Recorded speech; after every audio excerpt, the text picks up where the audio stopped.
G'day everybody, my name's Worster. We're going to be doing Pokemon Platinum Baton Pass today. This is a long run, and it is a run where many things are going to go wrong. But so I'm just going to set the time because the time is actually really crucial in this run. Just check the date's all right. And then timing is going to start when the game boots up, so I will count you in. We're going to go on 3, 2, 1, go.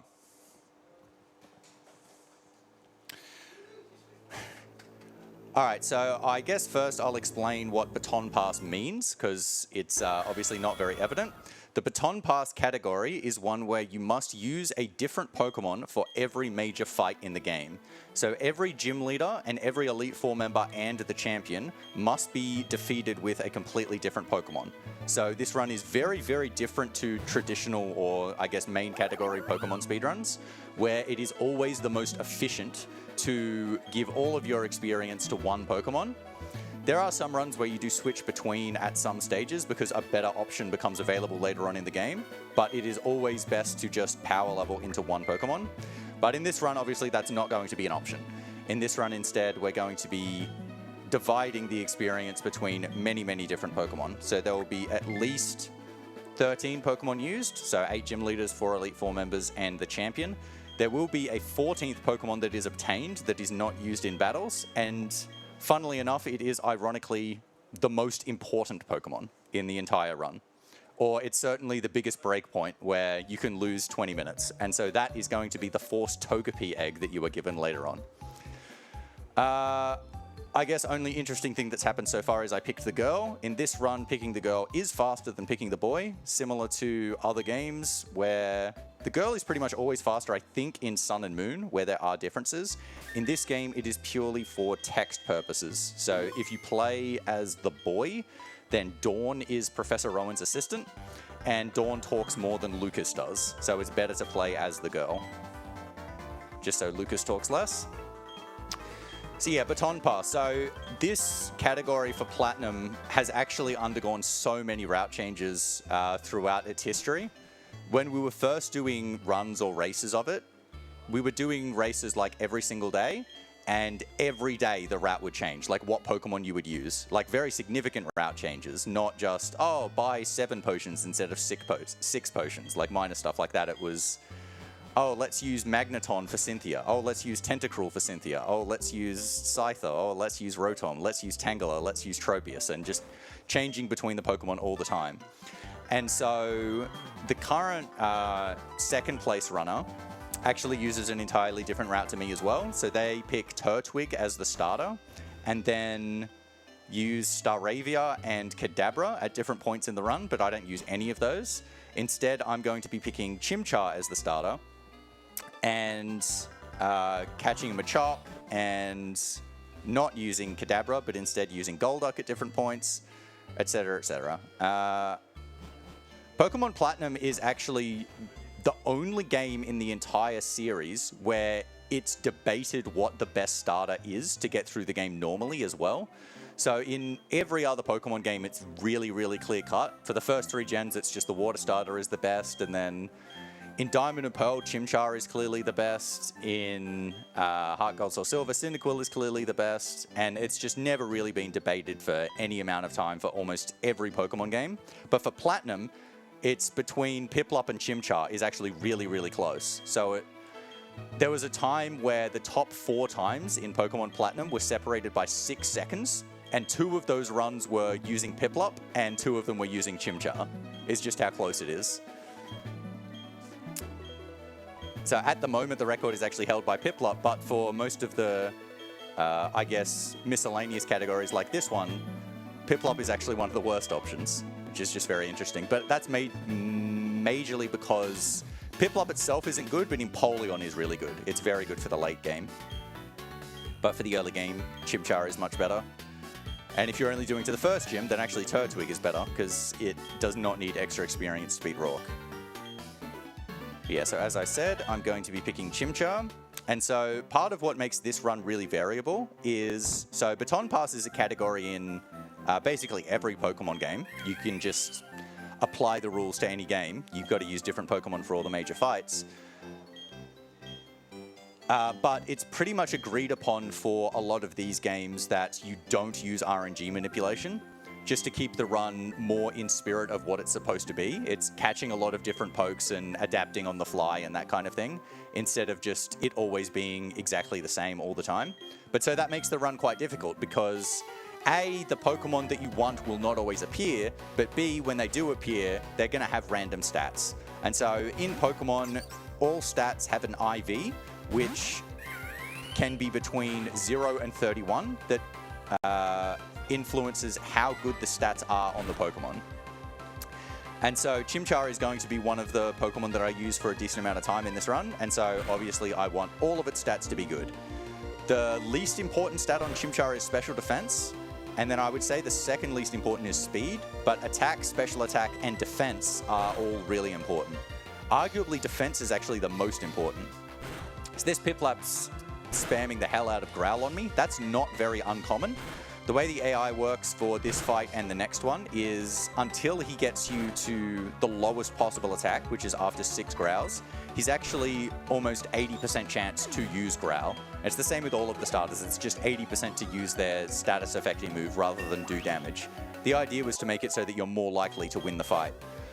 Okay, so that's incredible special attack, but terrible defense. That is definitely a plus special attack minus defense nature.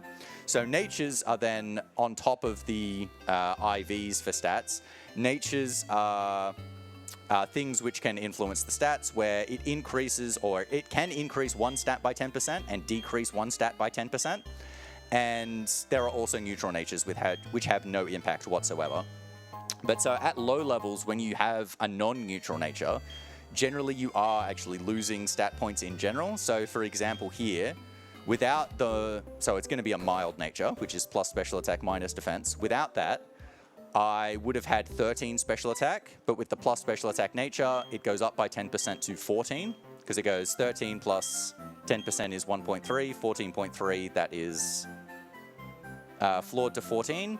But defense might have started at 11. And then at 11, it goes 11 minus 10% is minus 1.1. That's 9.9. And then it floors to 9 instead of rounding to 10. Because Pokemon loves just flooring down instead of actually rounding. So that defense is going to be troublesome throughout basically everything that Chimchar is going to do. The special attack is obviously going to come in handy once I learn Ember, which is at level 7. So that's going to be just after one more fight. But we'll just play it by ear. That's always what you have to do. So another thing I should speak about is the encounters in this run. So the way encounters work in this game is once you get to a new area, the first few tiles have a lower encounter rate. So generally speaking, through grass, it's the first 5 tiles have a lower encounter rate, and lower encounter rate is, it's 1/20th of the normal encounter rate. And after that, to generate an encounter, it has to pass 2 encounter checks. And so the first one is for the area, and so for grass, it's a 30% check. And then the second one is the movement. So if you're running, that's 40.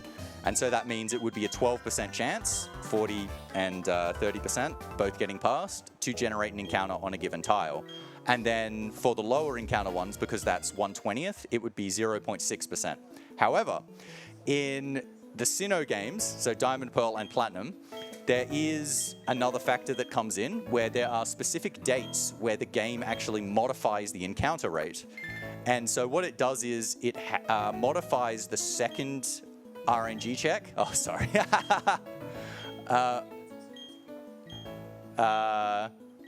Yeah, it modifies the second rate by either 5 or 10. And so you can lower that 40% chance check to 30% if you play on a lower encounter rate. And so then it would only be a 9% chance to get an encounter instead of 12. However, I'm actually playing on an increased encounter rate date, which I think this is the only run where you actually do that on. And the reason for that is there are a few rare Pokemon that I'm going to be catching in like the mid-game of this run. And it's actually worth it to take a couple of extra encounters at the start of the run just to make it so you're decreasing the chance of waiting there for what can be up to 10 minutes to get the rare Pokemon to show up. So I'm playing on January 12th, which increases the second encounter call by 10. So it's then a 15% chance for an encounter in the grass while I'm running, outside of the low encounter first tiles, which would be 0.75% with 1/20th. But yeah, so then in caves and water, that first encounter check is generally 10 instead of 30, and it gives you 7 low encounter tiles instead of 5. And when you're on the bike, the original encounter rate chance instead of 40 for the second pass is 70. But once you have the bike, you do have repels. That being said, there are still a few areas where I won't use a repel, even though there is a little bit of grass, and just hope to not get an encounter because they are all lower encounter rate chances. Anyway, I hope you all followed along with that at home. For now, we're just buying a few potions, going to head back to Professor Rowan. Not going to risk going through the grass at this stage because I do not want any encounters here. I also don't need any extra experience from wild encounters. And I don't want to catch anything until I get all the way to Auberg City. So there's no need to buy Pokeballs or anything like that. She heals me even though obviously I've taken no damage. So my other stats seemed fine. Attack wasn't great, but it wasn't terrible. Speed also was okay. I think special defense was okay as well. I guess the only other thing with Chimchar, I think it is a male. This is one of the only games where getting a male starter is preferable. It is extremely minute on why it's preferable, but there is one Shinx that you fight that has the ability Rivalry. And Rivalry increases your attack when the opponent is the same gender as you, and decreases it when they are the opposite gender. So starters are a 1 in 8 chance to be female, and so they're generally male, so it's just unlucky if you get a girl. The same principle does apply later on in the run, because Volkner's Luxray also has Rivalry, but in that case you actually want a girl for the Pokemon that ends up fighting Volkner. Yeah, so I do have a boy, that's good. I got no encounters on the first pass, which was actually really lucky. I'm expecting a second here. Yeah. So 2 here is actually a bit better than average. Average, I would say, is 3 to catching tutorial, getting 1 on one pass and 2 on the other.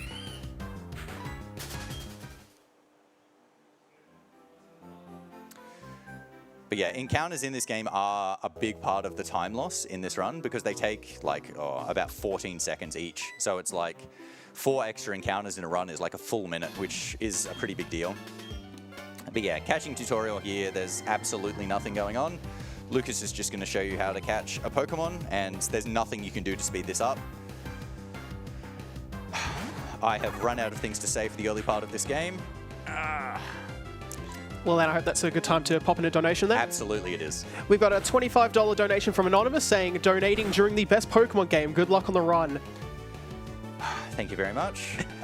Debatable whether this is the best Pokemon game. I do love the Gen 4 games for speedrunning though. There are so many different and variable ways to interact with the games for speedrunning. So I mentioned before this run does not use RNG manipulation, and so for non-RNG manipulation runs, these are some of the best to get into in Gen 4. So Diamond, Pearl, Platinum, and Heart Gold, Soul Silver, depending on like what length you want, because there's a Diamond and Pearl run you can do in an hour. But then in the RNG manip runs, I think they're the highest skill ceiling because you can manip so much in the game, but it's so dependent on how good you are at the game.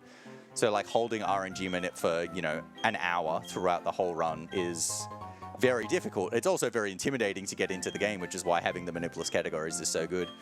But these are also games where when you're doing Manipless, you don't have to reset for really good IVs and really good stats. That's more especially Heart Gold, Soul Silver, but when you're getting into the games, it's really any of them.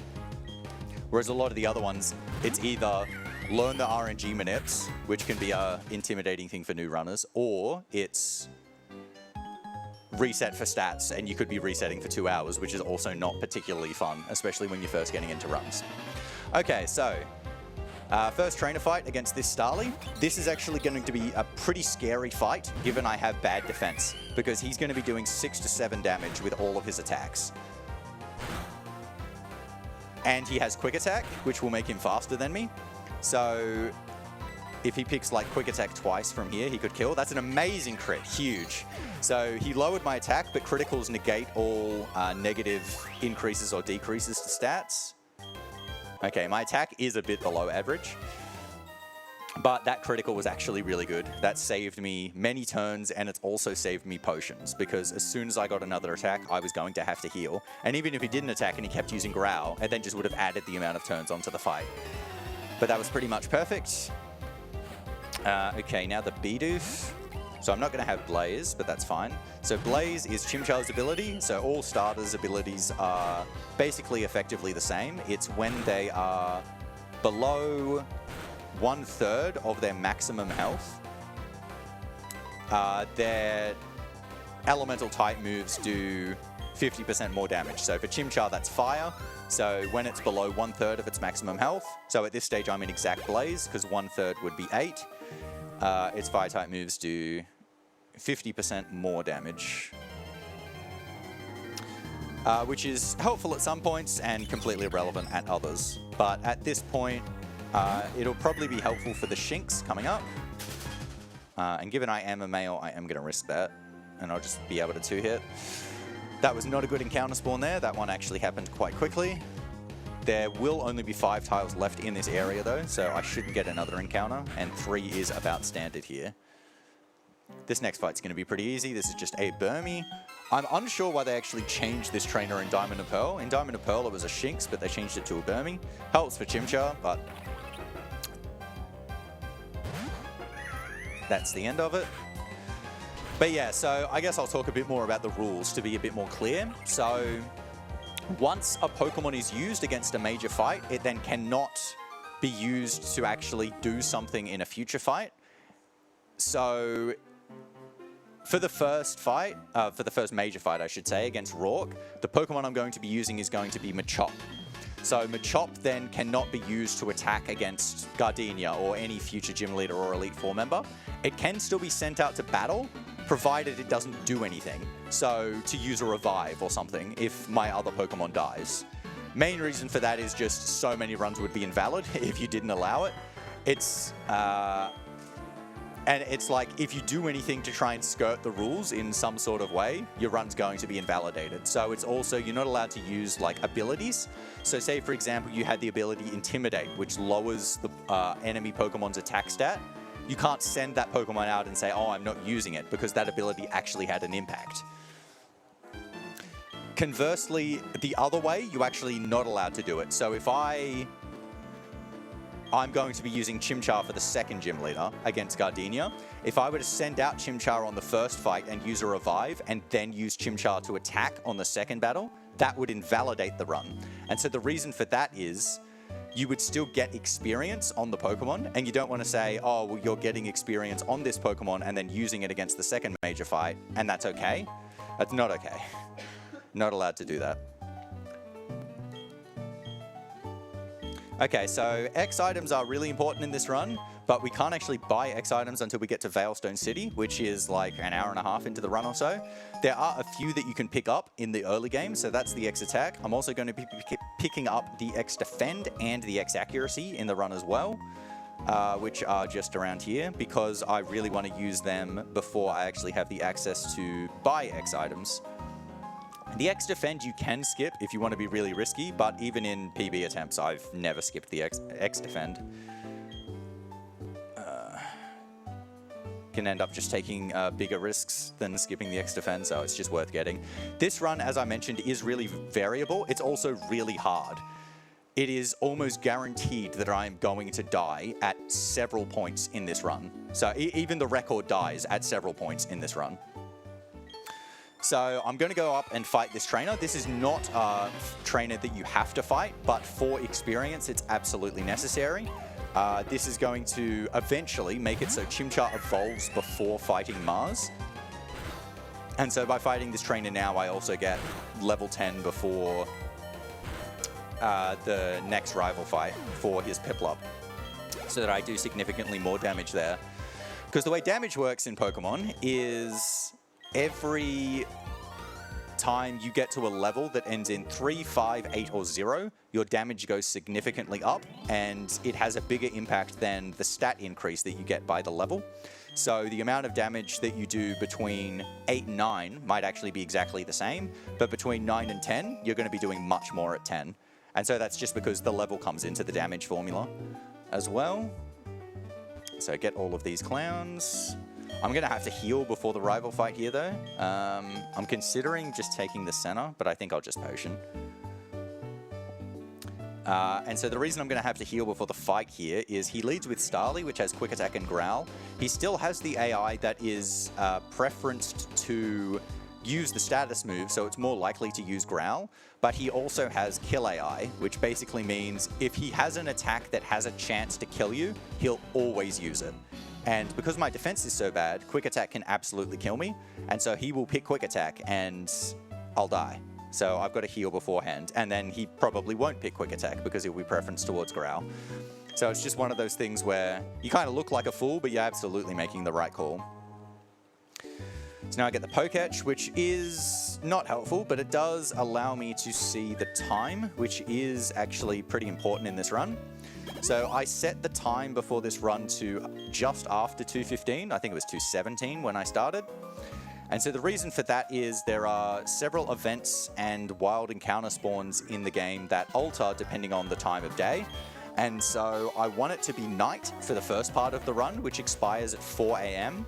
But then once I get a little bit into the run, I actually need it to not be night anymore. So the most crucial is just after Gardenia, I absolutely need it to be night. And then by the time I get to Pastoria, I need it to not be night anymore. Oh, I did get a Quick Attack. See, it did do 6. Given my special attack is so good here, I'm still actually going to use Ember over Scratch. With different stats here, I would lead Scratch on this Piplup, given I've only been hit by 1 Growl. So there are a lot of fights in this run where you will alter your strategy based on what your stats are, and this is a good example. But hopefully he just spams Growl here. I'm so far off Blaze that I'm not going to get it, so I'd rather just not be taking any more damage.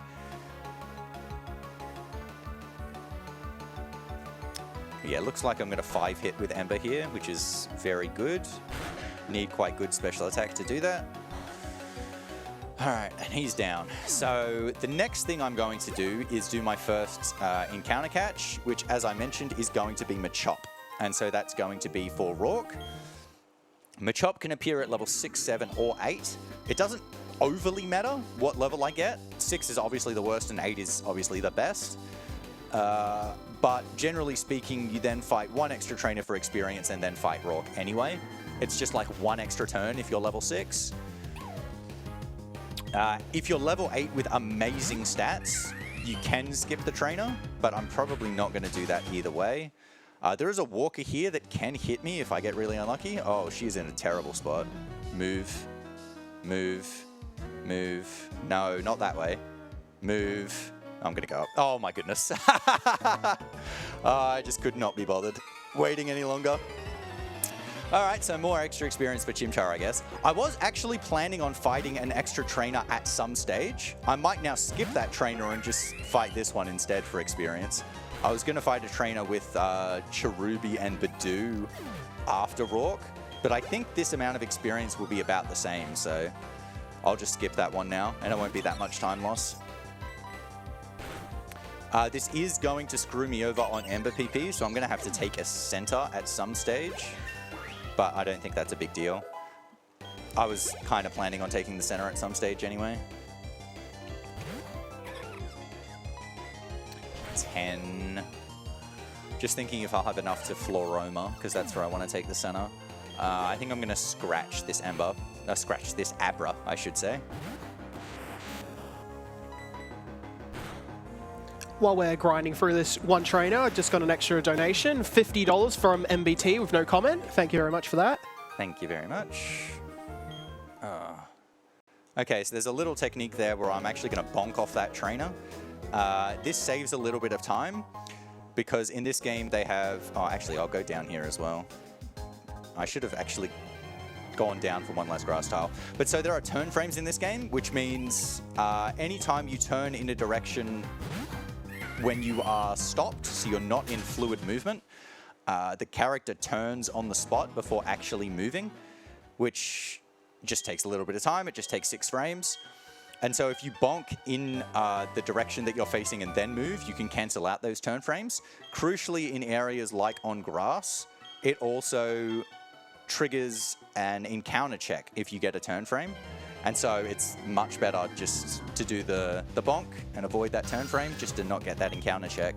You can also, in areas like here, that hiker was giving me rock smash, off the last text box, you can actually use the D-pad to clear it instead of using A or B, and that also will not get the turn frame.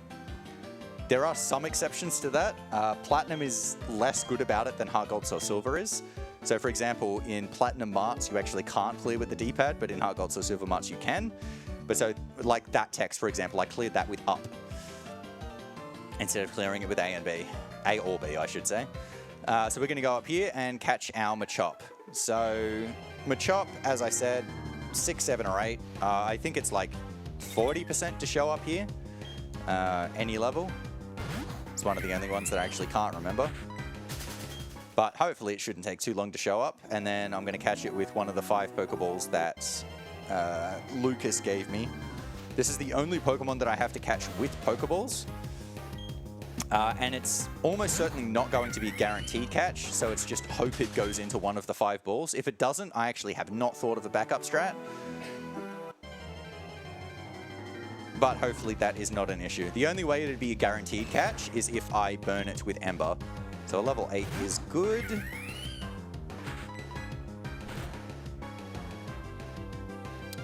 I'm going to hit that with another scratch just to increase the catch rate. I didn't want to use Ember because a crit would have killed. So different Pokemon have different catch rates, so like how likely it is to catch them. Machop's is fine. Oh, got out of the first one. It's all right, we got 4 more. And so your chance of catching a Pokemon is determined by have you statused it, how much of its maximum health do you have left, and what is the Pokemon's initial catch rate as well. It's generally more about hitting thresholds on their health that you want, because it actually jumps between different like percentages, rather than being like, if you did 1 more damage, it'd move from, you know, 50 to 51%. It doesn't do that. It jumps from, so roughly, it'd be a 33% chance to catch, and then a 40% chance to catch, and then a 50% chance, and then 62, and then 78, and then 99.994, and then 100%. So it's just about knowing where those thresholds are to know whether it's worth hitting an extra time, because sometimes hitting an extra time is actually not going to increase the catch chance at all.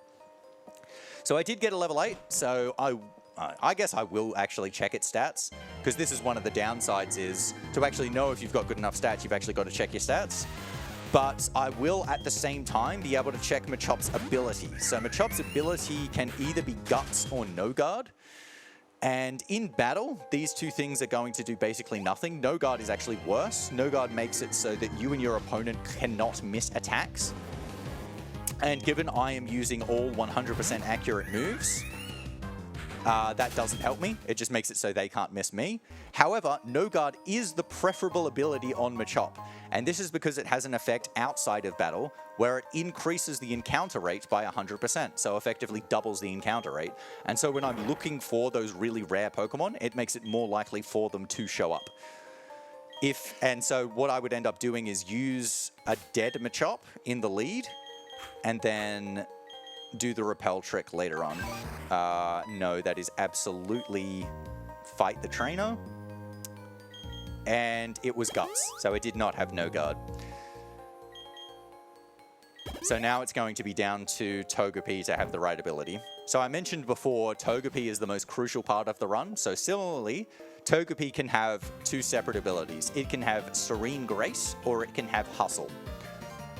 Hustle is generally seen as a useless ability on Togepi, but it is the one you want in this run.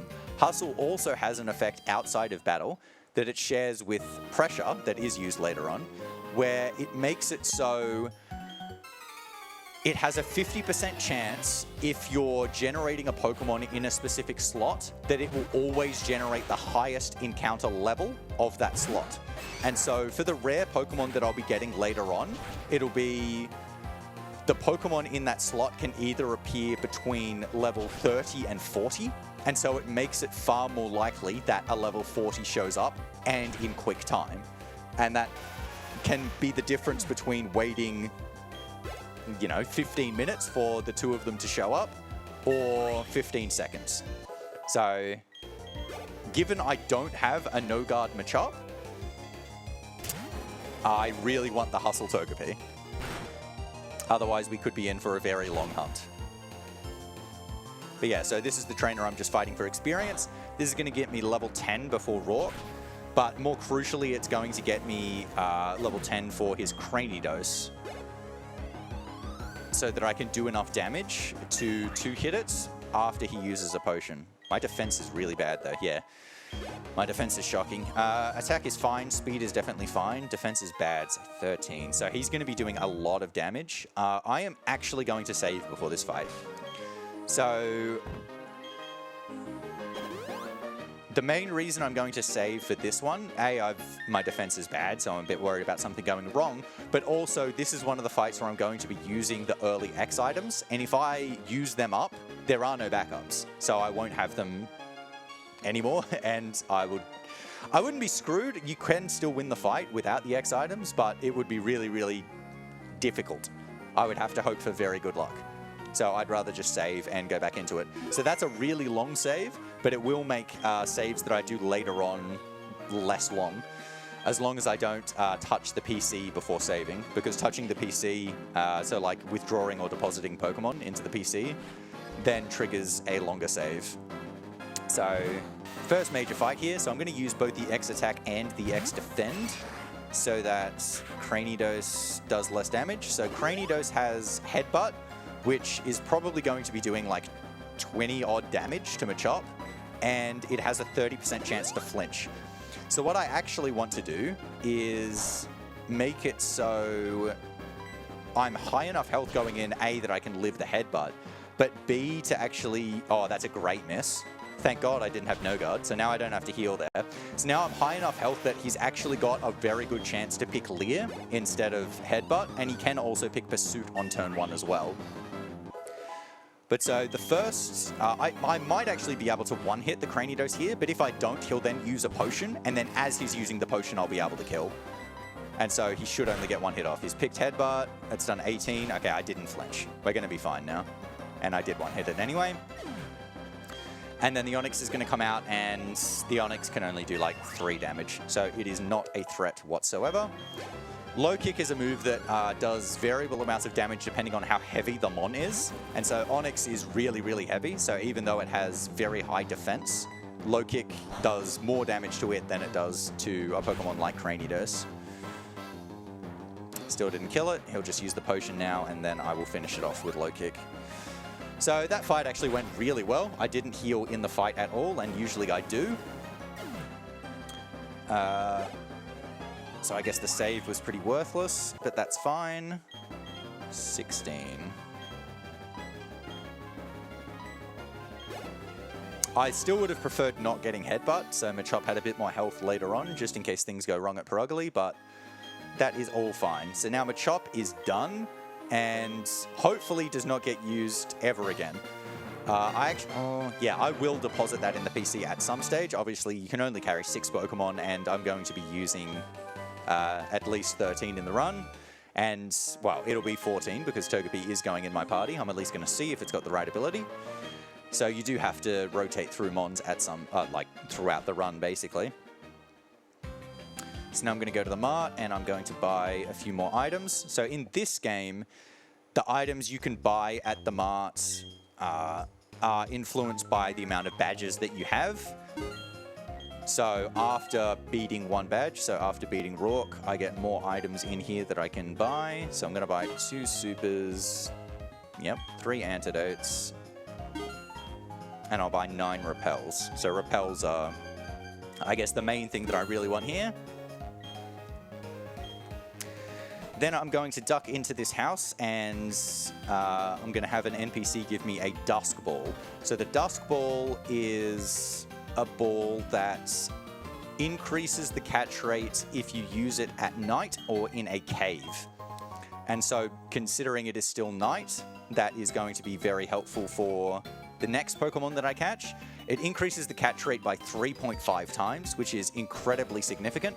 The next Pokemon that I catch is actually going to be Rotom, which only appears at night, so I can always use the Dusk Ball on it. But Rotom also has a really low catch rate, so I need the Dusk Ball to have any reasonable chance to catch it. No, I don't want to save again.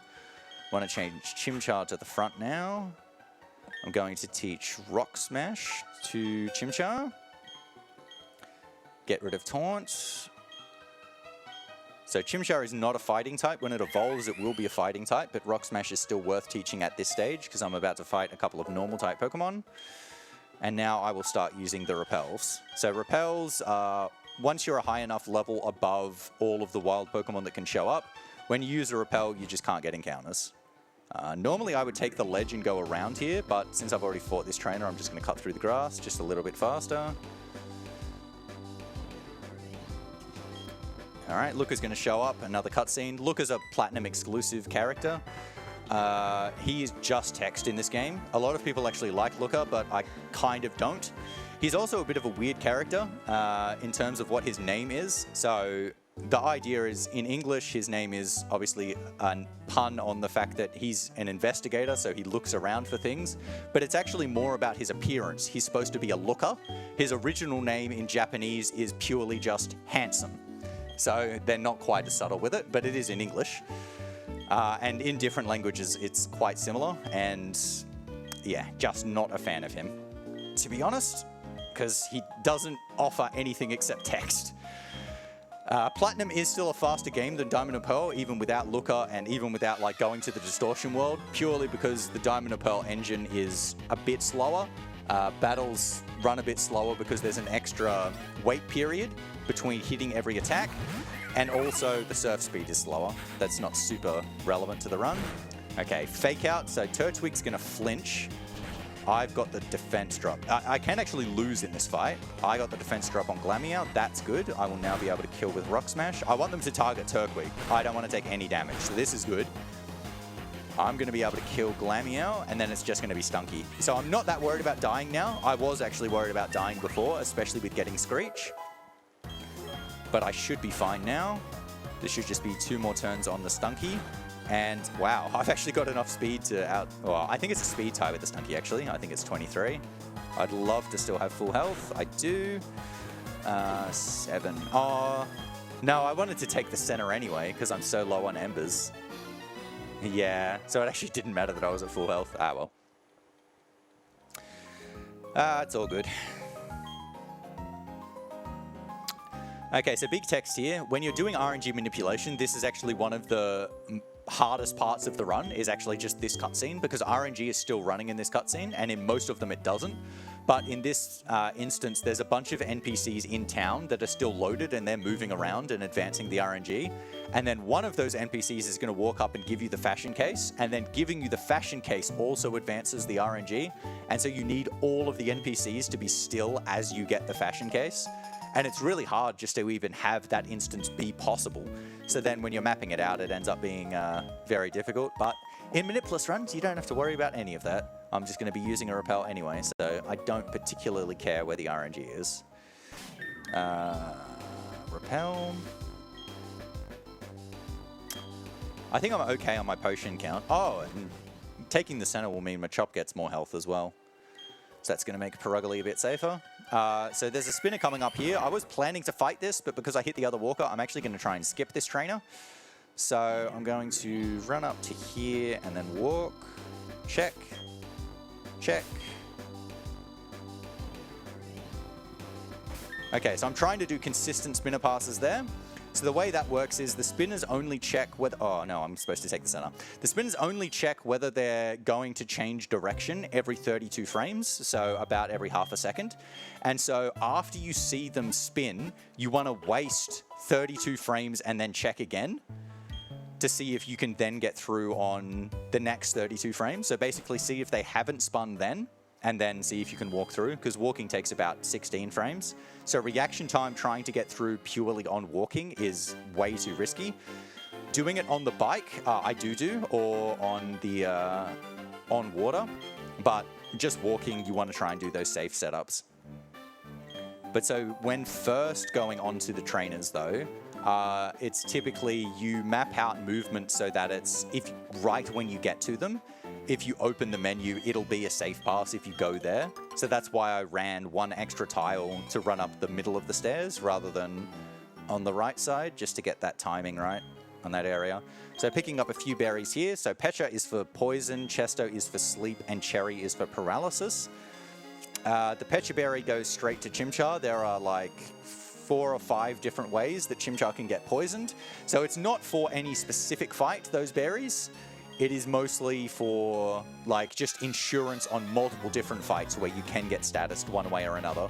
So the first one is this very first Stunky has poison gas. This is also a very risky fight actually. This Stunky is probably going to take 4 hits. Luckily I do have really good special attack, so I will definitely get it in 4 embers. But it's got focus energy, which increases its crit rate, and Screech, which lowers my defense. If he picks Fury Swipes now, he can just kill me immediately. Screech again, if he picks Fury Swipes, I'll probably die. Poison gas, beautiful. So in the end, I end up taking no damage. But if he picks Fury Swipes there, especially given how bad my defense is, so Fury Swipes can hit 2 to 5 times. Even without a critical, if he got 5 hits, I was dead. I might have even been dead to 4, which also means I would have been dead to 2 criticals. So very happy he didn't pick Fury Swipes. Another reason I wanted to take the center in Floroma is a bunch of the fights around here are actually quite dangerous. And so by taking the center at Floroma, or at least entering the center, it makes it so if I die, I go back to Floroma Center. Because I hadn't taken any other center before this, if I hadn't entered that, I would have gone all the way back to my home in Twin Leaf Town, and it would have been a pretty long trek to get all the way back here. But so that extra experience that I got from before is going to make it so I hit level 14 after this fight, and that's going to make it so I evolve after this fight. So the Glameow afterwards is going to be significantly safer as Monferno than as Chimchar.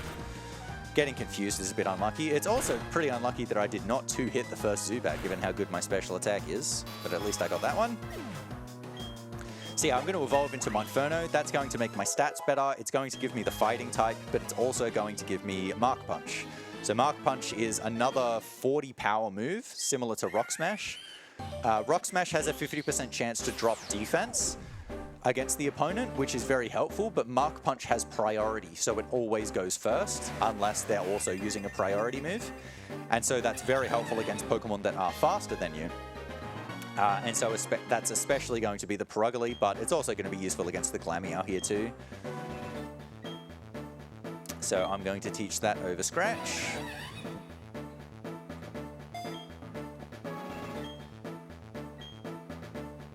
Do we have a quick moment for some Yes, donations? we do. Absolutely. We've got a $50 donation from Maestro, no comment, and a $10 donation from Merrin, also no comment. Thank you very much for that. Beautiful. All right, so now I'm going to get the Works key, which is going to allow me to go into the Windworks, and this guy's also going to give me some honey. The honey is not useful in this run, so the honey you can either stick on trees and get encounters 12 hours later. I'm not planning to play this for 12 hours, so that's not helpful there. But you can also use it just when you're in an encounter area, so like on grass or in a cave or something, and it will generate an encounter for you. In RNG manipulation runs, that's actually really helpful because there are a lot of Pokemon that will only show up if you use honey. They just won't show up as encounters because where the RNG is to generate that Pokemon, it doesn't line up with generating an encounter, and so you use the honey to force the encounter to happen. But again, in this run, I just don't want to do the encounters. Unfortunately, the honey bypasses any sort of repel trick as well. So if you were, the repel trick is, because repels only work against Pokemon that are lower level than you, say you've got Pokemon that can appear between level 20 and 40. If you use a Pokemon at the front of your party that's level 35 and stick a repel on, you'll only get Pokemon that are level 35 or higher as encounters. All of the Pokemon that are lower will be skipped over. But unfortunately, if you use a repel, they still show up. Oh, sorry, if you use a repel. If you use the honey, they still show up.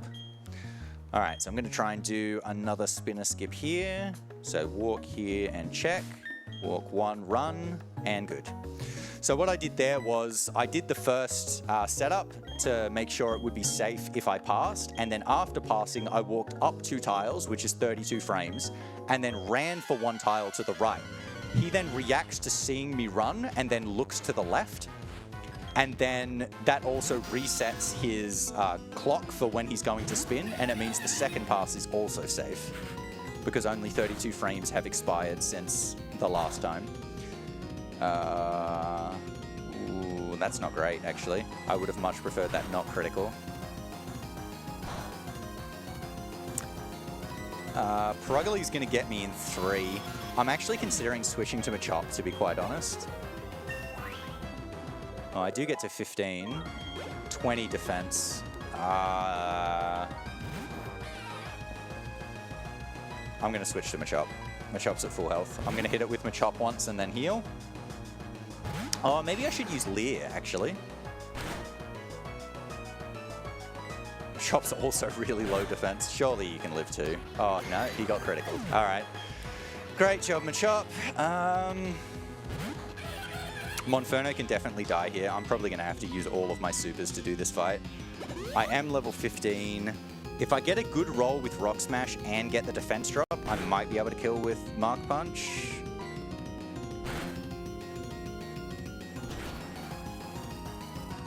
That is not a good roll, and I didn't get the defense drop. Oh dear. So I'm really hoping Perugali does not crit me at any stage here.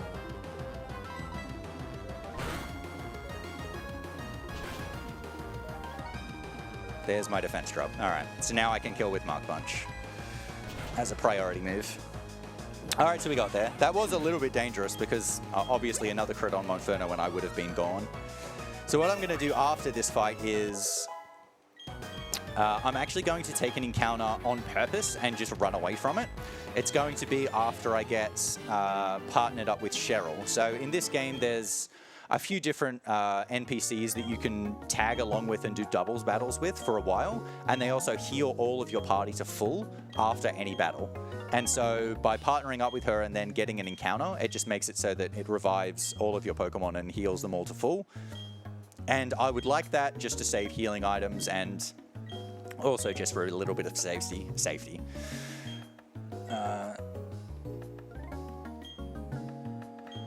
We've got a...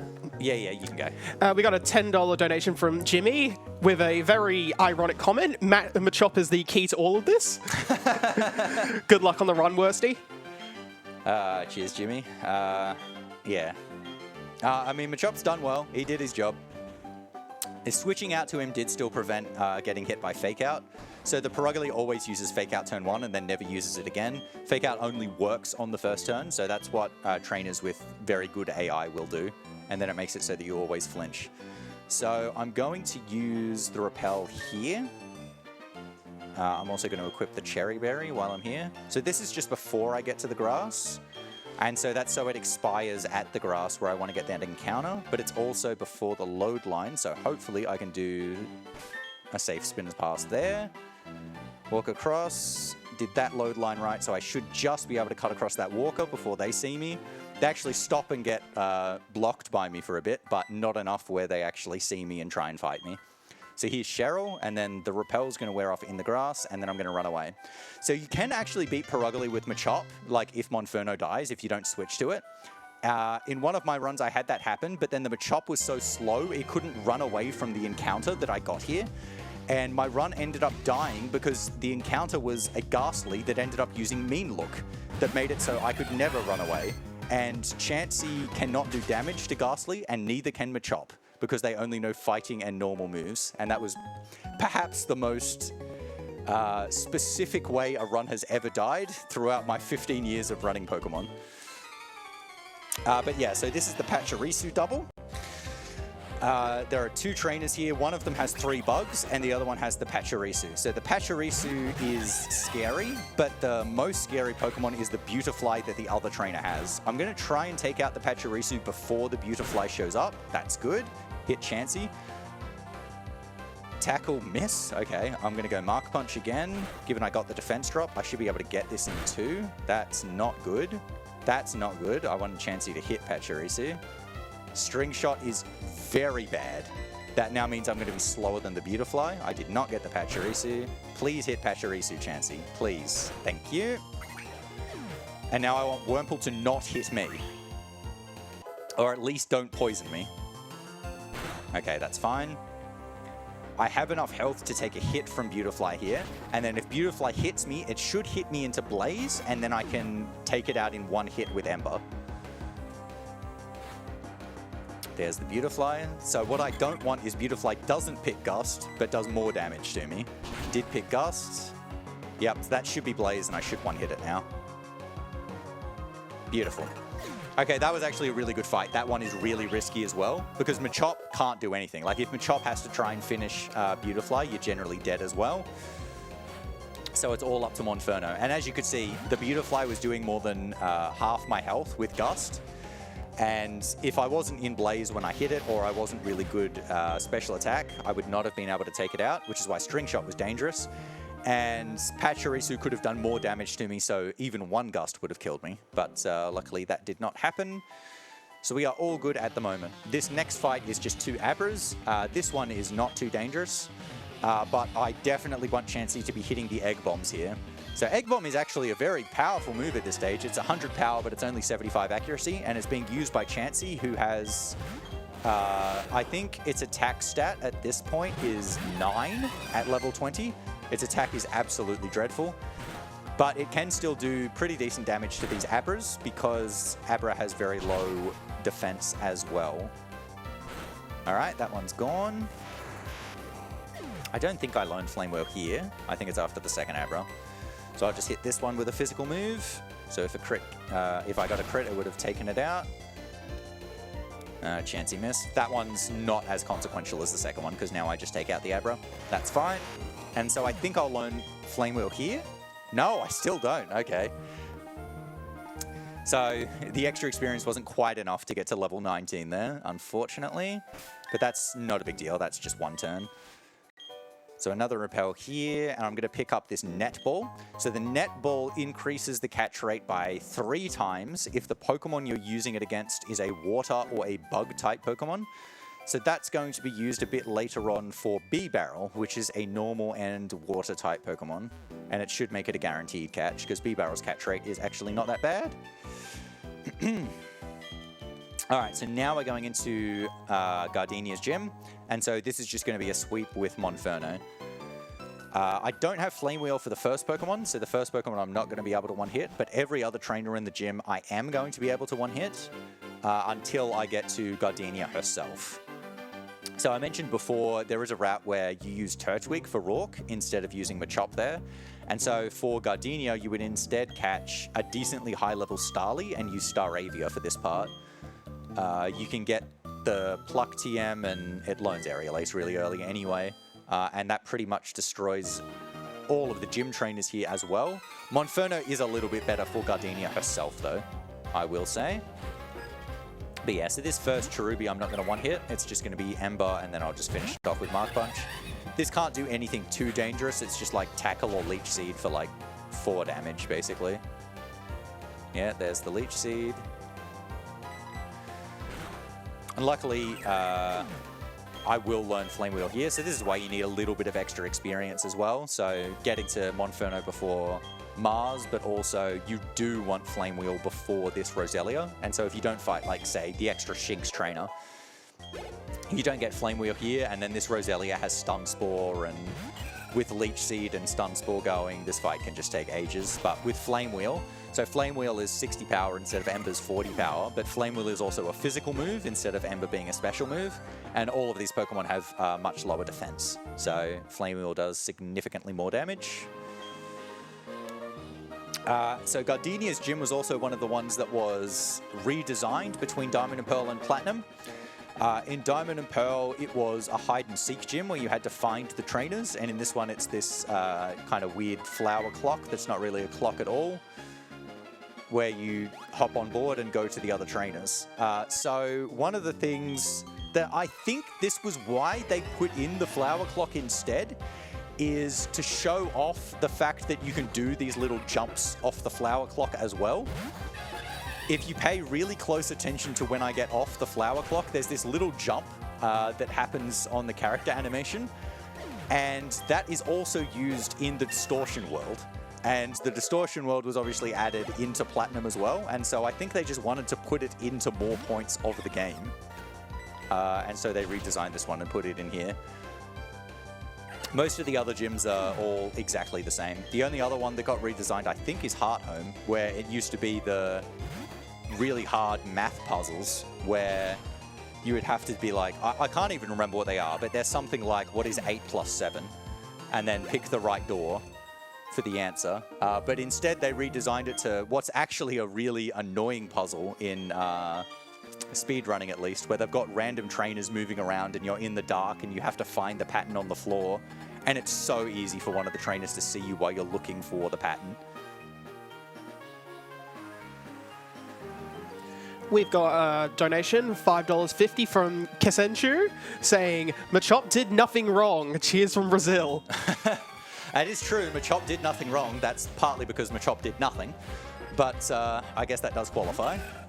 Certainly against the Perugly anyway.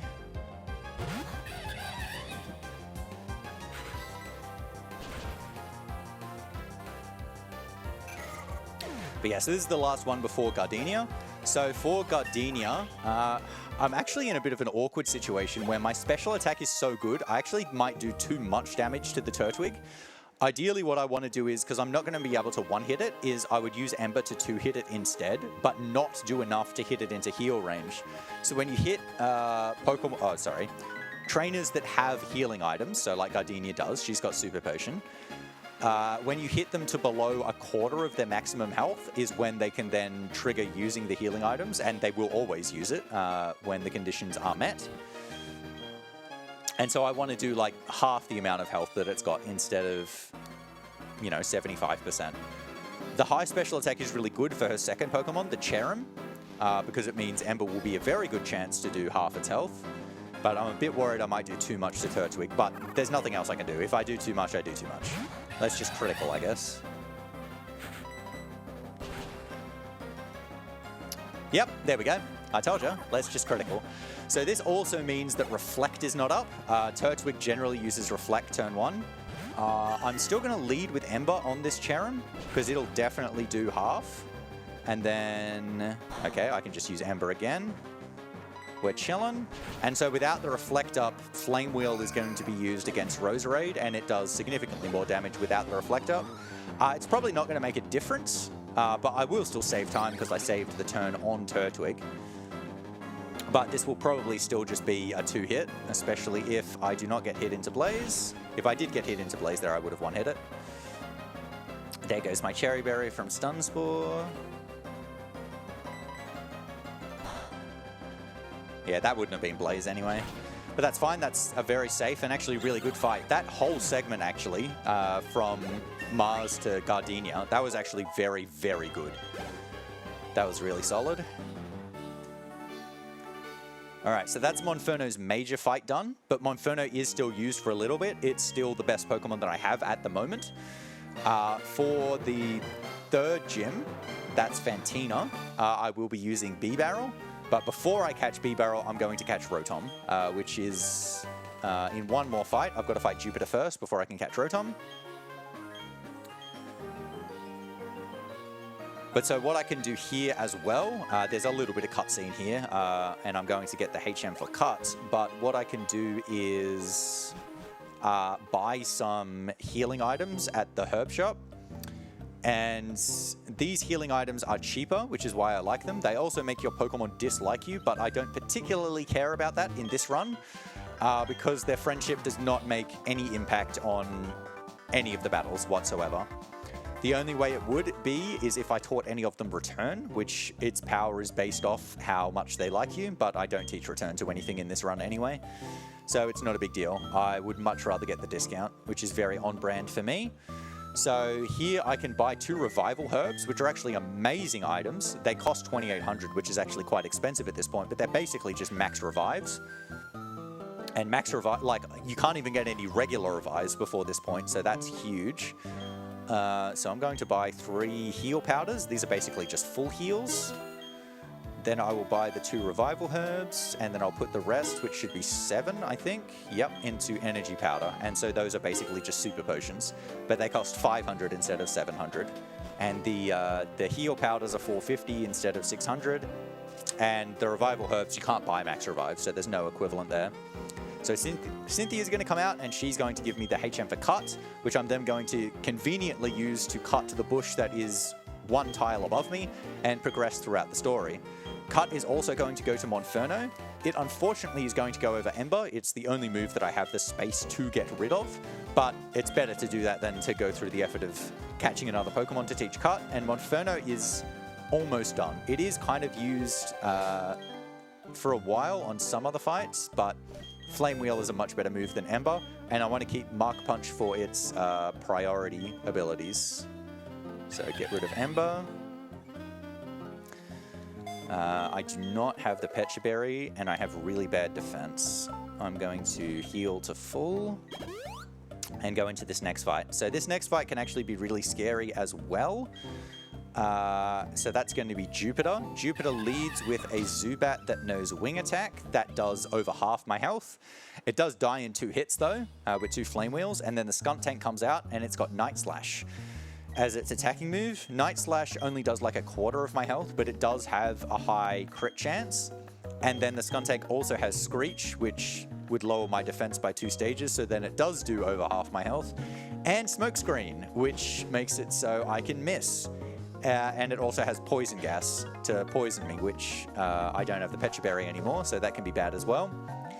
It's a pretty decent chance in this fight that I end up using one of those revival herbs. I would like to save them for later, but especially given I have really bad defense, I think I might end up using one here.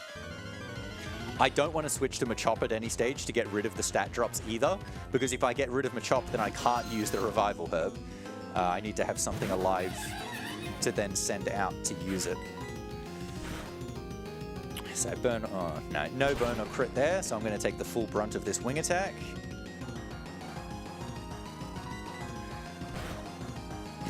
And so what I'm going to do on this Skunk Tank is I'm going to use Rock Smash until I get the defense drop. So it's a 50-50 chance. I actually have really bad luck at this one in particular for some reason. Got it first try this time. That's very, very good. Hope for no crits, and now I can heal. And so now that I've got the defense drop, I'm going to use Flame Wheel because it does a bit more damage. I am also... It looks like I'm faster than the Skunk Tank. I didn't actually check my speed. It might still be a tie. If I get hit to 20, 19, I'm going for this. I'm going to go Flame Wheel. Not quite, but hopefully I still live. Yep. And now I can kill. Beautiful. That was actually a really good fight. I probably needed... maybe I didn't need both the Blaze hits, but that's still actually a very, very good fight. I was faster. I was just faster. That Skunk Tank has 46 speed and I had 47. I did think that would be the case given I ended up getting the Stunky in the Galactic Double. I probably should have paid more attention to it, but it's all good. So the next thing I'm going to do is catch the Rotom. So... as I mentioned, Rotom only shows up at night, so it's 3:19 in my game now, so I have 41 minutes to catch the Rotom, now 40 minutes. Hopefully I should be fine. But as I mentioned, Rotom has a really, really low catch rate. It's 45, so it's the same as things like Mew. And I only have 1 Dusk Ball, because you can't buy Dusk Balls at this stage. So it's just the 1. So I'm going to save before the Rotom. I throw that 1 Dusk Ball, and if it doesn't catch, I just reset and keep trying with that 1 Dusk Ball over and over and over again. After 1 hit with Flame Wheel, it generally gets the catch chance to either 40 or 50%. And so it can just take a while for that to work. So get the Explorer's Kit here from the Underground Man. This is not actually used, it's just a story requirement to get this. They won't let you leave the town if you don't get it. And then similarly, Cynthia is going to show up and force you to take the Togepi egg. And so as I mentioned before, this is the most important part of the run. So the nature and the stats are set as soon as I get the egg, but I can't see them until the egg actually hatches. So I'm going to keep the egg in my party, and then at some stage later on, probably in like maybe just under an hour, about an hour. We'll see if I get hustle or not. So now I pick up the bike, and so the bike in this game actually has 2 gears. So it's got one that moves at 6 frames per tile consistently, and then it's got what's effectively the mark bike, where it actually builds up, so it starts at a slower speed, but then ends up going at 4 frames per tile. And so for a lot of the game, the movement is actually really hard to optimize, because like when you're going through loading zones, you actually want to switch to low gear so that you don't have the acceleration buildup, and then switch to high gear as you start moving. So I'm just going to register the bike because that gets used a lot, and then use the rappel. So you can hear like the little animation, or I guess the sound effect, as I'm switching between the gears. But it happens a lot. I won't do them all perfectly, and some I do for safety at different stages, but the idea is anytime you're getting stopped in movement, you want to be in low gear. All right, so pick up that candy. I'm also going to pick up the TM for substitute while I'm in here. This is where I get the Rotom though. Repel. Okay, and so Rotom is actually used for a significant part of this run. So this route is actually referred to as the Roto Duck route, where the main Pokemon that's, I guess, a bit outside of what's normal is Rotom and then Golduck. So Rotom is hard to catch, as I mentioned before, but it's also very important what its stats are. I actually should have healed. I just realized. Where is energy powders here? Okay. Because I will die to 1 attack. Should I resave? I guess I should resave. I should have done that while I was using the repel. It's actually not the end of the world if Monferno does die here, but I don't want it to die. Depending on what the Rotom stats are, it could outspeed Monferno as well before I get an attack off, and then I'm just not catching it. Monferno is pretty fast though, so I'd be very surprised if I do get a Rotom that does outspeed it, because its average would be 5 below Monferno at this stage, I think. Okay, but this way actually I can hit with 2 Flame Wheels. Looks like quite decent defense. All right. And then we throw the Dusk Ball. And we hope for the best.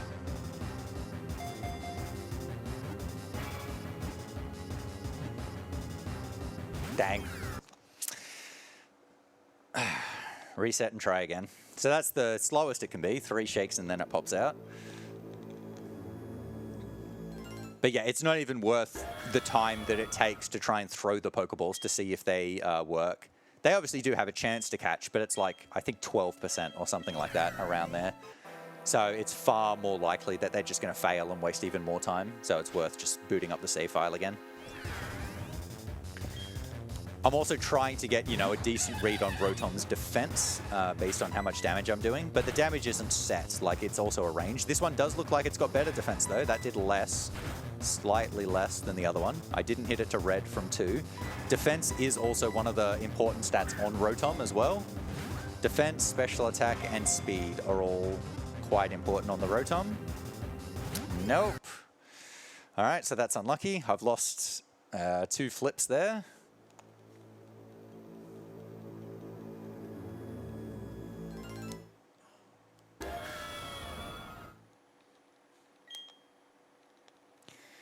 We try again. I've still got 35 minutes, so I should be fine. Oh dear. But yeah, so before I started doing the Roto Duck route, I guess I'll say I was using the Jolteon route, where you would use Jolteon as like the main Pokemon throughout the mid to late game of the run. But in this route, I actually don't get Jolteon at all. Okay, I've burnt the Rotom. This means that's going to increase the catch rate significantly. This is either a 78 or it's guaranteed. Red or burnt. Yep, there we go. Rotom acquired. So because I'm going to be using the Rotom for a while, I am actually going to give this a nickname as well, just to reduce the amount of text that shows up. And then I'm going to run out. Oh yeah, I should have mentioned as well, the reason I'm saving instead of like killing or running away from that Rotom is if you do that, because the Rotom, it basically is acting as if it's a legendary, it disappears. There's only one of them.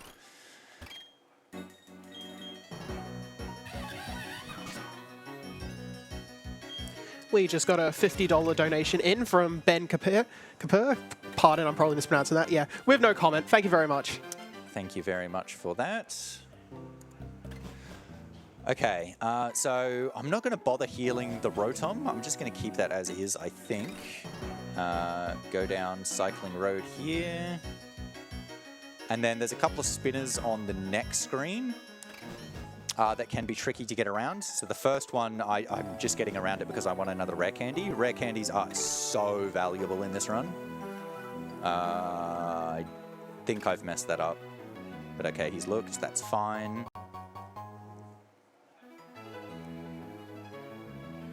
That's fine. Whoa. I'm just going to wait for her. I could have gone there, but we'll just wait for her.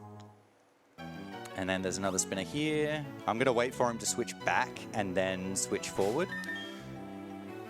Just so I know it'll be a safe pass. There we go. So Monferno's still good health, so it'll be able to take out the next trainer. That's going to be, as long as I don't hit, there's a third spinner coming up here as well. Just the nose pass. Even if it does die, I can just finish that off with Machop or Rotom. But before I fight Fantina, I'm just going to heal all my Mons at the PC and ditch the Machop. I don't want the Machop in my party anymore. Because at some point, after Rival 3, which is the fight after Fantina, I actually only want one Pokemon alive in my party, because that then allows me to skip a double battle.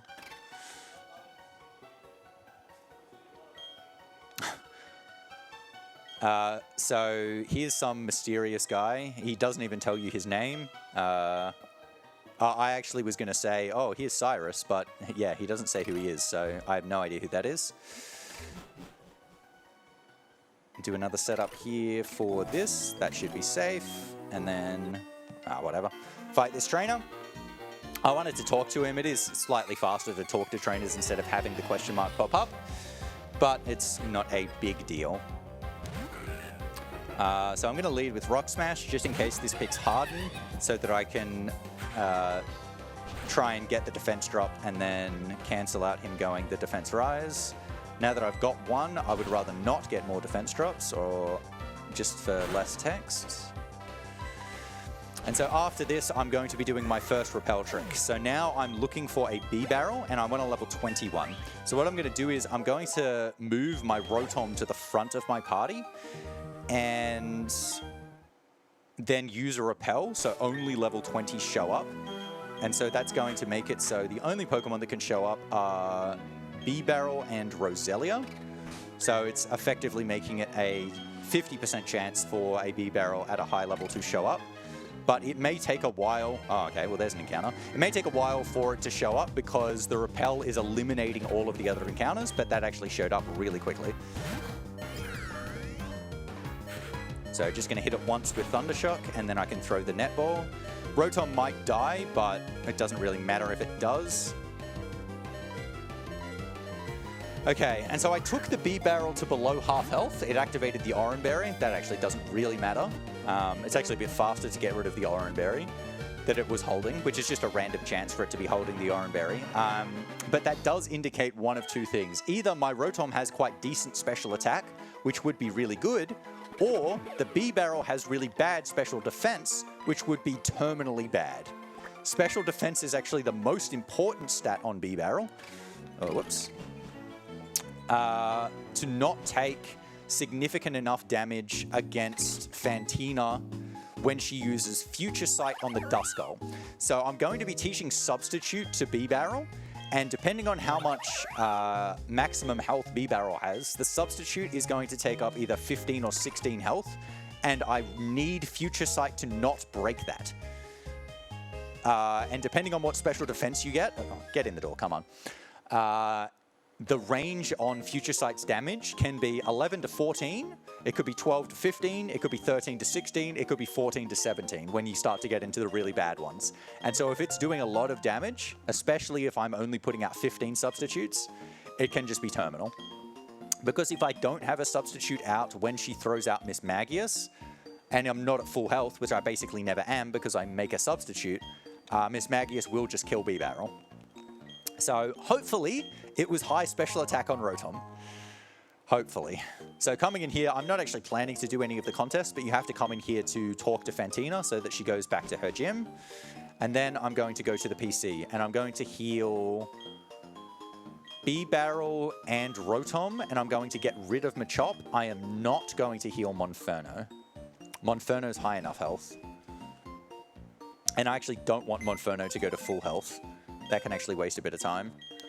So what I'll do is I'll store and then pick up.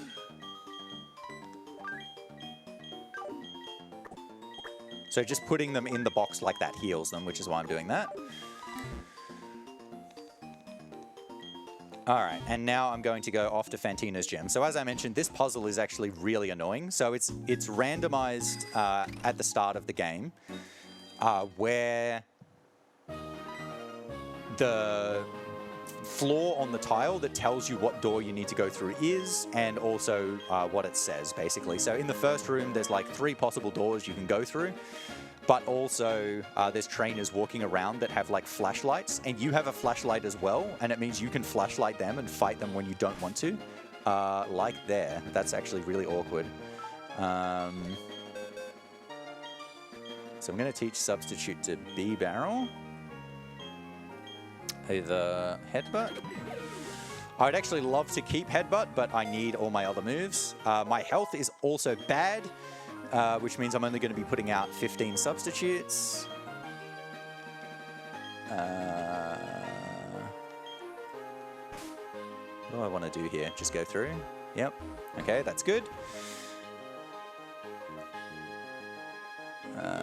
Where is it? I don't see it anywhere. Oh, there it was. Sun. Sun? Yep. Beautiful. Okay. Well, I avoided the trainers, so that's not too bad. I'm definitely saving before Fantina, given I'm putting out 15 substitutes. This is also the fight where I'm going to be using the X accuracy. So B-Barrel is perfect for Fantina because it's a normal type, so it doesn't take damage from ghost moves, which she has.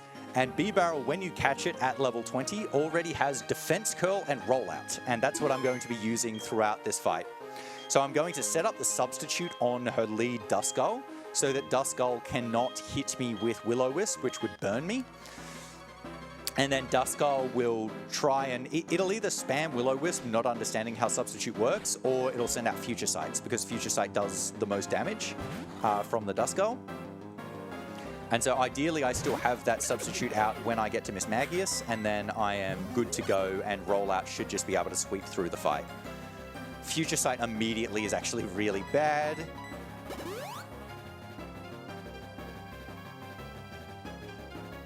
Defense Curl. I actually think the right play here... Oh, yeah, Future Sight's come out immediately. It didn't break it, but then the next one's going to break it. Okay, I'm going to use a regular potion before I roll out so that I get back to full health before Miss Magius. There's Future Sight again. So now I'm going to roll out. So this should take... Oh, that's actually a bad critical. I want to build up to roll out 3. Oh, Future Sight missed. Okay, that's good. Will roll out 3 kill here? I am hoping it does. It didn't. Okay, so now roll out 4. So now Duskull's dead. I still have the substitute for Miss Magius here. So I'll kill with the Miss Magius.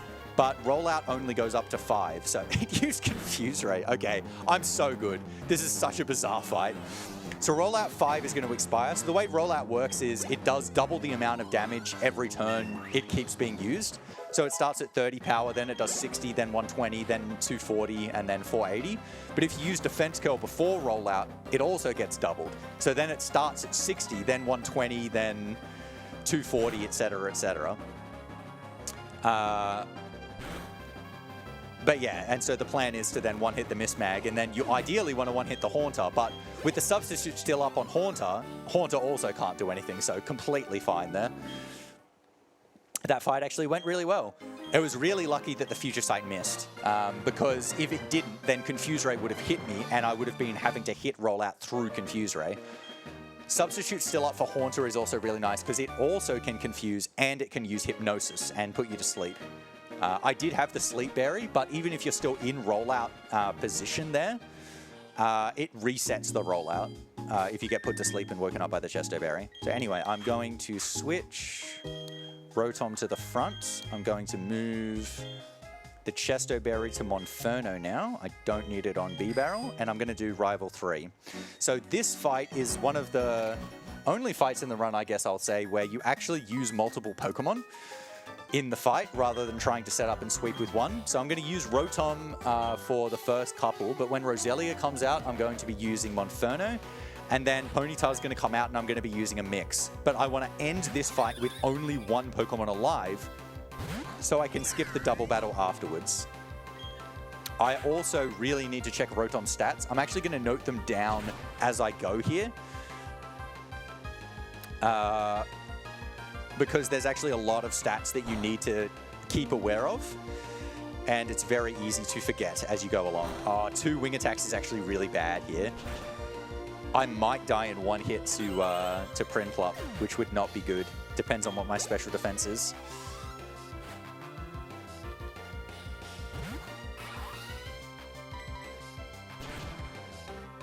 Oh, that Paralysis? Okay, that could be good. I could get free turns.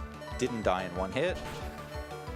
I am expecting Rotom to die here. That special attack does not look good, which is weird because the B-Barrel had good special defense. What I'm actually going to do here is I'm going to use Water Gun once. The reason I'm going to do this is it's going to make it so Rival now has a chance to switch to Roselia. And Roselia is going to be able to kill B-Barrel a little bit faster.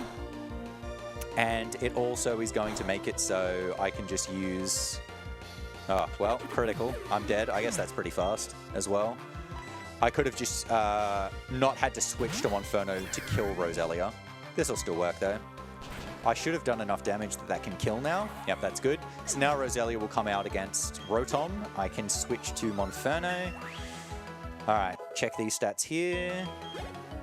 I actually cleared that too fast. That looked like good defense, bad special attack, but good speed. I've got plenty of other chances to check as well.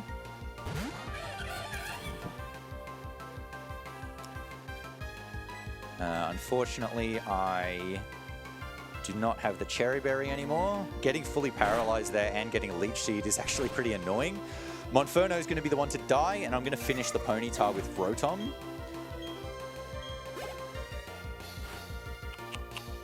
Just thinking what to do here. I guess I just use Mach Punch. I'll do a little bit of damage as I die here. Leech Seed will just kill me. Yeah, that's pretty insignificant, but it is damage. And then I'll just finish off the Ponyta with Thunder Shocks.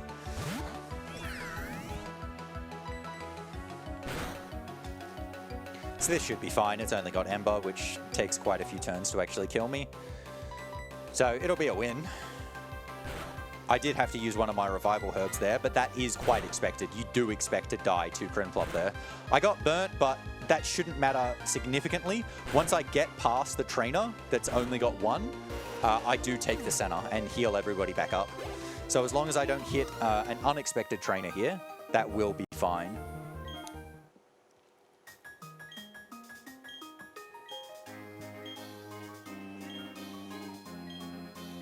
So in this area here, I also want it to still be night, which it is. And that's because there are trainers here, the joggers, that only fight you during the day. Pick up that hidden Super Repel there. I am going to wait for this trainer to spin my direction and then spin away, because I really do not want to hit this trainer. Thank you. But yeah, so I passed the twins there where if you have 2 Pokemon alive, they do challenge you, but with only 1, they don't.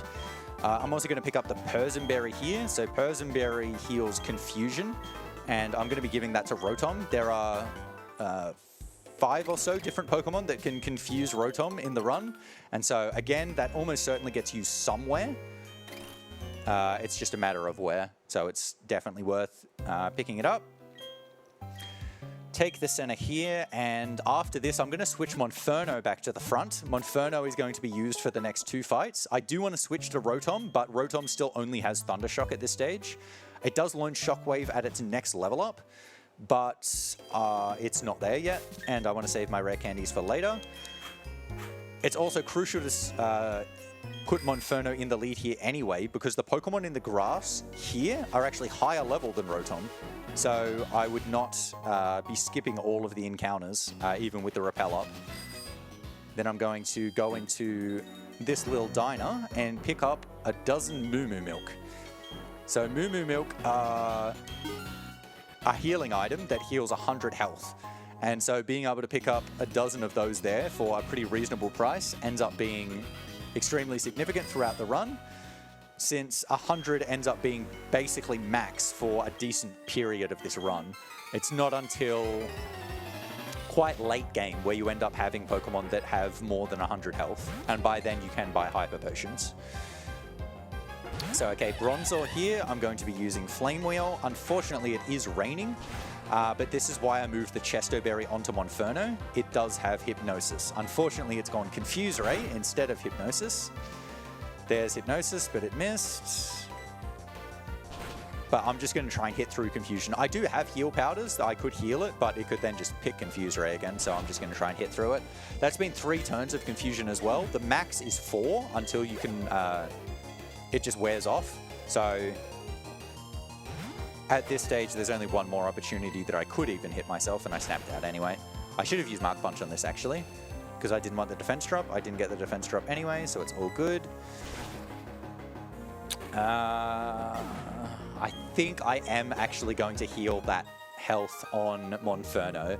The Ralts coming up can do like 55 damage, because Ralts isn't that strong a Pokemon, but it does have Psychic. So it does actually do a pretty decent amount of damage to Monferno. Do I bother waiting for this one? Nah, let's risk it. Let's risk this one.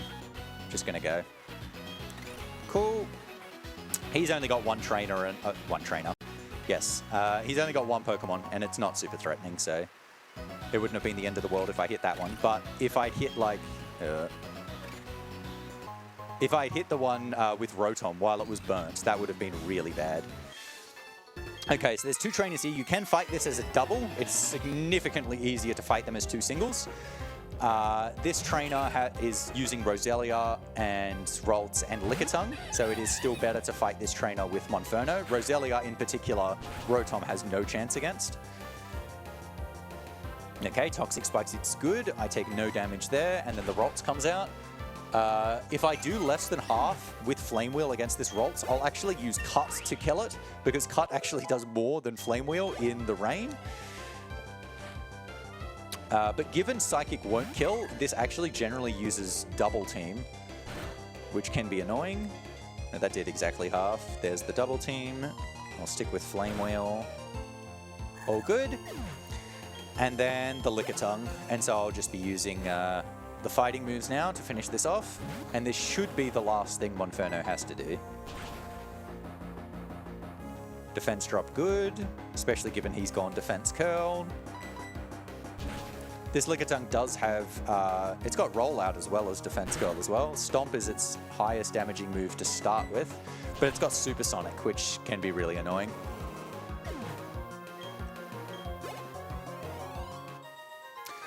Okay, so that fight actually went really well. I'm now going to switch B-Barrel to the lead. And I'm going to save. This next fight is actually very dangerous as well. This is the only fight that isn't a major one that I'm decently concerned about. So This trainer is going to lead with a Gligar, which is a ground type, so Rotom can't even hit it. And in the rain, it's got really good defense. Monferno can't do much damage at all. So I'm actually going to use Water Gun to take this out. But this trainer also has a Drifblim, which can do about 90% damage to Rotom. And Monferno can also do basically no damage to it either. What I want is for this trainer to send out Weasel before Drifblim shows up. I'm actually unsure which one's going to show up. I want the B-Barrel to also take out Drifblim. I can use Rotom if I do enough damage. Okay, the Weasel came out. That's good. So now what I'm going to do is I'm going to set up Defense Curl on Weasel. Then heal.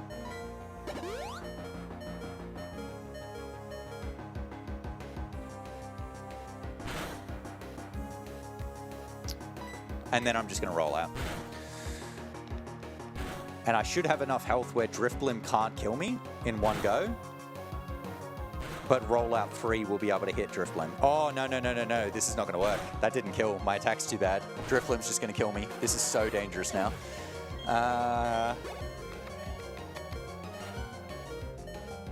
What to do? What to do? Yep, you're dead. How much is Monferno on? 45.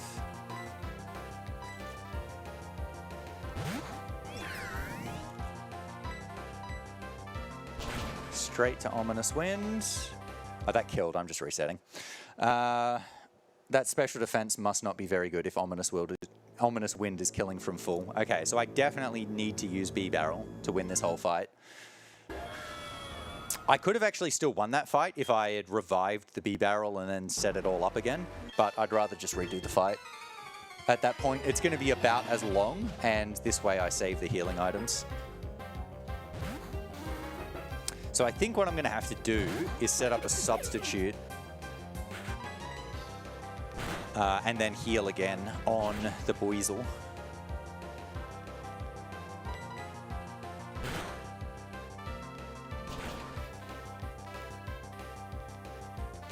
At least I am getting Weasel before Drifblim. Sometimes Drifblim comes before Weasel on B-Barrel. And if Drifblim comes second, it's just so dangerous.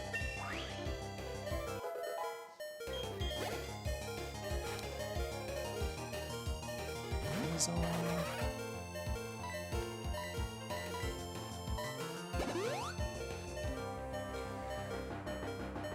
But yeah, obviously you want to be setting up on the Weasel because it does less damage. But once you use Rollout, you're locked into using Rollout. Swift is doing 13. I will still have enough for a substitute.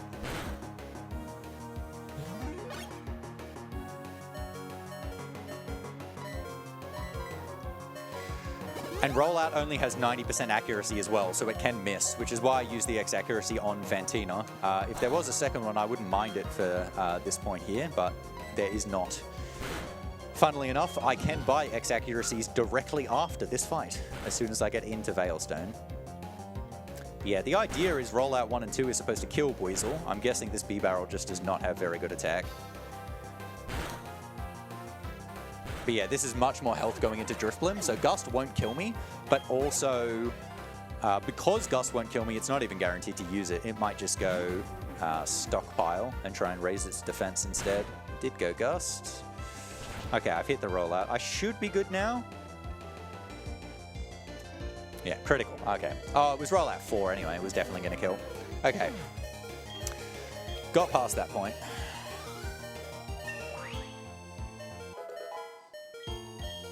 This is experience that if B-Barrel doesn't do this, you would actually rather this experience be going to Rotom, because now B-Barrel isn't going to fight anything and Monferno isn't going to fight anything. Now I actually want to be using Rotom for basically the next large part of the game. Rotom is going to be the main poke that I use. So Rotom, it does have worse special attack and speed than Jolteon, but its defenses are better, and it does have the ghost type, which outside of the drift blim, being ghost type is actually really good because it means you can't get hit by stray quick attacks and things like this. So it ends up taking less damage overall. So just picking up a bunch of items here. Whoa, get that rare candy. So a lot of those I'm going to sell for money. I'm then going to buy lots of items in the mart here because this is where I can buy X items. It's also where I can buy some other stuff too. So just stocking up on a huge amount of money. I'm not actually going to spend all of that money here. Money is actually really, really tight in this run. So I do have to save a bit of it for later, for when I buy netballs, crucially. So I'm going to sell both of those star piece that go for quite a lot. And then I'm going to sell all of the vitamins that I picked up, because these also all go for 4,900. No, do not sell the max ether, please. And then I'm going to buy the TM for Thunder, which I'm going to teach to Rotom like immediately afterwards. Then I'm going to go down and buy some X items. Hopefully I remember how many I need. So I'm going to buy 18 speed. I think I'll get 5 attack, just to try and skip getting them later. We'll get 7 defend, 3 accuracy, and 30 special. So that's a lot of X items. It's actually not enough. I will be coming back to the mart later on to buy even more. I just don't have enough to buy all of the X items that I need for this run. And then I will buy 2 super repels. And then we're going to head off to the gym. So Maylene's gym is where Rotom is going to be expired for its major Pokemon fight usage, but Rotom is still going to be used in the party all the way up until just before the 5th gym. It's just going to be switched out for Wake for the 4th gym leader. Yep, so this gym here, I do have to use a lot of Thunders. So Thunder is a move that only has 70% accuracy. So there are a lot of misses that can happen at this stage, unfortunately. But it is 120 power, so it's twice as powerful as Shockwave. So if you've got a Pokemon where Shockwave's not going to kill it, but Thunder is, it's still better to use Thunder. This gym has a bit of weird tech where you're pushing these punching bags around, but it's actually faster to stop before them. So it's actually like an inverse of the turn frames where I was talking about, where you want to be in motion. For these punching bags, you actually don't want to be in motion, because if you're in motion, it makes it so there's an extra animation to stop you before it actually pushes you. So for the first one, I'm just going to menu here before I actually push it. But for all of the other ones, unless you're facing it, oh my goodness, I did not want to push that one again. I'm just showing off the animation, I guess. You actually want to stop and then turn frame into it. It's like half a second each that it saves. But for these ones where you're in motion, you actually do want to go straight into it.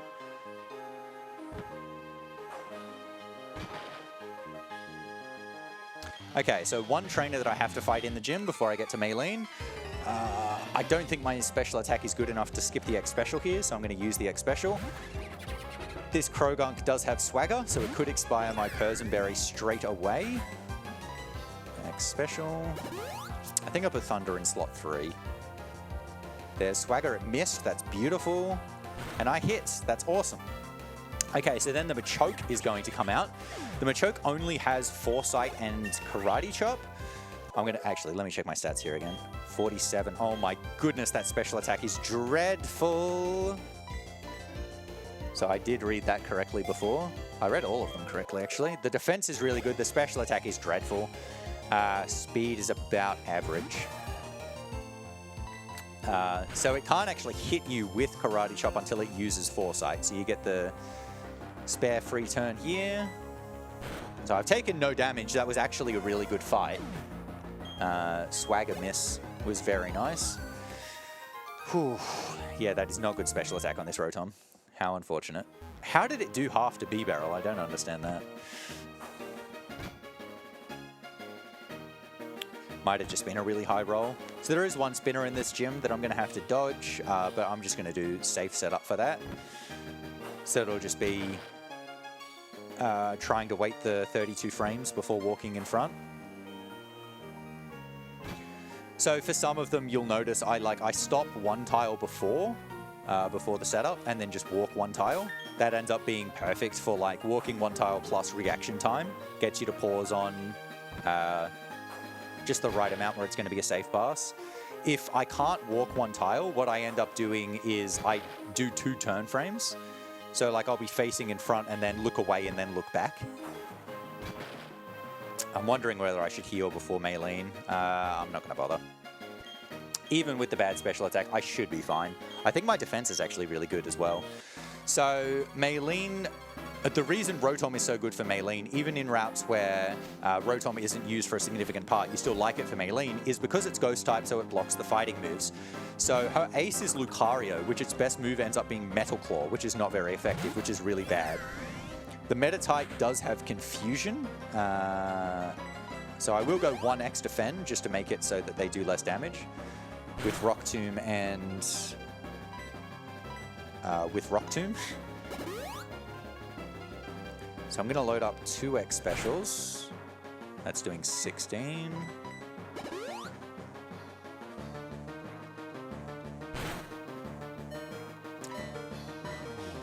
This is another fight where it's nice to have the Berry because Confusion does have a 10% chance to confuse. Then I'm going to use 1x accuracy. This doesn't make Thunder 100% accurate, but it does put it into the 90s. And then Thunder. Thank goodness for the Berry. If I'd hit myself there, I would have died.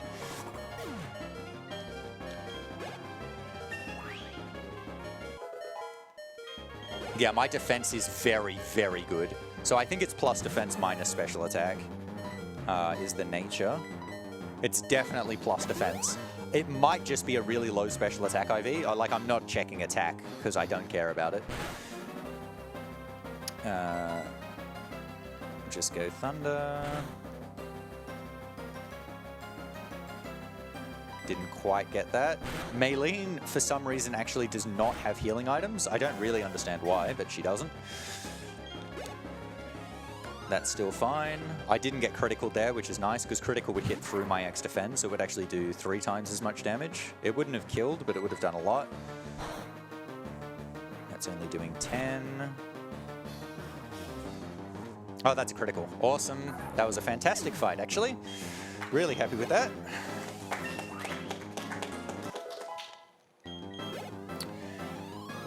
Yeah, I think most of the major fights have actually gone pretty well in this run. I'm actually not too unhappy with this pace, but it can all get ruined by Togepi. Togepi is going to hatch really soon, by the way. It'll probably happen before I get to the next trainer. But I'm still not going to check what ability it has until later, because I can combine it with checking other things' stats. Just to cut down on the menu. Wondering whether I heal Rotom here. I think I will, just for a bit of safety. Here it is. Here's Togepi.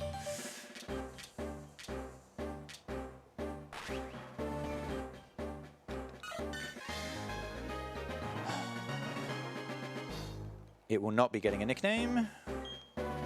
But yeah, hope and pray that that has Hustle. So I'm just thinking here. I actually used a pretty low amount of Thunders because I didn't miss any. I think I should be fine to Thunder the Krogunk in the next fight, but I am going to heal. I still have plenty of energy powders as well. Yeah, I've still got 3. And those end up being not very helpful reasonably soon, where I have to start using Moo Moo Milks for all of my heals. Oh well, I guess don't have to, but I want to, because things are going to have significantly more than 50 health. So here I just do a double battle with Lucas. Lucas sends out Clefairy as his first Pokemon. I actually wanted to use Gravity, and it is a decent chance to use Gravity. So we come up against 2 Zubats, and Gravity makes it so that they're no longer airborne, so they're not immune to ground moves.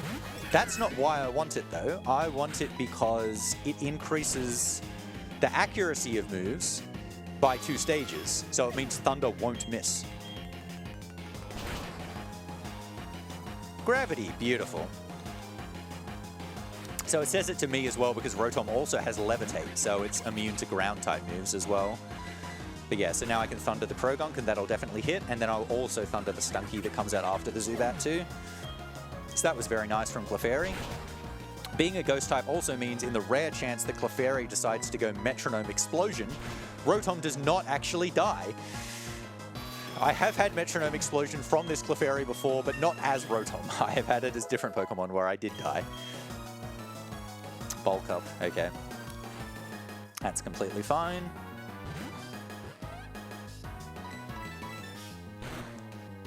Okay, so that fight went well.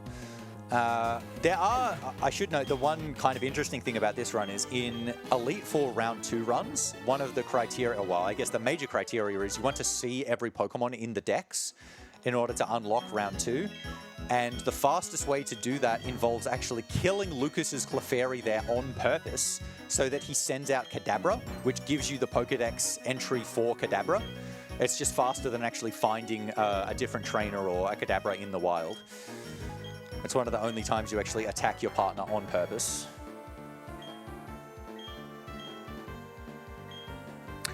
So now Luca's going to show up, and I'm going to get access to the HM for Fly. So now if I die, it doesn't actually really matter what Pokemon Center I go back to, because I can just fly to where I actually want to go. There's only one more fight for a while. There's a little bit of cutscene, and then the next fight is going to be, well, hopefully there's only one. It's going to be Abigail on the way down to Pastoria. I might have to, oh geez, my special attack is so bad, I might have to Thunder Drifloon as well. So one of the things I'm worried about doing this run at this marathon is I've done quite a few runs of this, like, 10 or so. But I've actually gotten really lucky with stats in every run that I've done. And so I'm really worried that I'm going to get really bad stats and then I'm going to have no idea what to do or how to adapt because I've just always gotten really lucky. And so far that has already happened for Rotom. I'm very worried if that happens for the Golduck as well. Yeah, so this is the fight I was talking about. Should I X Special? Maybe the Chingling won't die either. I think maybe I should actually X Special. I think this is the right call. Because I would need to Thunder all of them otherwise, and I've only got 3 Thunders left, so decent chance I would end up missing one, and then regret not using the X Special. I do buy more X items than I need, because as I said before, I do expect to die and have to reset up at some stage in this run. Or I should say at several stages in this run. Even the record in this category, I think, dies like 4 times. It just happens. I've actually gotten pretty lucky so far that I haven't had any wipes. I have had a few, maybe it was just the one death that I had, but it wasn't a full wipe. So I missed the Thunder, but it's gone Calm Mind. This might still kill given I've gone the X Special. Good. Okay, so the movement here in this next area is actually quite tricky to dodge all of the trainers. I have messed this up many, many, many times in the past. So a little bit of focus. Okay, that was actually perfect. Well done. I'm going to dodge those 2 tiles of grass because even though I have a repel going, the Pokemon there are actually higher level than Rotom. Well, most of them are anyway, so you can still get an encounter. So just take the least amount of grass tiles as possible. Pick up the Max Revive and the PP up here. I'm then going to go to the hotel to heal. I don't really understand the text of this guy. He goes out of his way to say, oh, sorry, you can't stay here, but you can rest if you want. And then just heals you. So I'm like, why couldn't you have just healed me? Anyway. And now I'm going to go to the Great Marsh after I pass the spinner in this area here. So I'm going to switch to Logie here, and that should be safe. There was no repel there, but that was only 5 tiles. They're all low encounter chance. So yeah, we're going to go to the Great Marsh here. So we're looking for 2 things in the Great Marsh. The thing that absolutely has to show up is Tropius. And the thing that I would like to show up before Tropius is Wooper. So Tropius is the Pokemon I'm going to be using for Wake, and Wooper is ideally going to be used, I guess, for Byron. You can use it for Volkner as well, but generally speaking, I do want to use it for Byron. So Tropius is a 20% chance to show up. Wooper is 40%, though that can be altered by changing Pokemon in the Great Marsh, which is a mechanic complex enough that I had to make a 40-minute video on it. Oh, here's Tropius level 30 straight away. So Tropius can be 30 or 28 as well. I'm actually wondering if... So it's a 40% chance to catch as well, just chucking a ball at it. Oh my god, that's amazing. That is absolutely phenomenal. I really want the Wooper as well, though. I could just leave now. If I was doing a record attempt, I probably would. But for consistency, I actually really want the Wooper. And there's also a rare candy in here that I want to get up to and pick up too. So hopefully this is just Wooper and then I catch Wooper as well. Another Tropius. Okay. I don't need another one. Yep, so pick up the rare candy. Because if I didn't use Wooper, I would actually have to change how I use all of my Pokemon everywhere. I would have to use Gastrodon for Byron instead of Quagsire, and then I would have to use Golduck earlier and then catch a Magneton and then switch Tentacruel, and it's a whole thing. So Wooper is 50% to catch, I believe. Oh no, it's also about 50% to run away. Dang, did not catch the Wooper. That's a shame. That was a 28. Maybe I'm just holding out for a higher level Wooper. They can show up at 29 or 30 as well. You can also get a Quagsire to show up. I guess if a Quagsire shows up at this stage, I will also just catch the Quagsire. Or at least try to. Carnivine, oh my goodness. We are getting the rare mons now. I can't believe I'm hunting for Wooper and it's taking this long. Oh dear. I have had many runs where I've spent like 10 minutes hunting for Tropius, but that's kind of, yeah, that can happen. But for Wooper, it should not happen. This is why I would escape at this stage in like a PB attempt. 3 Carnivines in a row. This is ridiculous. Come on, Wooper. It's also, I really like Wooper, so I'd like to get it in the run. Oh, this is ridiculous. At least I got the Tropius already. So the Pokemon, their chance of running away is just determined on what Pokemon it is, but it's generally matched up to their catch rate. So the Pokemon that are harder to catch are also less likely to run away. And given Wooper is quite easy to catch, it's also the most likely to run away, unfortunately. That's also a 28. But I will definitely take any Wooper that I can.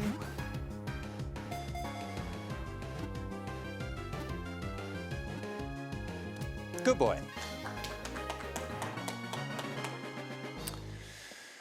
No, I'm not going to give Wooper a nickname. Wooper does not get used enough for the nickname to be worth it. And then I'm going to retire. And then we're going to go off to Wake's gym, where the rival is waiting for us. Okay, so this fight, he's going to lead with Staravia. This is one of the fights I prefer doing with Rotom to Jolteon. The Staravia loves using Double Team as a status move, and luckily I have Shockwave, which always hits. So the Double Team is basically just a wasted move for him. So I'm going to spend a long time setting up X items here while he's doing all of that. So I'm going to set up, yeah, we'll go 3X specials, 2X accuracy, and depending on whether Staravia hits me, I'll go an X speed as well. But because I am Ghost type here, the Staravia can't use Quick Attack. So its only damaging move is Wing Attack, there it is, which does significantly less than Quick Attack does. But so I'm using 2X accuracy, so Thunder always hits, which that doesn't matter for Staravia. But getting Thunder to always hit for especially the Roselia, but also the Prinplup, is very beneficial. Okay, he's hit me twice. That means I should X-Speed. Yep, he's hit me 3 times. That's why I X-Speed. I did not want to attack and get hit by that, because now I have to heal, because Roselia would kill me at that amount of health. And now I will Shockwave. And now I can just spam Thunder, and the fight should be free. Roselia won't die in one hit, but it also will not be able to kill me unless it, I don't know, crits Magical Leaf or something like that. I also should take note of my speed at this point after this fight, because I might alter the order that I fight the trainers in the gym. So what do we got here? 57. If I don't get another level up, that is actually definitely one where I would alter. So the first two trainers in the gym, you can fight in either order, and it doesn't actually cost any time while you're doing the puzzle. The B-Barrel has 55 speed, but the Wingull has 58 speed. So at 57, I'm in between, so it makes more sense to fight the B-Barrel. It's just so I then get the level up and can outspeed the Wingull as well. And the standard is actually to try and fight the Wingull first. It's just a little bit easier on how the puzzle works, but I do get the level up anyway. Yeah, 59. Okay, so I'll just beat them both. Beautiful. Okay, so into Wake's gym. Should I do it now or do it later? No, I'll do it later. So the Tropius went into my party, but I don't know what its stats are. So before I fight Wake, I will see what Tropius stats are, and that's when I will check Togepi's ability at the same time. But I'll do that as right before Wake when I swap it to the front. But how many X items I need to use on Wake really depend on what the Tropius stats are. So it is a 30. I'm just going to start writing stuff down because I do have to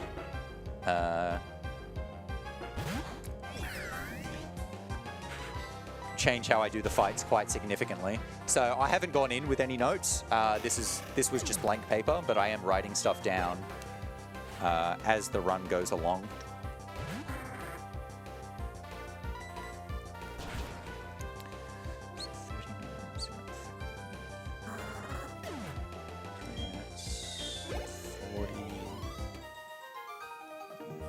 Okay.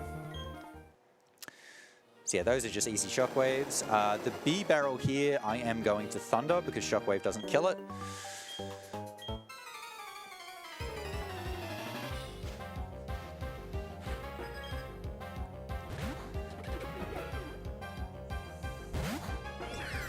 Thunder is 3. Beautiful. So these are all 70%. I don't... Oh no, I did... Did it miss the Thunder? I can't remember. It's actually, I mean, it's doing better than expected with Thunder so far, I will say.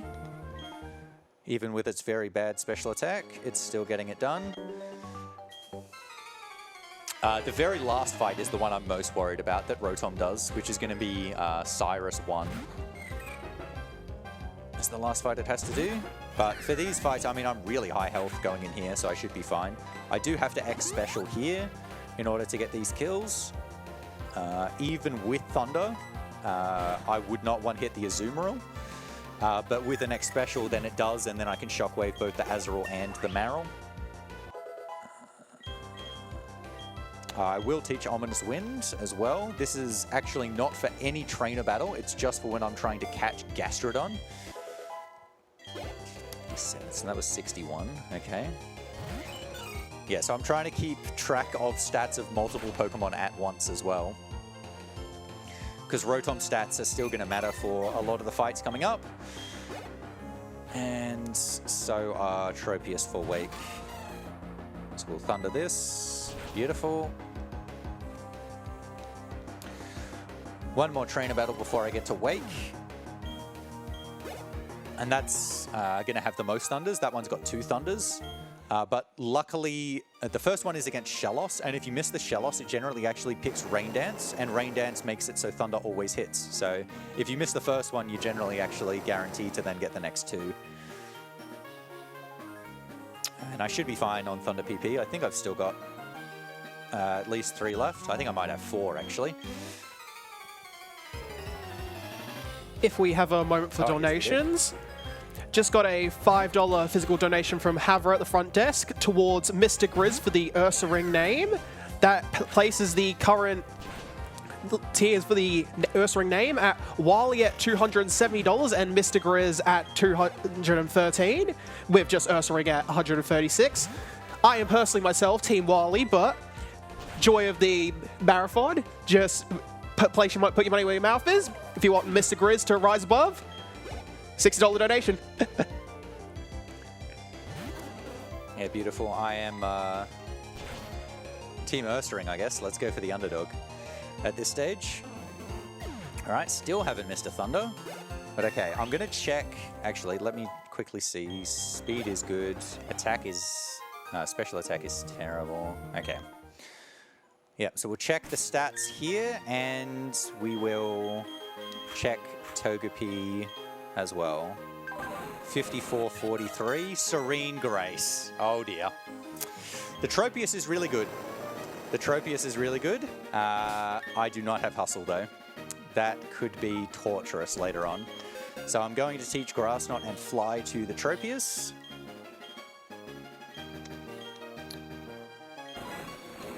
So that'll be 3 and 0-3.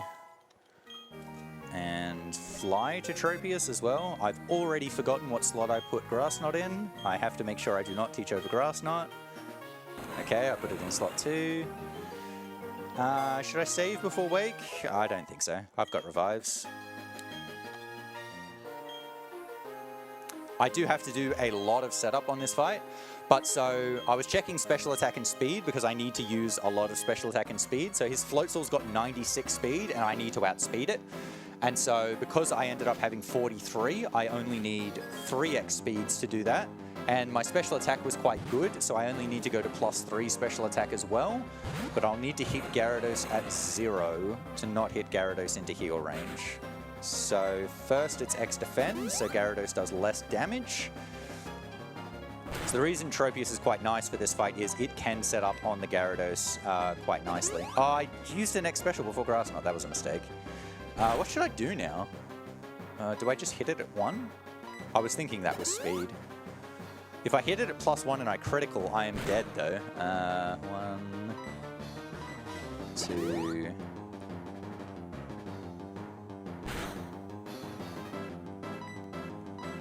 3...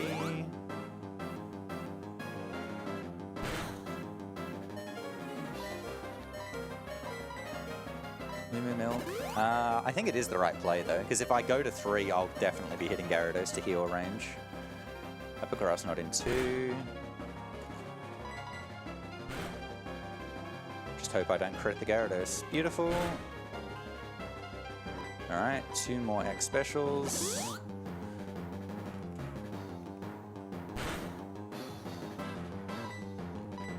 Alright, just hope this last bite doesn't critical. And it criticaled, but I lived. This Tropius actually also must have quite good defense because the bite is doing less than expected. And with a little bit worse defense, I would have died there. I did have to heal because the Floatzel knows Aqua Jet, which is a priority move, and it would have been able to do the 3 damage in order to kill me. But I should be fine now. I'm all set up.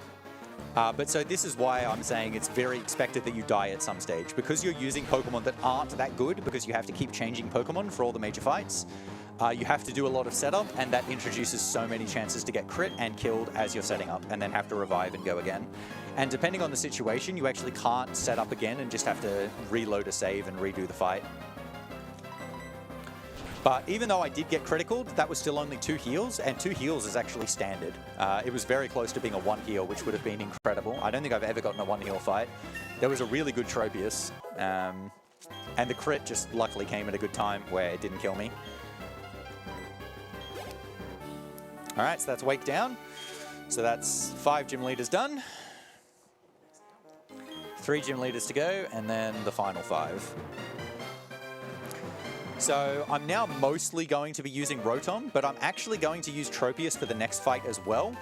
Tropius doesn't do the next fight faster, but the difference is so little that it is worth keeping Tropius in the front and not swapping Rotom back until afterwards, because I then use Fly, so it saves me a menu. But yeah, for now, we'll just keep Tropius on. Hopefully I don't hit the spinner. There's a little bit more text. There's story going on in the game. The evil dudes are going to show up and start setting off bombs and stuff. But for now, it's really just mashing through the text and following the galactic grunt after the bomb goes off. There are small things you can do to make these cutscenes go a little bit faster. So like, for example, entering this cutscene on the left there, instead of talking to Wake at the bottom, is faster. It just makes it so the characters move less throughout.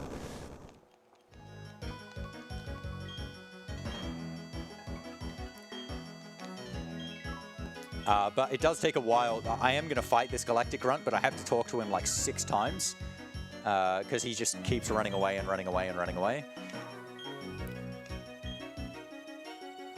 What I mentioned before about like the text, how you want to clear it with the D-pad as well, means you've actually got to pay attention to a lot of the text. You can't just be mashing A and B the whole time. You got to wait for what you know is the last text box to then D-pad away.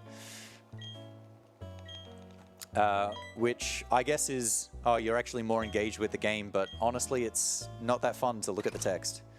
I'm going to try and do a setup here. That should be safe on the left. I'm also going to pick up this hidden heart scale here. This may or may not actually be used in the run, but I want to get it now, so if it is used, I don't have to go all the way back there.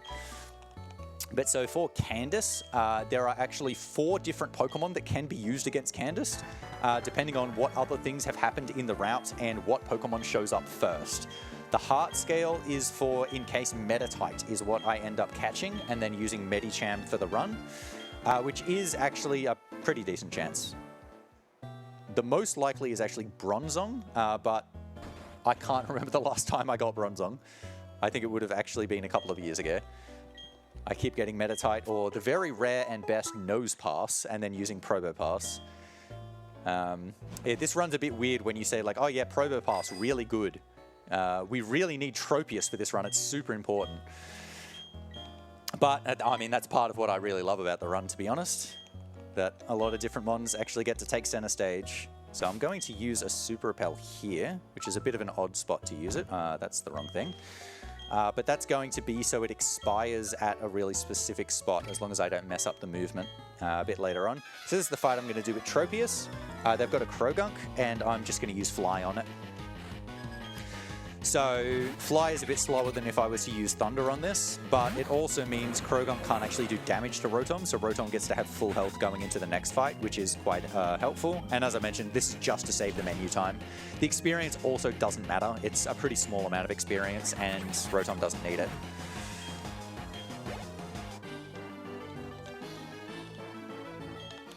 Okay, so now that I've tracked him down, Cynthia is going to show up, and she's going to give us the secret potion.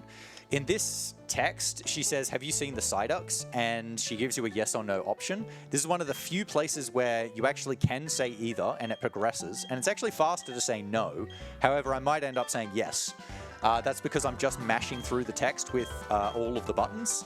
And all of the buttons means using L, A, and B, with the option set for L to equal A, because it's just better to have a third mashing button. So that means there's 2 A's and 1 B, so I got yes. It's 3 frames faster to press B, so it's not worth actually only pressing B, because that ends up affecting your mashing speed enough that it ends up being slower. Anyway. And then we're going to fly to... so I'm going to swap Rotom to the front, and then we're going to fly back to Salacion. And then I'm going to go up and save those Psyduck. And then we're going to go to the Fog route. So she gives you the secret potion, which is the same name in the Johto games of the item you get to heal Ampharos. I actually think if you move the item between the games, it works exactly the same way for the 2 things. It's just the exact same item, it just does totally different things. But yeah, so the Fog route. So Fog route is a route with Fog, who would have thought? So Fog is a weather condition that reduces all moves accuracy to 60%. Terrible mechanic. You can get the HM for Defog to get rid of the Fog, but it is not worth it in this run. You have to go through a detour throughout the Salacion ruins. Instead, we're going to be relying on Rotom and the fact that it has Shockwave, which never misses. So the Fog doesn't impact Shockwave. It does mean that I don't want to be using Thunder, like, at all here.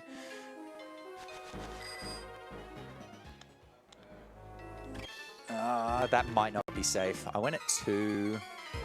No, I think it's safe.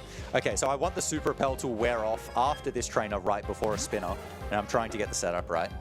Okay, so Apom shows up here, and it's going to be using Water Pulse because it's its best move. I'm going to set up 3 X specials so that I can kill it with Shockwave.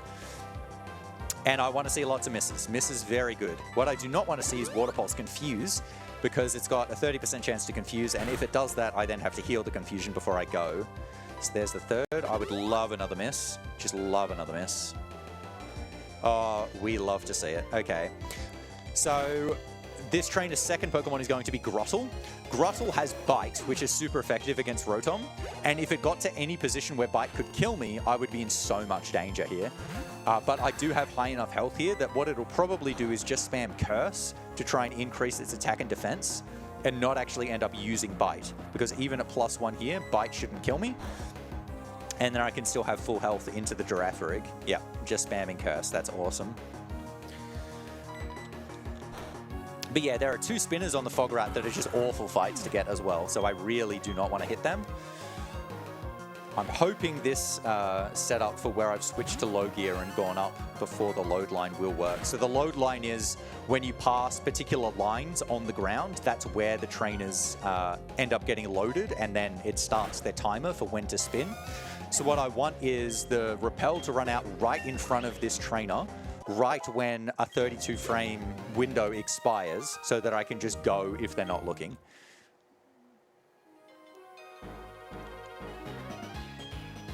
Good. That might have looked safe. It might not have been. I got past anyway, so I don't really care. This trainer is another one that's really nice with Rotom. So this Machoke has Submission, Vital Throw, Revenge, and Seismic Toss, which are all fighting moves. So it cannot damage Rotom. So I can just sit here and spam Shockwave and it dies. So this fight is completely free. And the third fight that you have to do on the Fog Route is Hoot Hoot and Noctowl, which are also not super threatening to Rotom. The thing I'm most worried about is the spinner afterwards. But so when I get into the next town, I also need it to be day here. So the first thing I needed it to be day for was Tropius, actually. Tropius does not show up at night in the Great Marsh, which is why I needed it to go past 4 o'clock there, and it was just. But when I get to Celestic Town, there is an NPC here who gives you an item depending on what time of day it is. And so in the morning, he gives you the Choice Specs, which are an incredibly good and important item for this run. The Choice Specs increase your special attack by 50%, but lock you into using one move only. And that boost just ends up being so useful. But I'm also going to go shopping because he's in where the mart is. I will pick up, what will I pick up? A Dusk Ball and some Hyper Potions and the rest of the repels that I need for the run. Oh, that's actually a nice critical. That would not have died without that critical. This Fog Rout's actually going really nicely so far. I think the worst thing that's happened was hunting for Wooper so far this run. Hunting for Wooper and catching Rotom. There's still plenty of bad things to happen, especially since I don't have Hustle and No Guard. So he's looking down. It's also really hard to see this trainer because they're in the fog. There we go. I'm going to go in here, get the Choice Specs. And so there's only 2 fights left, 2 trainer battles left where I'm going to be using Rotom. The first one will be fine. I don't have low health, so I can just go straight into that fight. Actually, I'm just going to equip the Choice Specs now before I forget, because I have forgotten before. And then do the Mart, so... well, I've ended up buying a Quick Ball. I'm supposed to buy a Dusk, but it actually does not matter. It's just because of text that I'm supposed to get the Dusk Ball. So I'll get 7 Hypers. I'm actually quite good on Revives. I don't think I need any. I'll get a couple of full heals. And 11 Max Repels. Yep, that looks good. So I need to save some money there because I'm going to buy netballs right after this, and I want to be able to buy at least 14 netballs because I need to use quite a lot of them. Unfortunately, I can't use Dusk Balls at night because I need it to move into the morning here, and it can't go from morning to night again because I needed it to be night at the start of the game. You could technically actually change the date now back to night and then use dusk balls for all the rest of the catches. And I have actually considered doing that. The thing that's a little bit annoying about it is it ends up being faster to use a second DS and then swapping to a second DS that's then set up. And I'm like, that's so dishonest. Please just use one console. So I'd rather that not be allowed, so I'll just stick with the one. It also makes it more likely that you would because you would be setting the time again in the middle of the run, that you would actually end up accidentally seeing the exact same seed, because the seed is determined by the time, or it's a large factor. It's the time and the amount of time that the game's been loaded that determine what the seed are. So if you're just mashing through, you could accidentally hit the same seed that you hit in a previous run, and that's not what you want to happen. Okay, so not getting the goal back there was not good. I didn't want to see that. I've only got 4 shockwaves left, and I need all of them for Cyrus. And I am worried about this fight because I do not have good special attack, as I mentioned. Luckily, I do have a really good defense. So what I'm going to do is I'm going to heal to full. Where am I? Oh, I was right on energy powder. Yeah, I'm just going to heal to full. I don't think I'm going to bother saving. Yeah, we'll just go in. Yeah, so this fight, you have to set up.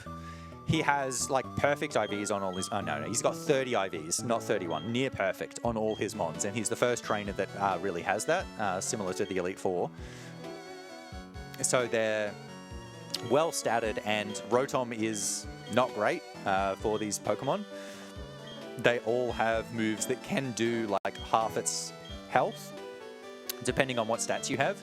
My defense is really, really good though, so I might be able to live 2 hits from Sneasel and Golbat. My health is not great though, so I'm a little bit worried about it, but my special attack is so bad that I definitely do have to X-Special straight away. The Sneasel can use Screech, and if it picks Screech, I am not winning with Rotom, basically. So its attacking move is Ice Punch. I want to see less than half. Oh, that's done more. Okay. I'm now going to have to X-Defend. This will definitely be Ice Punch now, though, since it can kill. So now we'll heal.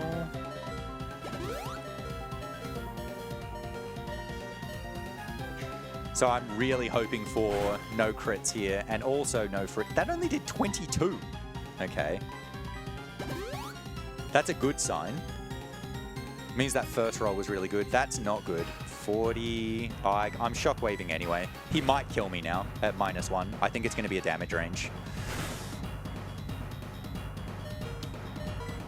We living? Okay, I should be good now. I should just be able to spam Shockwave, unless my special attack's so bad that I don't get Golbat at +1. But even if I didn't, I would still just spam Shockwave. Sending out Murkrow first. I don't know if that normally happens, but whatever.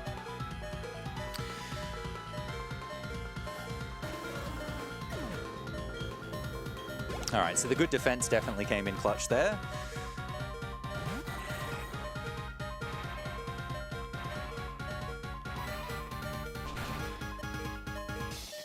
Please die. Oh, well, that'll do. Even with getting Screeched, I'm going to say that was actually a really good fight. I didn't have to switch out at all. I did have to use the X-Defend, but that ended up saving me because I got Screech afterwards. I will definitely take that, especially given how bad my special attack was. Rotom overall actually did really well considering its special attack, I will say. But so now is where the run could turn to absolute garbage. The next thing that I'm going to do is catch 2 Pokemon on the water, because I'm now going to get the HM for Surf. So the 2 Pokemon that I'm looking for here are a high-level Gastrodon and a high-level Golduck. So normally I would use either No Guard or Hustle in order to make this significantly more likely for them to show up. But I do not have No Guard or Hustle. So first I'm going to fly back to Floroma, and I'm going to buy the netballs. I'm just going to buy as many as I can. And then I'm going to go hunting. So These are going to be 9% chance for like Gastrodon to show up as the encounter. And of that 9%, they can be between level 30 and 40. And I'm going to be using a repel to get rid of the low level ones as well. Gastrodon, I don't really care what level it is after I use the max repel. I've also got to teach Surf. I also have to heal because Rotom might die. But so Rotom's going to be 33, so it's going to get rid of the level 32 and below ones. I need to teach Surf. I'm going to teach Surf to Wooper. We'll get rid of Slam. Just in case, depending on what Wooper's stats are, Mudshot might be useful, and we'll use the Max Repel. I also ordinarily might use a 3DS rather than a regular DS for this part, and you would just spin the circle pad in order to try and get the encounter. But the last time I did that at one of these events, the 3DS crashed, so I'm just using my regular DS. That was a really quick encounter, my goodness. Please be Gastrodon. It is Tentacruel. And it's 40. You are kidding me. So Tentacruel is a 1% chance encounter, and it has showed up at the max level, and I can't escape because it's too fast. So Gastrodon is 9 times as likely to show up. These are the only 2 things that can show up with the repel. So the main reason for using the repel is to get, oh my goodness, is to get rid of like the level 30. I actually have to heal that, unfortunately. Wow, that's so garbage. Yeah, I have to use another Moo Moo Milk. I think I've still got antidotes. Funnily enough as well, I actually do want to catch a Tentacruel later on in the run, but I can't accept level 40. I actually want to catch a level 51 much later on. That was such a quick encounter. I'm so upset that was Tentacruel. That is ridiculous. Oh, dear, dear, dear, dear, dear. Okay, that was actually pretty fast as well. Please be Gastrodon this time. Thank you. 37. I will take 37. Ominous Wind.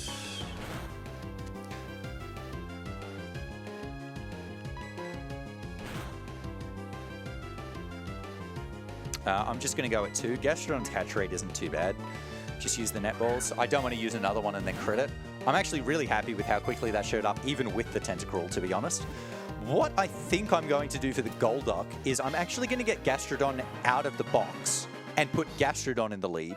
So my Golduck is at least 37. Because if I saw a 33 Golduck, I wouldn't even try and catch it. I need Golduck to be a good level. But that also does mean that it's even more likely to take longer to show up. I do need to change my party here anyway, so it's not that big a deal. So we'll fly back to Celestic. Oh, I should have taken the specs off Rotom there, because I'm going to leave Rotom in the box. Okay. Yeah, that's just going to have to be another menu. Specs off. No, I could have kept Rotom, actually, because I'm going to get rid of Togepi. Oh, no, I need Golduck.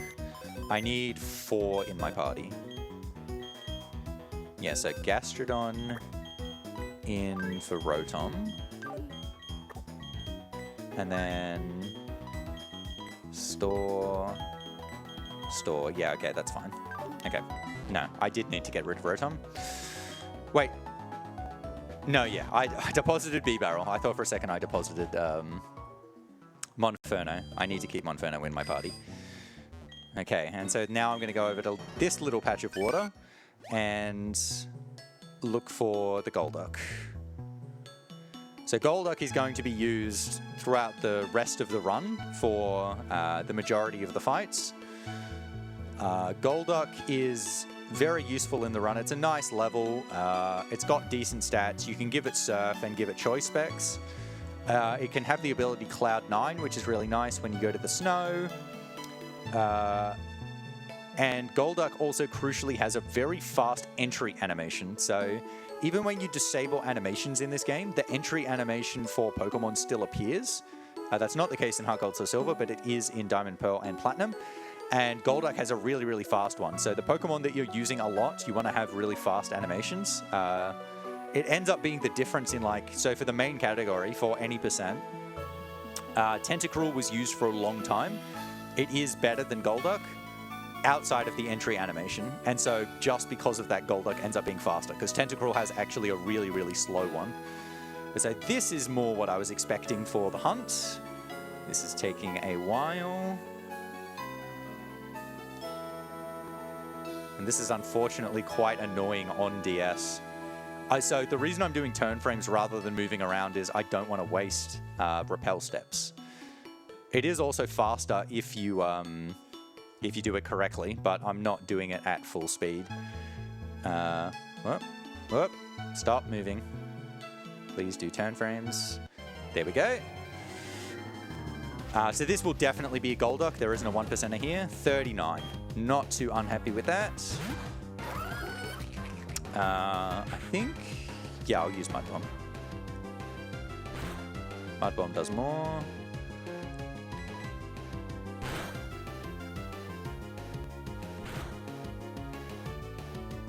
Okay, I'll throw from there. Golduck's catch rate isn't too bad either, so hopefully this just gets straight into the ball. Very good.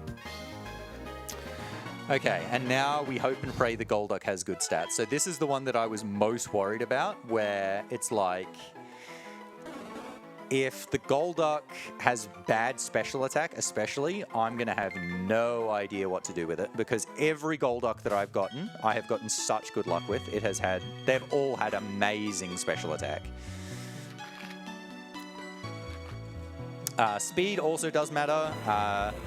And defense and special defense matter as well. Attack actually does matter for one fight too. But we'll just see when we give it the rare candies, which will be pretty soon. I'm just going to head over and get one more rare candy, and then I'm going to use...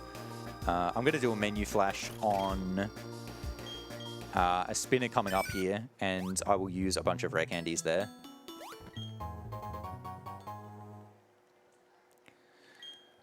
And we'll see the stats. So average special attack would be 89 at 40, I guess, actually.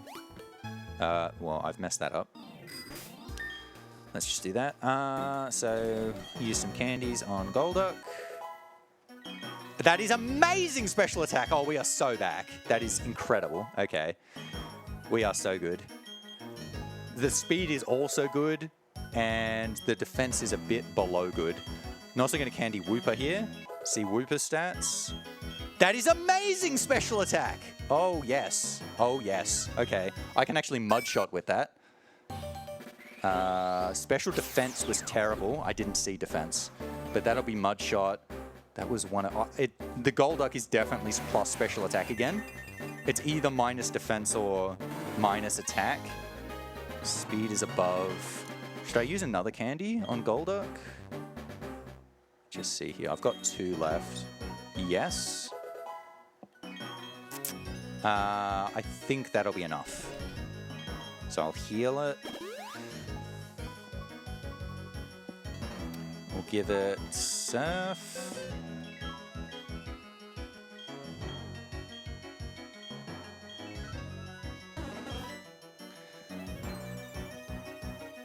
And I will give it the choice specs as well.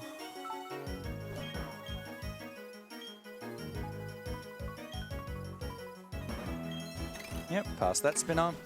And so now we're into the Golduck portion of the run. Given how good that Golduck was, and the fact that those hunts weren't so bad, I'm going to alert the tech team that you may want to look for a backup run, because I think I'm going to go a decent way under estimate. Because it was like, my PB is a long way under estimate. It's like 48 minutes better than the estimate. I'm not going to PB in this run, obviously, but I had to set a large estimate because those hunts can take 20 minutes and you can just get really bad stats on so many pokes. But the crucial ones are looking very, very nice here. So I think I should be good.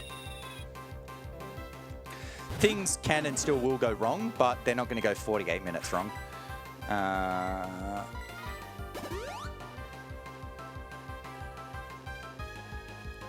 So this, unfortunately, is going to be using double team, and I'm going to have to hit through that. Just 2x special should be fine, because my special attack is really good. Missed. That's annoying. Do I have to heal that? I don't know.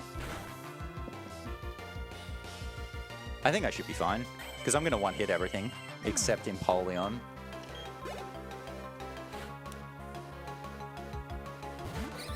Am I going to one-hit Roserade at 2? Is it 2 that you go to, or 3? Oh dear.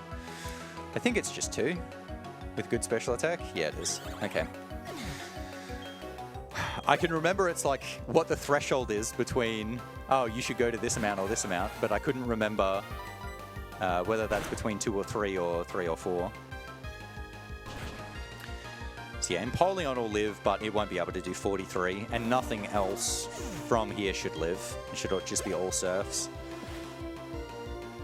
So 108. Just thinking about future thresholds, my special attack is very good. I might be able to hit some of the really high thresholds. I guess we'll see as we get to them. I think I want 108? That's 111, okay. Yeah, I think that hits the Saturn threshold. So as long as this doesn't crit me. Special defense was really bad on the Quagsire. Okay, so Quagsire is going to be used for Byron. The special attack was amazing, as I said, so I can actually use Mud Shot instead of using Mud Bomb. So Mud Shot is only 55 power, but it's 95 accuracy. Mud Bomb is 65 power, but it's 85 accuracy. The other advantage of Mud Shot is it drops speed.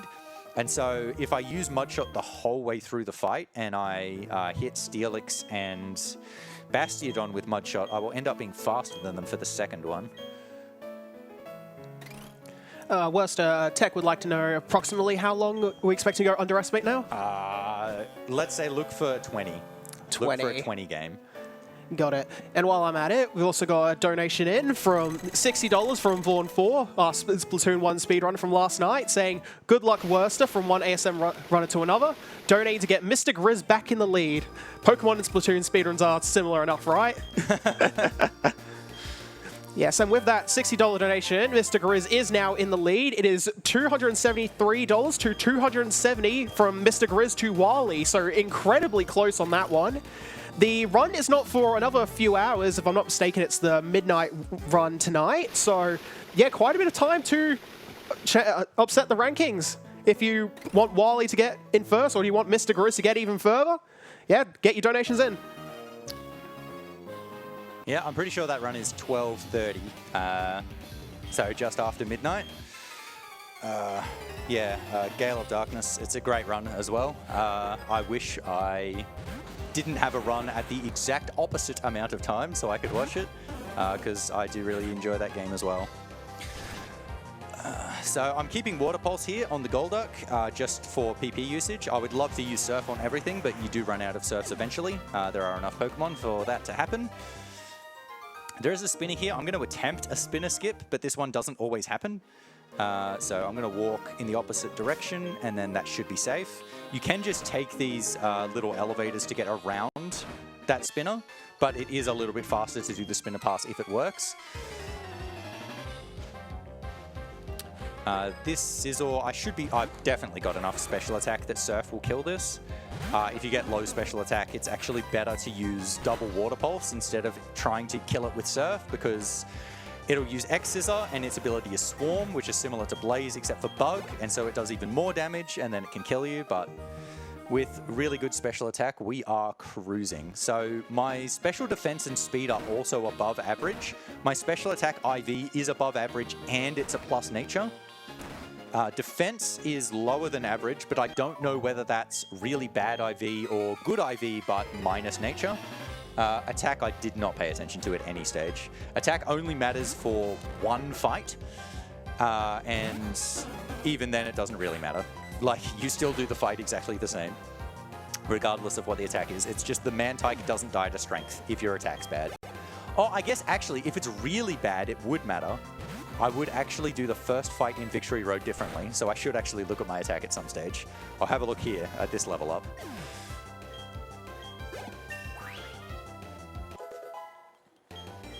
$74, $76. That does not help me figure it out.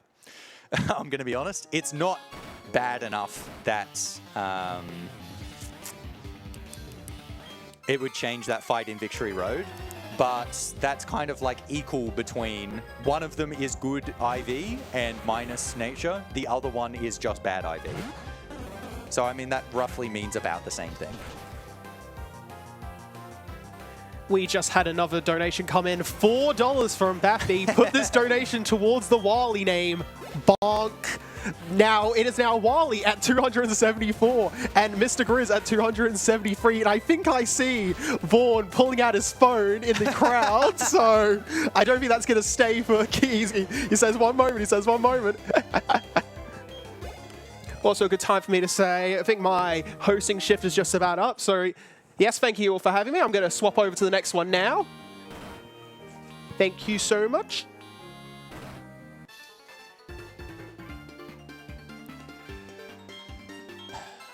All right, beautiful. So some of these gyms are just, there's a lot of mandatory trainers that you've got to fight. This is another fight where the Surf is actually going to help. The really good special attack, because Surf is going to be guaranteed to kill all of these. I'm wondering whether I heal before Saturn. I think my special attack is actually good enough that they're all guaranteed, so I actually shouldn't heal. But I don't know how confident on that I am. I'm probably confident enough to risk it, because it's always more fun to risk it, isn't it? But so after this, we're going to be fighting Byron, and so I'm going to use Quagsire. This fight can go so differently in so many different ways. He leads with Magneton, which is 4 times weak to ground, so you would hope Quagsire can one-hit it. I do have decent enough special attack that I should actually be able to get it with Mudshot, and my speed is also really good, so even if I don't, I'll be able to get it after the speed drops. What I do have to do, though, is take the choice specs off you, switch Quagsire to the front, and give the choice specs to you. Yep. Then we're going to go into the fight, and perfect fight is I just spam Mudshot and I win. It's really unlikely that that happens. The Magneton is going to be faster turn 1. It's either going to use Metal Sound or Tri-Attack. Tri-Attack is going to do over half my health, and Metal Sound is going to reduce my special defense so that Tri-Attack would one-hit me, but also so that Steelix can then two-hit me with Flash Cannon. There's the Metal Sound. But because I'm using Mudshot, getting Metal Sound here is really nice. I didn't get the one hit, but I did get the speed drop. So what's going to happen here is he's going to heal, and then I'm going to keep using Mudshot. And so I'm going to get another speed drop, and then I think I'm faster. Oh, I got the kill the second time anyway, so that's fine. But so now, because I'm using Mudshot on Steelix, I'm going to drop its speed. So I'm actually going to stay in. I'm not going to reset that special defense. If he goes Sandstorm, I'll get the free turn, so now I'm faster. That didn't do enough, but I can now X Special. He can't kill me in one hit without a crit. He's still gone Earthquake, that's expected, I guess. That's actually really good defense on the Quagsire. Now I can Mudshot and that will kill, and now the same thing will happen for Bastiodon. And so for Bastiodon, it's actually really ideal to be slower and then hit with Mudshot and be faster, because the Bastiodon knows Metal Burst, which doubles the amount of damage you do to it back to you, but it doesn't have minus priority like Counter and Miracle do. So if you're slower than it, it can't actually get you with it. So he's just gone Taunt instead. There's my speed drop, and now I will be faster, and then I should be able to kill even with the Sandstorm up. That looked like it did enough. It did not do enough. Now he can kill me with Metal Burst. How unfortunate. Ah, dang. All right. No. I'm going to send out Tropius. Yeah, I've already used Tropius. That was almost the best pirate fight I've ever had by a long way. We'll just use a regular revive, I think.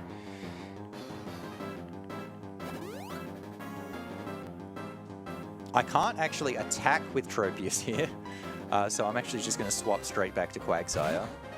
That was +1 in Sandstorm. Quagsire is faster now, though. Oh, God, this is annoying. 21. I think I should X Special and then try and one hit with Mud Bomb. Stone Edge again. Oh, that's crit and killed me. Are you kidding me?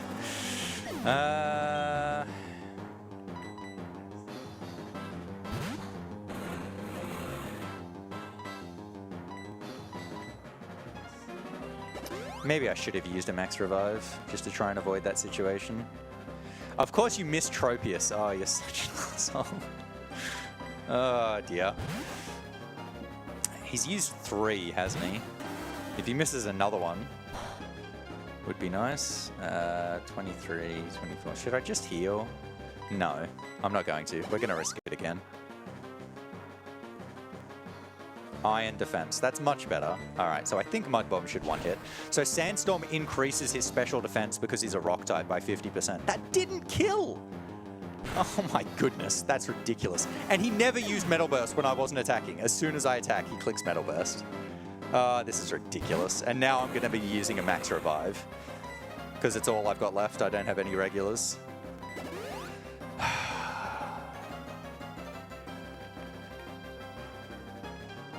And again, misses Tropius. At least he doesn't heal anymore. I'm very surprised that didn't kill given how much the first mud shot did. But now I'll just finish it off with Surf. Whatever, it's a win. I have had much worse fights than that, to be honest. I'm just disappointed given how close that was to an amazing fight. It's a shame. But yeah, so sending out Tropius there does not invalidate the run because Tropius didn't do anything, and it getting experience doesn't help because it can't be used to do anything against the major fights. However, if I'd sent out Golduck there, that would have invalidated the run.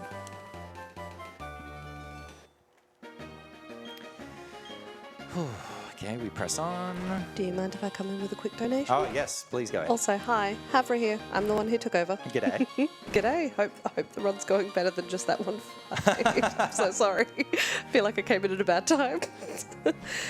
We have a $3.88 donation from Vaughn 4 saying, Mr. Grizz will win. I wanted to donate $1.01, but that's actually not possible.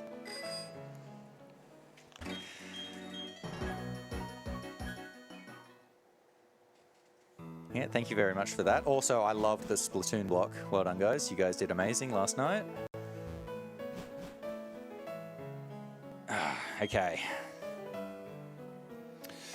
Yeah, this is just cutscene, so that was actually a really nice time. To be honest, that was the worst fight that I've had so far. All of the other major fights have actually been good. And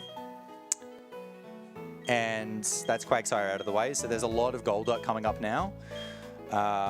This stretch from like 6 to 8 is kind of the longest stretch where you're only doing one extra major fight, which is Candace. So there is a lot of Golduck for a while, and my Golduck is very, very, very good. So the next part of the run should actually be really good. Like, it's good enough that it's able to skip any setup on a lot of the fights. So the next fight that I'm going to do should be Saturn, and it should just be click surf, surf, surf, instead of actually having to set up anything. I hope I'm right about that, because if I'm wrong, I'll die. And I'm actually pretty low on revives after how many I used on that fight. But the only other fight I should be using revives for before I can stock up on more should be Candace.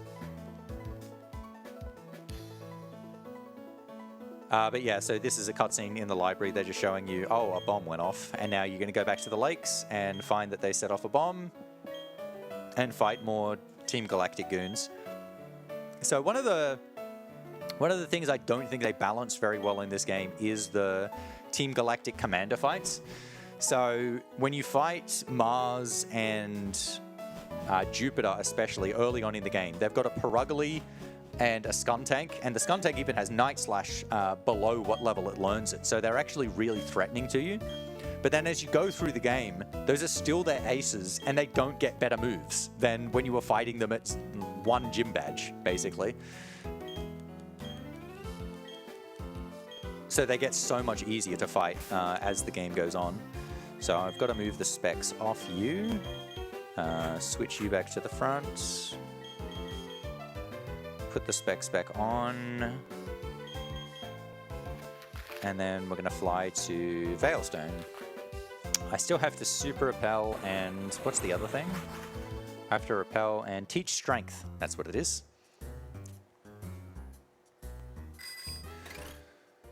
So I will do that when I get to the next area, I guess. Okay, so this is the route where I always hit extra trainers as well. So the way you have to do the movement actually changes in subsequent passes compared to the first one, because you don't fight the trainer, so they don't stop you. So the amount of time on the route after the load lines is different.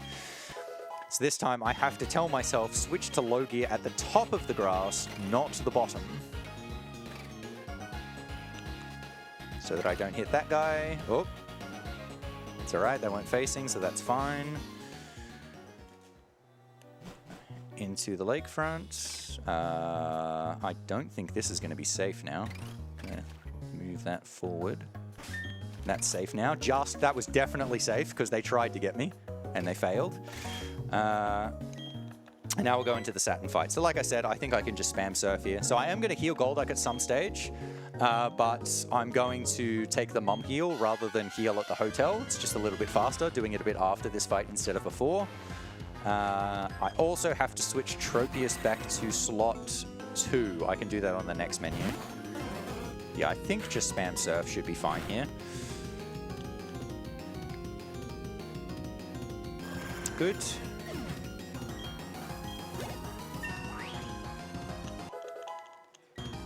Yeah, I think the threshold is 108 and I'm at 116. So I'm just a long way above. But so the reason I want Tropius in slot 2 is after this fight, I'm going to be doing a double fight. And it's faster to do the double fight with Tropius in slot 2 because it can avoid dying. Surf hits the whole field. And Tropius won't die in one hit, and then it can use Fly to avoid the next surf as well. Yep, so that was fine.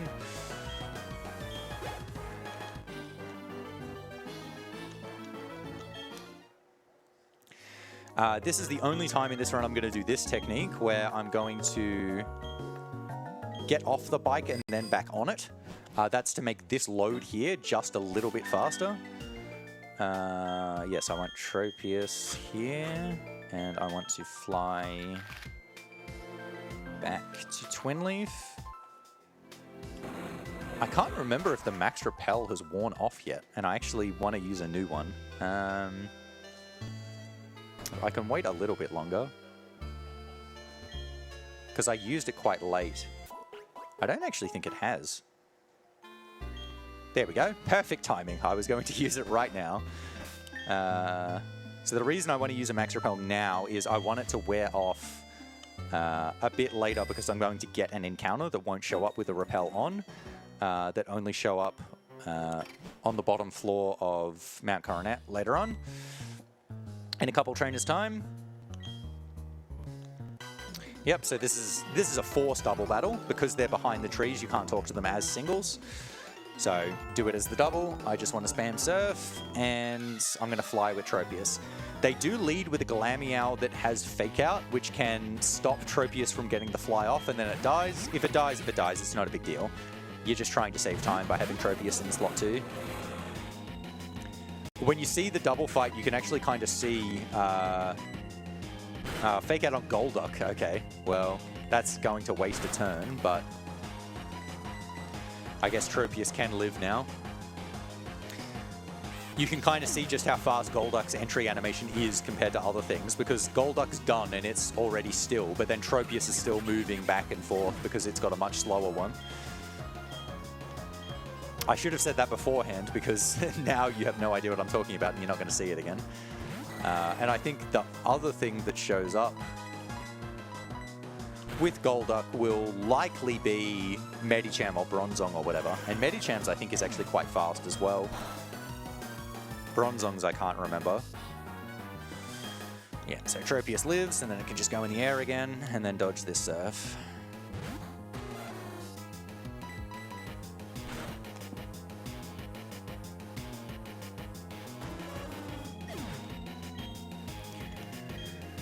Okay, so there are more trainers here, and you could fight these as a double, but you do have access to fight them as singles. But what you can also do is just not fight them at all, because you can just surf around these trainers. And then fight Mars. So Mars, I won't have to X special, but her Perugly is still going to outspeed me. So normally it's not actually worth using an X speed just for one Pokemon. It's because they're going to get a hit on you either way. You'd rather just not use the item.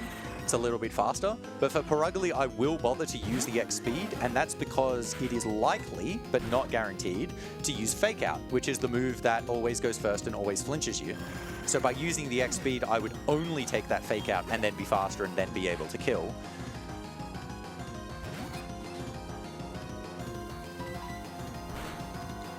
It can still use Slash. I think it can use Hypnosis as well. But either way, I'm going to X speed. Regardless. Speed is 1. Do you mind if I take this opportunity to tell people what we're fundraising for? Yes, you can. No dramas. So here at ASM, we are raising money for Game on Cancer. Now, this is a charity that funds early career cancer researchers who are working all across areas of cancer research to make sure this is the last generation to die from cancer. If you'd like to and we're able to donate, you can go to donate.ausspeedruns.com. We also have a couple of incentives that are still going. So this is naming Espeon in Pokemon XD. Currently we've got Winx winning on $480, but you can put whatever you want. If you want to get more than $480, then you can name it whatever you want. We also have Name Ursa Ring. Currently Mr. Grizz is winning at $276.88. So next one is Wally at $274, so not much in it. So if you have a feeling and you want to donate, please do. Yeah, beautiful. So I'm actually going to pick up a few extra rare candies here. I noticed my speed at 47 was 98. And before I get any more levels, there's going to be an Electabuzz that has 100 speed. And so if I can use some more candies on Golduck and get above that Electabuzz, that would be really nice because it's actually quite threatening. It does have Thunderbolt and Thunder Wave. Depending on what Pokemon I get here in Mount Coronet, this is the one that's going to be used against Candace. So it could be a Meditite, it could be a Bronzor, it could be a Nosepass. Meditite is 20%, Bronzor is 20%, and Nosepass is 5%. Nosepass is, of course, the best one because it is so rare. It is a Meditite, it's 33. I don't want to catch that, I really don't. I guess I'll catch it. So the reason I don't want to catch that is that's the low-level Meditite, so I actually have to give that 4 rare candies to get it to evolve, because it evolves at 37, which means I don't think I have enough to give one to Golduck now. There are 2 more rare candies I can get after this. I think I'm only sitting at 2. I might be sitting at 3, I'll see. I do have to use a Repel here anyway. I'll just check. Do I have 3? I have 2. No. Oh, wait. That's a rare candy. No, there's 2 more after this. Okay, I can use one. I'm using one. I want to give one to Golduck. Yep, get to 100. Okay. And I'll get both the ones in the snow.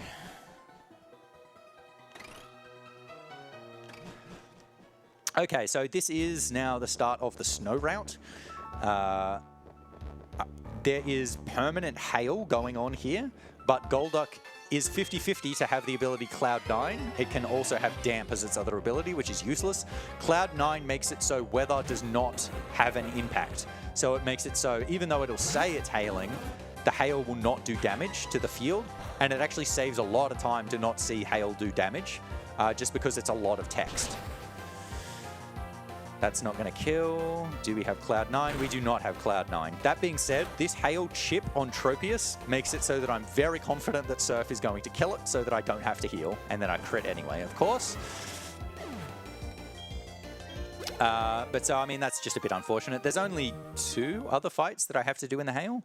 I'm going to make sure to run up here. The snow also has like several tiles where you can't actually run at full speed. But then there are some that are like hidden or the stair tiles that you can. So you actually want to take like really specific paths through the snow in order to not be running on the tiles that are really slow, obviously. Okay, so Maylene's going to show up here. She doesn't actually do anything, but this next trainer is the Electabuzz trainer. So hopefully I can go first and just breeze through these with Surf. The hail will be annoying, but yeah, if I can dodge the either getting hit by Thunderbolt or Thunderwave, especially since I don't have Cloud9, it'll be very important. That rare candy, obviously, is getting me more experience that could have beneficial impacts later on in the run as well, especially if it helps me with an outspeed later on.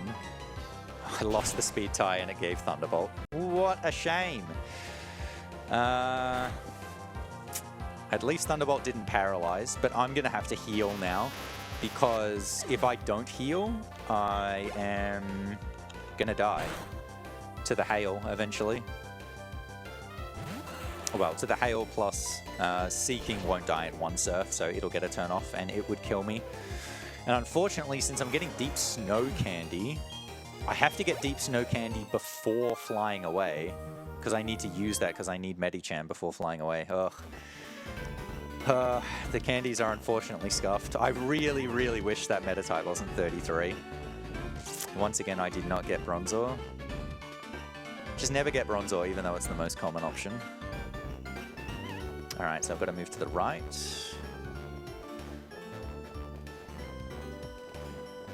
Pick up the rare candy here. Now, I have messed this up before, especially when picking up the rare candy, that I ended up hitting some of the trainers here. Hopefully I don't mess that up. Especially since I have not healed yet.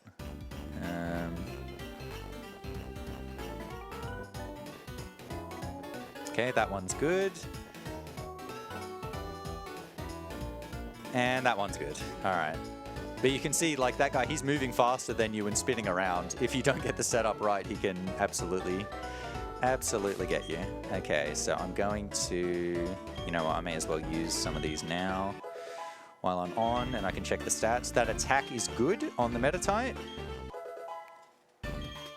The speed is good. Wow. Hitting the speed threshold's amazing. The defense is not good. Okay. Hitting the speed threshold is incredible. I don't think I've ever gotten that before, but I need to heal. I don't know why I used a Hyper Potion. That could have been Moo Moo Milk. I will teach Rock Climb to Monferno. That's a crazy good Meta-type. I'm so happy I caught the level 33 Meta-type. So that's only going to need 1x speed and 2x attack, and I have the max repel.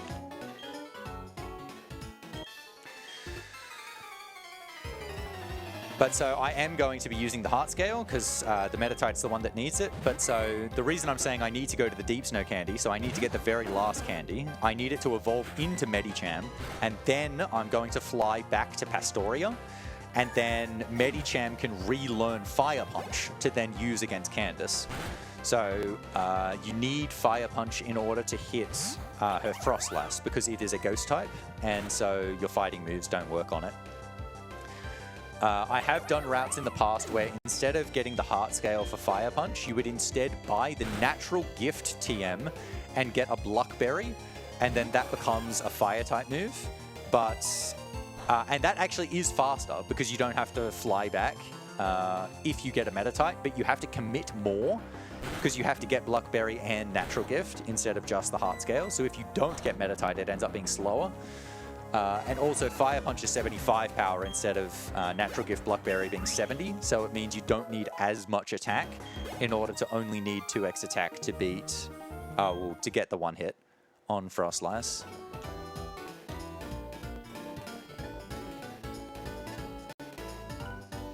Just thinking whether I should save before Candace. I think I will, just because I've only got the one revive, and I can definitely end up having a couple of deaths here, and I don't want to have a full wipe, so I may as well.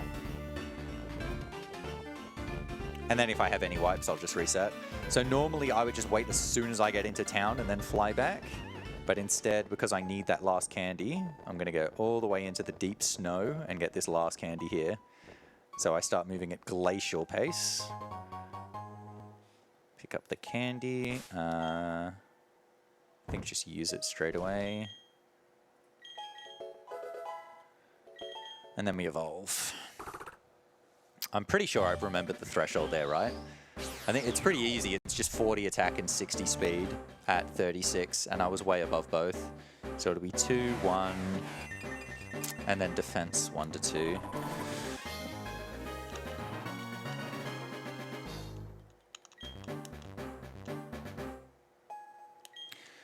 Okay, swap Medicham to the front while I'm doing this fly, and then fly away back to Pastoria. And so while I'm in Pastoria doing this heart scale, I'm also going to pick up the Mystic Water. Mystic Water increases water type moves by 20%. That is going to be useful for the one water type Pokemon that I get that I won't be giving special moves to, which will be Floatzel much later on. So I'm just going to get this now while I'm in Pastoria and actually really close to it. So that way I don't have to fly to Pastoria later. You can, when you're going like to Lake Valor or when you end up going to Sunyshore, you can just go from Pastoria, but it is a tiny bit slower. So it's better to just get this now.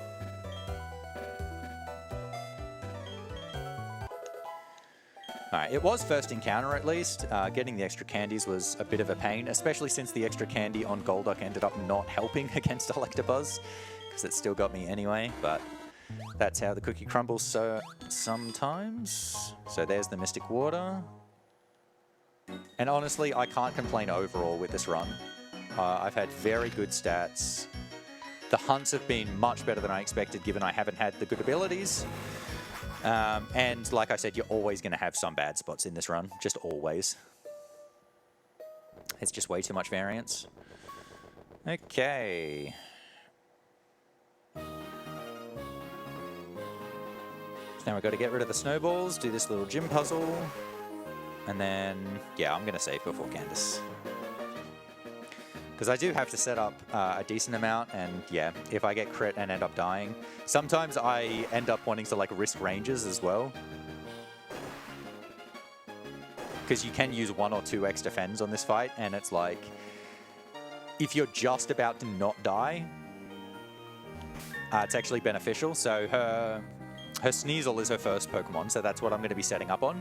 And it's got Aerial Ace, which is super effective and can do a lot of damage to Medicham, but then it's got Ice Shard, which is a priority move. And trainers that have Kill AI, even if they've got multiple attacks that can kill you, usually it's just random which one they pick.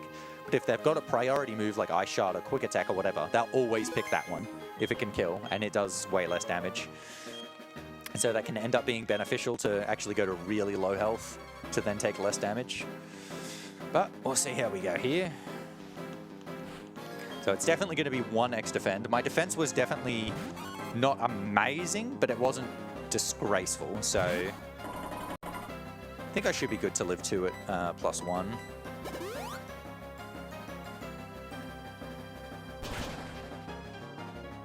Yeah, definitely. So now we'll go the speed.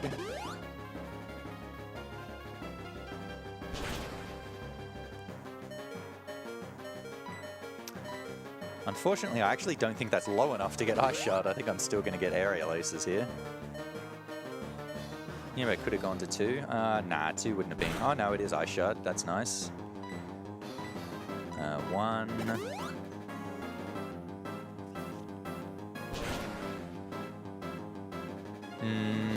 That's done too much. I do want to see some low rolls because I want to be able to not die to Ice Shard. It can also use Slash occasionally as well. That's a critical. I am dead. Unfortunate. Well, that makes me happier that I saved at least. So I could have just used the Max Revive and tried again, but given I saved, it's about as fast to just reload the save and then I keep the Max Revive for later. And arguably, more importantly, I keep all of the X items instead of having to use them again. We try again. So 1 X defend, it was doing about 40, which means its base is 60, which means at 2 X defense it's doing about 30, which means I'm not living 2 more Aerial Aces at +2, so 1 X defend is still the right decision. Just gotta hope for no crits. X speed. It did use Ice Shard at 20, and it did 19. Okay, so that'll definitely be an ice shard. If I'd gone to 20 again this time, I was actually going to use the second X defend then, as it used ice shard, and then live an ice shard and then heal on another ice shard. But at 14, it would have killed, even with another X defend. Not getting any slashes, it's just spamming aerial ace. I could use another X defend there, but it's no different to using another heal.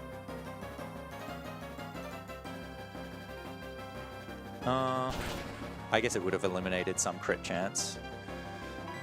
Oh, no, it wouldn't have. It wouldn't have. It would have been the same. It's just this is the one that needs to not critical, and then I'm fine. Because it'll be ice shard after this. Yep. So heal again. This will be ice shard, and even a critical ice shard is not going to kill me.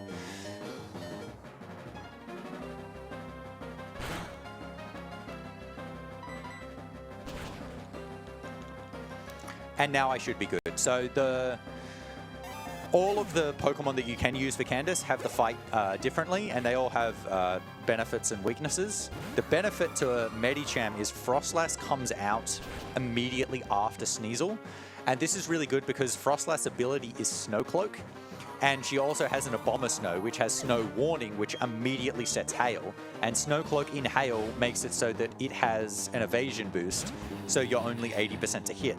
But so getting, you know, Frostlass before Abomasnow means that Snow Warning never activates, so you can't miss it. With the other ones, with Bronzong and with Probo Pass, Abomasnow does come before Frostlass, because Frostlass doesn't do as much damage, but it's got Shadow Ball, which is super effective against Medicham, which is why it comes here first. But if you get Probo Pass, it's still the best, because Probo Pass just takes no damage at all from Sneasel. It takes like 12 damage. And so you can just set up so easily, and you're also not that worried about crits, because even a critical's only doing like 20. All right, that is Candace down. It's not Medicham's job done yet, though. It will be used in a double fight at Mount Coronet as well. Small piece of tech here when leaving Candace.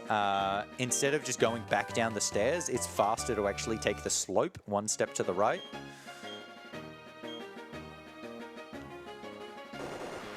And sweep across. Just with the added momentum, it goes a bit faster. You got to make sure to not take the left one there. The rappel's worn off, but there should be a low enough amount of grass tiles here that that's still fine. Yep. And again, got to be careful with the route I'm taking to not get deep snow. So like got to move one up there and here just to get the best possible tiles in the snow. Even though it looks like it's just time loss, that is definitely worth it. Medicham also doesn't take the specs off Golduck, so they're still on Golduck. I do have to swap it back to the front though. And now we're going to do the really, like it's Galactic sequence for quite a while now. So it's fighting Galactic Grunts and then the Commanders and then the Commanders again, and before getting up to the 8th gym leader. So I guess at this point, one of the common questions I guess I get with Baton Pass is why doesn't something like when you're fighting Cyrus count as a major boss battle, or when you're fighting the rival or something? The answer is simply we decided the rules and it makes the game worse, or the category worse if you do. Like it ends up just being way too many Pokemon. But also it's like those are trainers that you fight multiple times, so it doesn't really make sense to say Cyrus is a major battle when you then fight him again. And some of them are like 3 fights in between. It's like between Cyrus 2 and Cyrus 3, there's basically nothing going on. And if you included the rival, it would immediately invalidate the starter as well, because you have to use the starter for rival 1. But yeah, it would just make the run so much worse. There is actually one game where the Baton Pass category does include the major fight, I guess, of the evil team, which is in Black 2, White 2, and that's because you only fight Getsus once, and it makes the run better if you include Getsus, because there's such a long break between the 8th badge and the Elite 4 if you don't include Getsus, and it just allows you to show off another Pokemon. But yeah, if you included, like, you know, all... Oh, Jesus, this is not safe now. Yeah, I think I'm just going to wait. 1, 2... Good. You would just run out of decent mons and the fights would just be so bad and so terrible and you would just not have fun. Anyway, yeah, that was a spinner. I messed up the spinner setup, so I just waited for the double pass so it would be safe. But then I ran up and that actually forced him to look left. So that the second pass was completely safe regardless. Speed will be fine for Cyrus. Special attack is definitely fine. I don't think there's anything else that really matters for quite a while on Golduck. A lot of these fights are just click surf and you win. There is another spinner coming up here that I have to skip in this segment. So I'm coming in here just to get the Galactic Key to then go to their main hideout. This place is actually a bit confusing for the first time you're playing it because there's just a lot of different areas you can go. But the kind of motto of Galactic basically is the fastest way to go through all of their areas is to avoid where they are. So like if there's a trainer blocking a set of stairs or something, do not fight the trainer and those are the wrong set of stairs. The right way to go is where they aren't.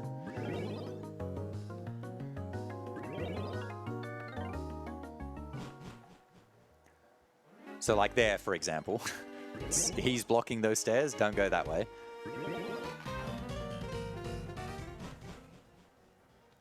Can also get caught by this trainer here if you go on the wrong line. If you're one tile too high, he spots you immediately as he appears.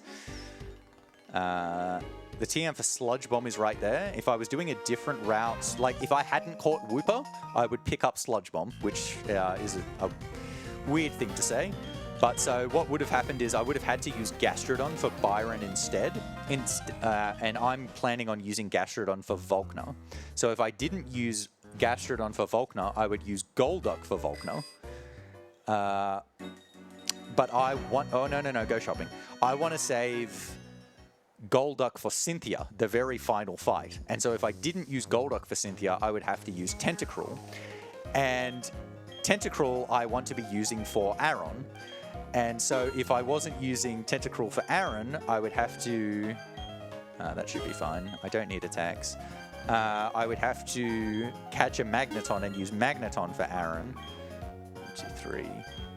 But if I was using Tentacruel for Cynthia, I would want Sludge Bomb on the Tentacruel, is why I would be picking it up. Yeah, I think that's enough. And then I can spend the rest on healing items. You're the wrong one. So I will get 10 of those, and I'll spend the rest on revives. 3 revives. I've still got a max. I'll pick up another max as well, and that should be enough to carry me through. Now I'll continue up to the main Galactic headquarters. So here they actually give you the option between, like, you can fight this as a double and you can fight them as singles, but you can also just fight one single. What I'm actually going to do is draw this trainer up by going to the max point of his vision. So then I can run through where he was to skip the other trainer, because their vision extends all the way up to where they are, but not including where they are. And so it's just far more consistent to fight this trainer, the spinner, and draw them out, instead of trying to get past the spinner and fight the other trainer instead.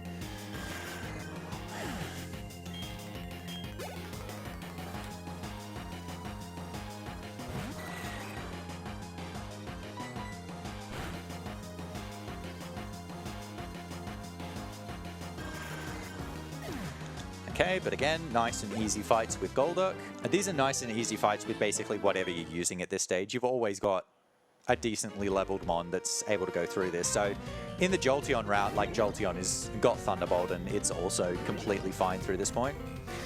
So this is an extra cutscene they added to Platinum as well. I guess it was to try and give Cyrus a bit more personality in the games.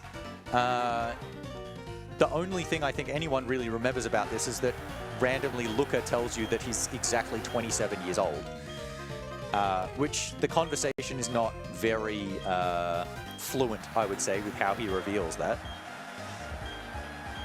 It seems very shoehorned in, but it's there. Cyrus is 27.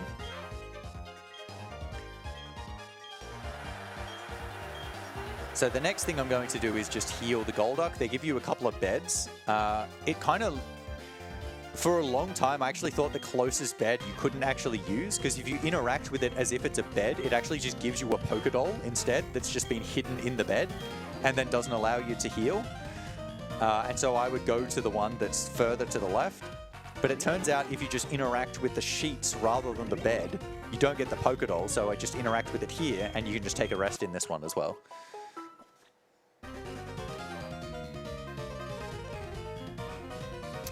Okay, and then I could fight these as doubles, but it's slightly faster to fight them as singles.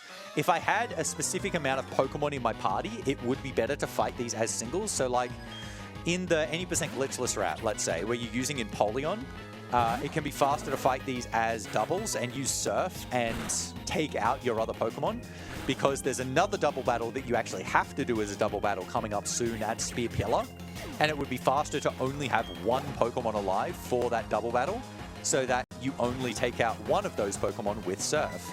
But because I have 6 in my party, I would be taking out everything with Surf, and that's just taking way too long. So it's better to just fight these as singles and use Water Pulse as well, so I can save the Surf PP. Because this segment is actually quite tight on Surf PP. Especially since I'm going to be risking the Satin range, since my special attack is so good.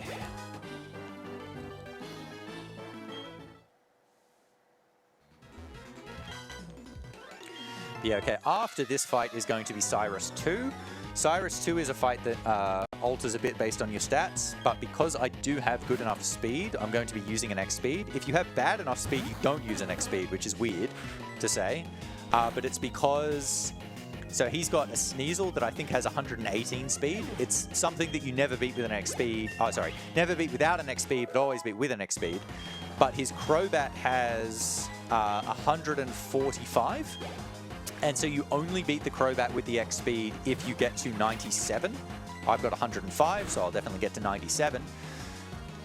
And so that makes it worth it to use the X speed, because then I beat both of them. If it's only to beat the Sneasel, it's not worth doing. Unfortunately, I'm not going in at full health because I did get Sucker Punched, but that's fine. Given I'm going to beat the Crobat, I'm not too worried about that.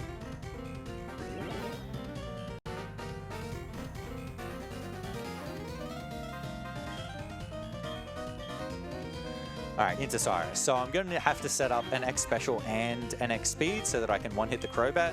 So Sneasel's going to get 2 turns on me. Sneasel only does like 30 damage or so though. So my lose con here would be like, it picks Screech to lower my defense and then criticals me, because that would do about 120. And I think I'm at like 125. So with a decent roll, it might get me. My defense is also a bit below average as well.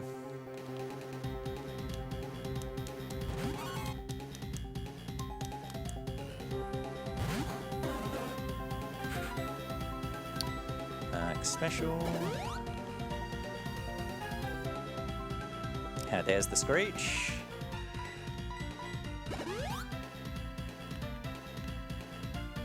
Oh, it's 2 Screeches. That's actually perfect. Did no damage at all. Alright, that's an amazing fight. Crit for good measure.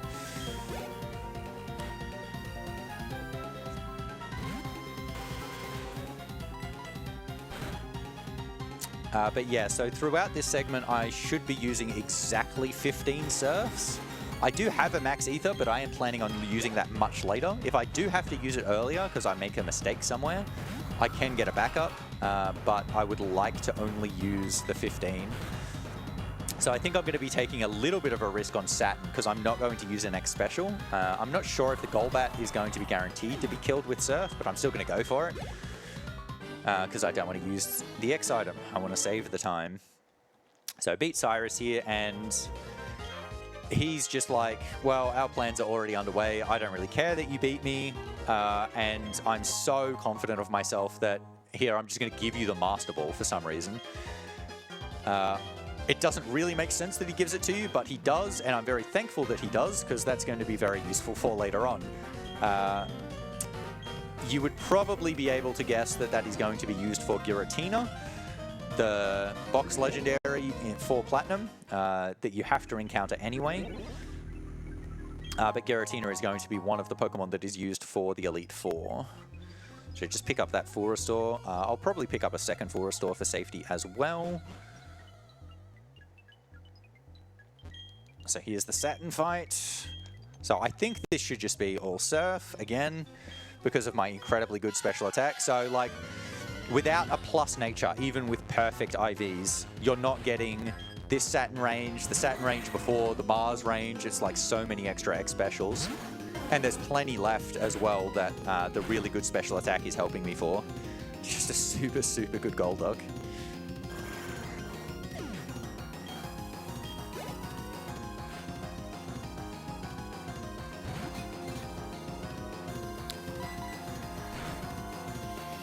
Yep, that looks good. And so after this fight, I'm going to be releasing the Late Guardians. The Late Guardians can't be captured after you release them. You've got to go through the whole Giratina sequence to do that. But the Late Guardians, when you can encounter them, they are level 50, but you do only get one Master Ball, and it's much more beneficial to use that on Giratina than any of the Late Guardians. If you could get a second Master Ball, it would be worth using it and catching Azelf as well. But given you don't have another Master Ball, catching the Legendaries is so hard that you end up spending way more time on average trying to catch them than the time they save for doing an extra fight compared to something else.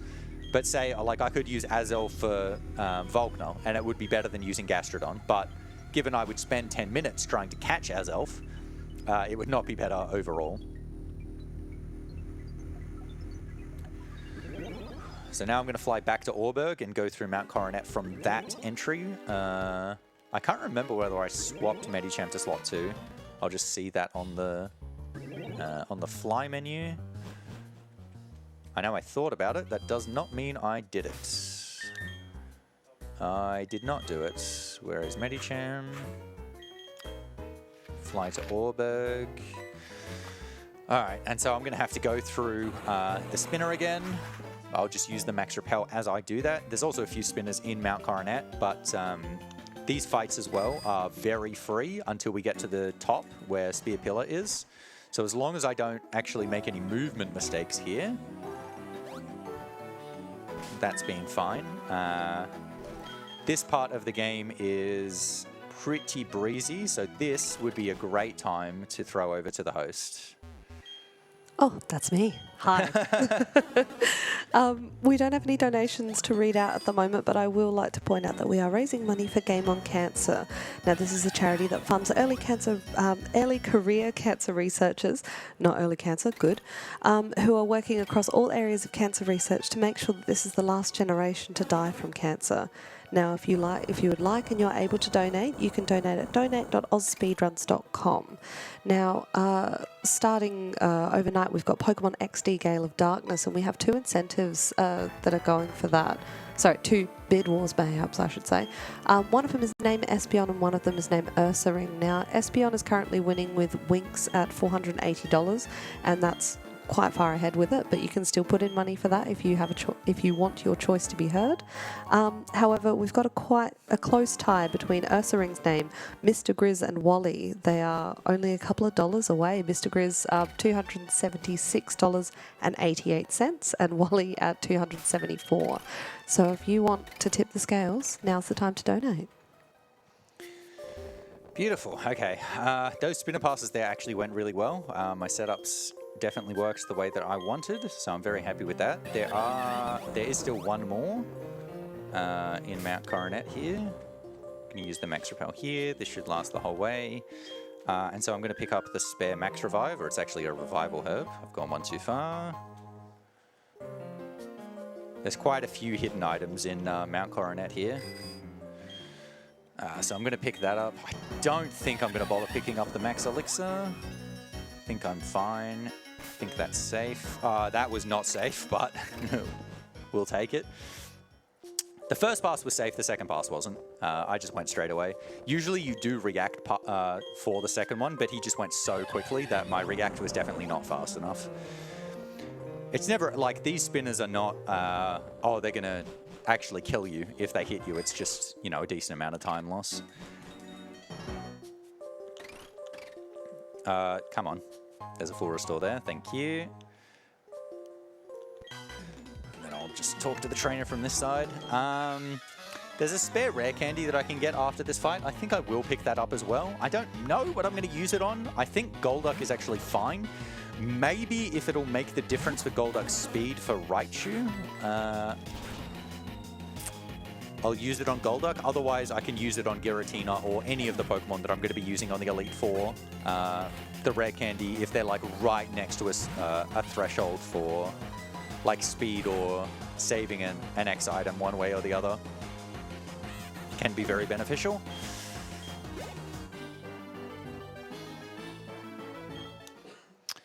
Okay, so that's... I never get that right. I always either go one too far or not far enough. These ones are both Surf, I think. 7, 4. Yeah, 7 and 4. Yes, that's right. Because I use Water Pulse in the double.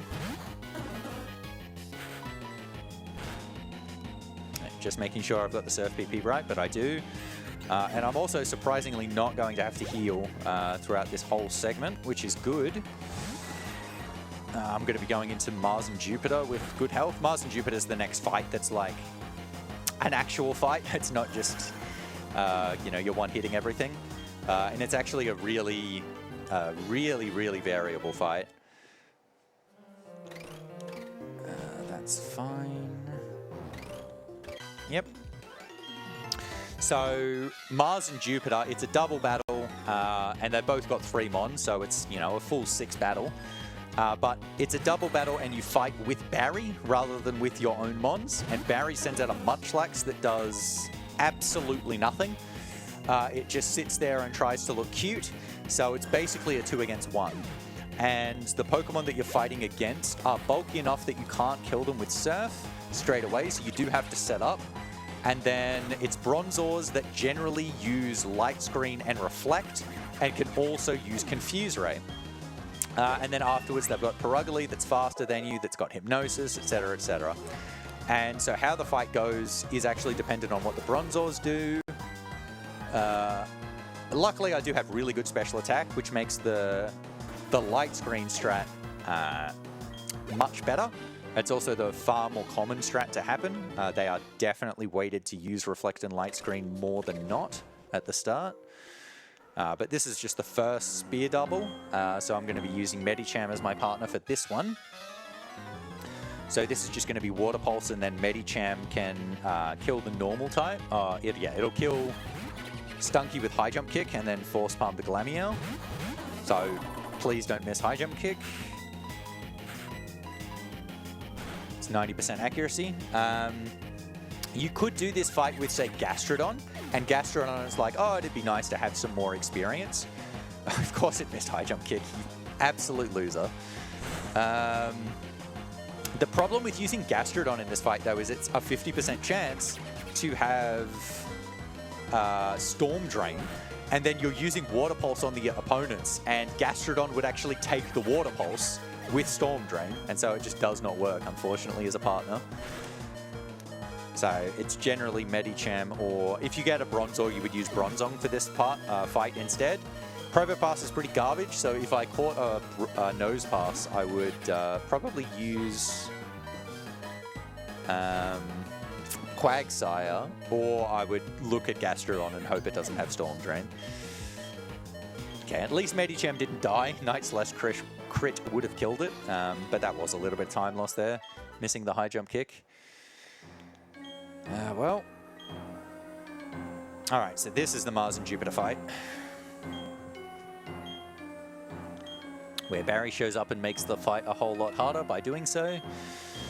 So the Munchlax has, what's its moves? It's like Screech, Stockpile. I think it does have Body Slam, but it does like no damage at all.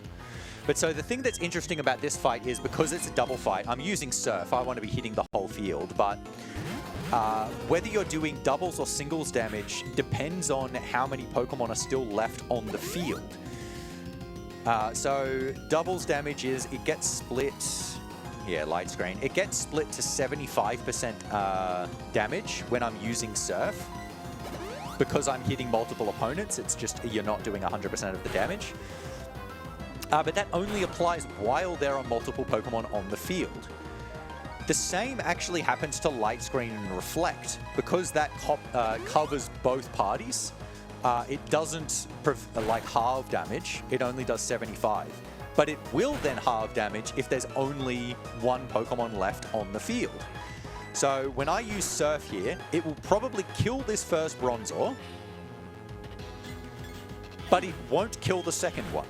The reason it won't kill the second one is now that singles Light Screen, so it does significantly less damage. But it still doubles Surf. It's still doing 75% damage to Surf because it's yet to hit Munchlax. There's another Pokemon for Surf to hit. The reason it hits Munchlax last is because the order of the Pokemon that it hits is based on the Pokemon's speed, and Munchlax is slower than the Bronzors, so it hits them last.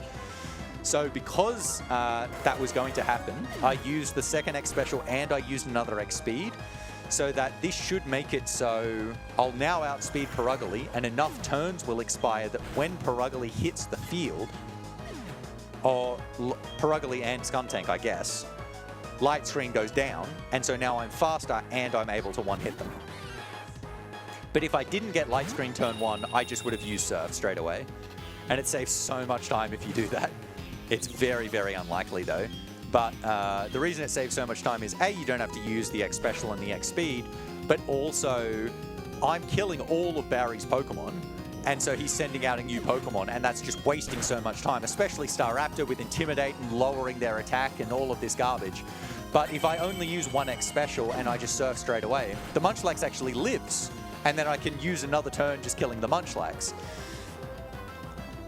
And so he sends out less Pokemon, and also because I didn't kill the other Bronzor, this is 4 Surfs, because it took 2 Surfs to kill that Bronzor, and so there's going to be another turn where there's only one Pokemon left alive, and so this is going to be yet another Pokemon that Barry sends out.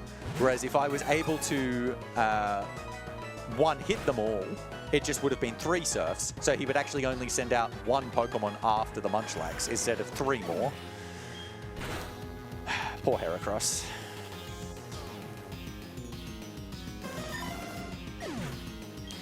But alright, that was still the standard variant of that fight. That is how I expect that to go. And I didn't have to deal with, you know, hitting through Confuse Ray or anything like that.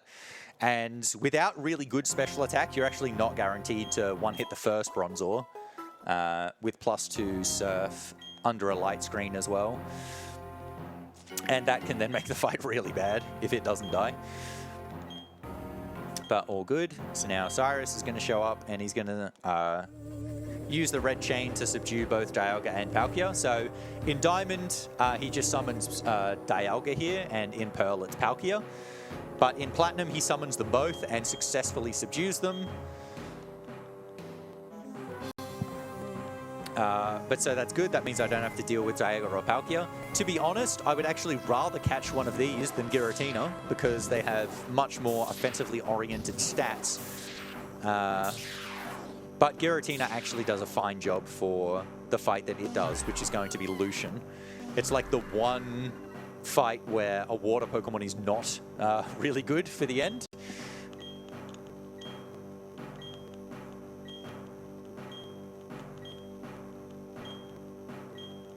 And so the weird fun fact with this little cutscene here is, again, when I was doing Elite Four Round 2 RNG Manipping, you want to get a wild Medicham in Mount Coronet at the top, and then I was like, oh, how far can I extend that RNG manipulation after getting the Medicham? Because there's like basically nothing else that's advancing the RNG for a while. I could just move that on to other Pokemon that I want to see as well.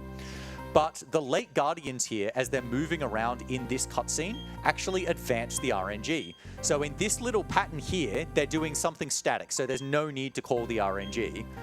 But later on in this cutscene, they start moving around in what looks like a bit of a scatter pattern. And in order to do this scatter pattern right here, it is calling the RNG every single frame to see where these 3 late Guardians are going. I have no idea why they bothered to do this. You could have just put in one scatter pattern and it would have been fine. No one would have cared.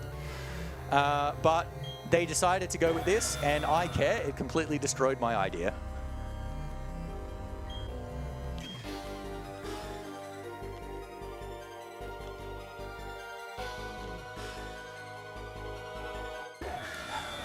But yeah, so even at the same like RNG point where you get to that cutscene, they would then do different patterns because they're moving around in a circle. When you then clear the text box before they then scatter, alters what they do because they're in a slightly different position, and oh, it's a whole thing. It's a whole thing. Anyway, so after all that, we're now going to go into the distortion world. The distortion world is, a lot of people absolutely loved this casually. I got to say, I did enjoy it casually. I probably didn't love it, but for a speedrun, it's actually not that interesting because the distortion world is, there's no wild Pokemon and there is no trainers until right at the end. So it is just kind of like 5 minutes? I don't even know exactly how long it is. It's quite a while of just moving around. And while moving around in a lot of games is really interesting, in Pokemon, I don't think that's the interesting part of the game, to be honest. But I mean, you are doing puzzles, but obviously when you're speedrunning, you've done these puzzles before, so you shouldn't mess them up. Hopefully I haven't cursed myself by saying that. But we should be fine. Would this be a good time for me This to would come be in an and do some amazing Spruken? time, please. Absolutely. Well, I'll take the opportunity to let people know that we are sponsored by RetroTink, so that's our major partner for this event. RetroTink is all about allowing you to experience your favourite vintage games on modern screens. Ships all across Australia, their products range from a simple plug-and-play adapter to high-end video processors. If you are here at the event today or even tomorrow, because we're still running tomorrow, there are RetroTinks that are happening in the practice room. You can give yourself a go, see how you go with it. They are available on their website at retrotink.com. Now, we also are sponsored by Urban Climb. They're united by uncommon ground and they exist to inspire lifelong adventure. They've got multiple clubs around Australia, nationwide, and they're perfect for all skill levels, so do join them if you get a chance. We do have some prizes as well that I want to tell you about, and one of them is an Urban Climb voucher. We also have Steam games Steam games as well as Untitled Goose Game codes. There we are. Yeah, and a RetroTink. So if you are able to donate, any amount of that will go towards those. So get your donations in. Yeah, so I will say as well, so that the RetroTink prize that we have, that's our major prize. It's 4K Pro, which is valued at like 1,100 Australian. So it's definitely worth going for. If you're interested in the prizes, amazing, amazing piece of equipment. We all love RetroTink. I should say as well that the details are actually on the AusSpeedruns website if you do want to read up yourself. Beautiful. Okay. This is another yes/no that you can say either to and it still progresses. I can't actually remember which one's faster, to be honest. I just mash because they're close enough that, again, you just mash. I did get no that time though. But yeah, so the distortion world, you can see those jumps that I was talking about before with the flower grotto. The one thing I can say about those jumps is I guess the glitch you can do in the glitch runs of these games is called tweaking, where you load parts of the map into different parts of the map to then skip parts of the game. So like you can skip the distortion world, you can skip all of this sequence and just go straight to Sunnyshore's. But there was a tweak that I was doing that actually got one of those jump tiles to appear where it shouldn't, and it immediately crashed the game. So unfortunately it made it so that tweak did not work. That's the only other thing I have to say about that. So the puzzle here is I'm supposed to push these strength boulders all the way down to the bottom floor. The first two are just in this room, but the third one I have to go for a long detour for. The other thing that's kind of annoying about all of this is you obviously have to use so many HMs, and so it's why they made you use so many HMs in Mount Coronet, so you didn't get to this point and be like, whoa, I don't have Surf. Guess I have to go all the way back and come back with a Pokemon with Surf. Because you can't just catch one in here because there's no wild Pokemon. But yeah, just push them all down. And we'll take the third one up. But yeah, when you're doing this for the first time, it's really not that clear that it's like stepping on this tile is going to make this platform go up, and yeah, you just walk through this and then it disappears. But you can't walk through other areas that look open because actually there's things there. It's just, you got to mess around and figure it out until you get to where you need to go. RNG is also actually advancing in this area here, even though there are no Pokemon. So usually RNG is advancing when it's like, it's actually necessary, which is why you can RNG manipulate for so long. So it's like when you're getting an encounter or an NPC's moving. But see Cyrus down there? Maybe you can see him. There he is. He's actually advancing the RNG as he's moving around, just pondering what to do. And then he just walks off. So again, what was the point of having him move around there? Anyway, so now we go the upside down waterfall. So we kind of change our perspective here. You don't actually need the waterfall HM to ride this for whatever reason. It would have probably made more sense if they put this in after you actually got waterfall, but they didn't. You also go really slowly, so this is the surf speed of Diamond and Pearl. So if you were playing Diamond and Pearl, this is how slowly you would be going through water the whole way. What's actually odd about this waterfall is you can ride it back from where you just came from, but it will go, I think it's 3 times faster than the speed it takes to go this way. But I mean, you can see the water going up, and that's why that's the case. But it is a bit odd that if the water is having an impact on it, that you would be able to come both ways regardless. You know, you should be pulled one way or the other, but I guess not. Because you're not actually holding a direction there, it's just moving you by default. But anyway, that's the third boulder. And now for the final part of the puzzle, the extremely hard push the boulder into where the Lake Guardian is part. Again, you have to keep using strength, even though all of these areas are like connected to one another, they're considered different areas. So that means you have to keep reusing strength when you like go up or down a floor or something.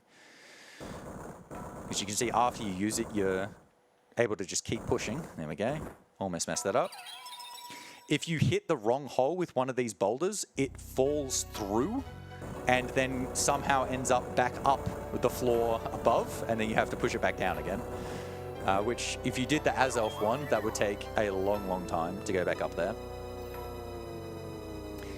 Then we talk to Cynthia, and now we can go fight Cyrus, who somehow got down below without doing any of that. I'm not going to save for this fight because it's so unlikely that I wipe given how many revives I have. But if I do wipe to this fight, I will lose like 15 minutes because I have to go through all of Distortion World again. I would actually have to go through all of Mount Coronet again as well. But yeah, I have good special attack and good speed.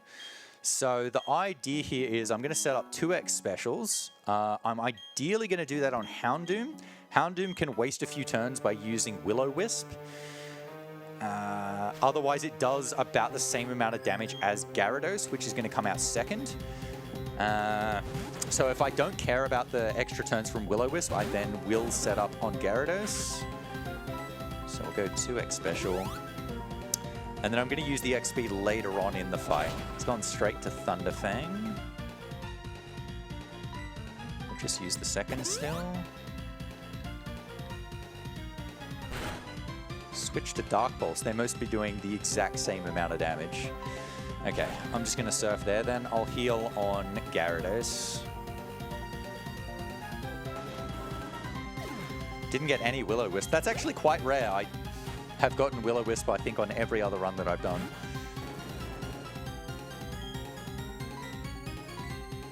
So now I'll heal. Gyarados is going to take 2 hits with Surf to die.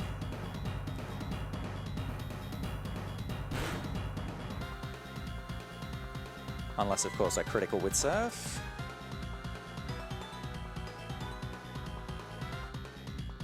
Nope. And so I'm going to heal again before I kill this Gyarados. And so that is because both his Weavile and his Crobat are going to outspeed me. And I want to be at high health before I get to, it'll be the Weavile. Yep. And so by being at really high health, it's going to trick his Weavile into using Fake Out, because he doesn't have a move that will kill me without criticaling at this stage. If I went into the Weavile at 37 health and then healed on the Weavile instead, he would use Night Slash, which does more damage and has a high crit rate, and then he would never use Fake Out because it only works on turn 1. But by healing to full health, I'll now get Fake Out on Weavile, which does less damage, and I can use that turn to use an X speed.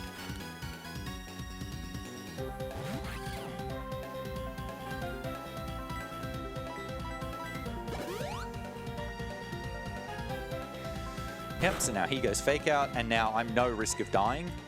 Like that, even a crit Fake Out wouldn't have done anything to me, so that's just all good. And that's going to be Cyrus done. Last one's just Crobat, and it's all good. So after Crobat, well, after Cyrus, I guess I should say, I'm now able to catch Giratina. So you can just run away from Giratina if you want. And in every other run where you don't catch it, you do just run away from Giratina, because it's not actually, like, it's not better than Golduck at this stage, let alone better than anything else you could have had. But for Baton Pass, obviously I want as many decent to good mons as I can get, so I will be catching the Giratina in this run. Giratina, its ability is Pressure, and Pressure has the same unique characteristic outside of battle as Hustle does, where it makes it 50% chance to move the Pokemon in the slot to its highest level, which is going to be really, really helpful for the later part of this run, because I want to be catching level 50 Pokemon, and Giratina with Pressure is going to make it so much more likely for them to show up. So it is very beneficial, not just for the fight that it does, but for that as well. This area as well here is considered completely different to the Distortion world. Made a whole area just for this. So all of the Pokemon that I'm catching, their stats do matter. So Giratina, the 3 stats that really matter are Attack, Special Defense, and Speed. Those are the ones that I'm hoping are good. And so I checked Golduck's speed. It does not need another Rare Candy. So I'm thinking I'm going to give a Rare Candy to Giratina, because you get it at level 47, and I'm going to be using the Repel trick with it.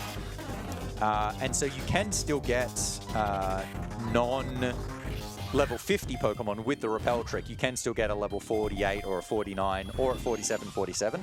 But by giving it a Rare Candy, it's going to make it so I can't get level 47 water Pokemon. So I'm going to use it to catch Tentacruel, Pelipper, and Floatzel, and hopefully they're all going to be 50, but I really don't want 47s. I can work with 48s, depending on the stats, but 47s are really bad, because that's an extra level damage threshold, because you do more at 48 than 47, but 48 is only 1 down from 50. Okie dokie. So this is obviously now all of the galactic stuff done. So now there's only good trainers to beat up from this point onwards. There is still a little bit of cutscene getting out of here. But we're almost done with the really, really text-heavy part of the game. Sounds great. Can I come in with a donation? Yes, you can. So we've just had a donation put through the front here for $150, amazing, for Ursaring to be called Ursaring. Oh, yes! So we now have a very close tie between it, but Ursaring now is in front with $286 versus Mr. Chris's $276.88 versus Wally's $274. So honestly, there's anything in it. So I'm loving this battle. Oh, love a 3-way race. Oh, that's huge. All right, so I've got to go back to Professor Rowan here, unfortunately, just to tell him that I'm not dead. I'm also then, after this, I've got to get Giratina into my party, so I've got to pull it out after this point. He also checks my Pokedex, which he just does this by himself. He also tells me you can go to Sunyshore. So this is the reason you have to go here. Sunyshore is still blocked off until Rowan tells you you can go to Sunyshore. So use Max Repel. And then fly back to Veilstone. I've already got the Mystic Water, so I don't have to go to Pastoria. And then I'm going to grab Giratina. Who will I leave in? Medicham? I think Medicham. Yep, it's going to be Medicham. I could also give a candy to Gastrodon, actually, because it's at 37.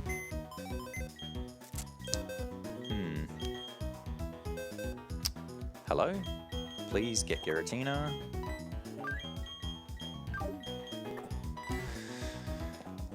The only two stats that matter on Gastrodon are defense and special attack. I guess special defense does make a minor difference. I can't remember whether my Gastrodon is a girl or not. How did I not notice for so long? I have to check its stats at some stage. Maybe I just... Okay, hang on. Focus on this first. Don't hit the trainer. Very good. So what am I doing now? Specs are still on. There's one more spinner here. I've messed that setup up. Delay. No, we'll just go there.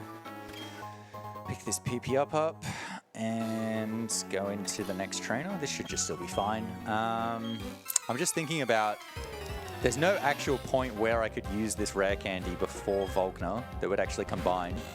My Golduck speed is good enough that it's going to outspeed everything in Volkner's gym, which is really good.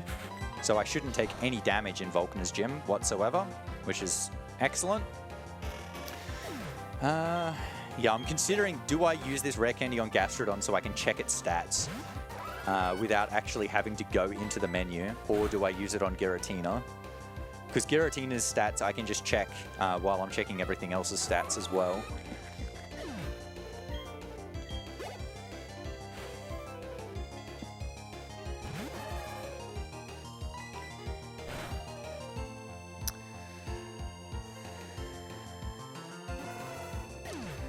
Tell you what, I think it's going to depend on whether it's a boy or a girl, which I can check while I'm swapping it before Volkner.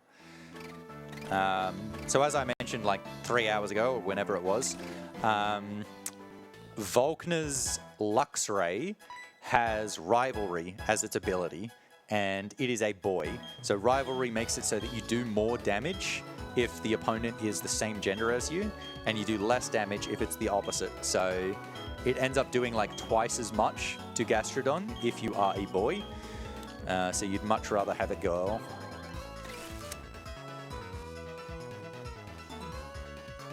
From memory, I think it was a boy, but I'm not 100% sure. We'll just have to wait and see. Volkner's gym, again, does have a lot of trainer battles, and they are all going to be super easy because I am going to outspeed. They can actually be really threatening with a less than good Golduck, because if you get really bad speed, the Electabuzz and the Raichu outspeed you, and with mid speed, just the Raichu gets you. But like, they've got Thunderbolt, and that does over half your health. So, and the Electabuzz have Thunder Wave as well. But when you outspeed them, it is a breeze. It is just all surfs. And a few Water Pulse to the things that die to it. Do you mind if I come in with a donation? Yes. So we've got $50 from Saucy that says, here's $50 for Ursaring to be named Mr. Grizz. I feel as though it's my duty after running Splatoon 3 last night. Absolutely. So that puts Mr. Grizz in the lead at $326.88. Get your donations in if you want it not to be Mr. Grizz, or you could just, you know, secure Mr. Grizz. Love that for you too.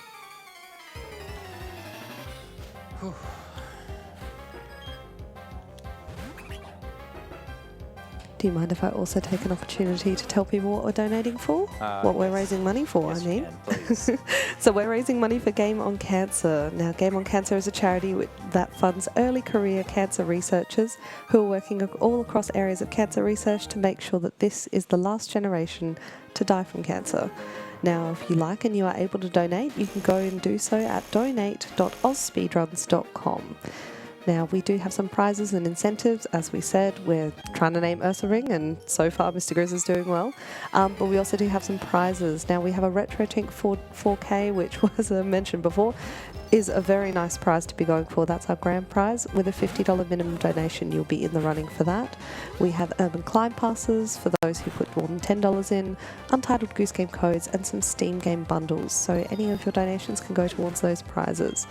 And I'll hopefully get some more people in to figure out what we're going to name that Ursaring. Yeah, beautiful. So this gym, it's just you got to hit the switches to connect the bridges so that you go along. It's actually a nice puzzle. I actually got stuck in the second room the very first time that I played this game. I just could not figure out the puzzle, and then felt like a big idiot when I did figure it out. There are a couple of spinners in this gym as well. I don't think I've hit any spinners in this run that I wasn't trying to fight so far. But there's only 3 left in the run, and there's 2 here and then 1 on the way to Victory Road. This is the only trainer in here that I can... Oh, no. I think I can Water Pulse the other Luxio as well. But yeah, these are just weak enough, so I'll preserve my Surfs. I would prefer to use Surf even with Water Pulse killing, just because it has less text. Like, Surf is only 4 characters, but Water Pulse is 12. But I've got to preserve the Surf somehow. It's better to just use a few Water Pulse than pick up another PP restoring item. But so this spinner, he's been loaded for a while, but if I've done this right, that would have been safe, but he's looking down. You see he just turned when I opened the menu. That's how you know it's a safe pass. Well, I mean, obviously not a pass, but because it means he would have turned away. Oh, that's not safe anymore. Go, thank you. So this is the trainer with the Raichu that can be very scary with a bad Golduck, but it's completely fine with.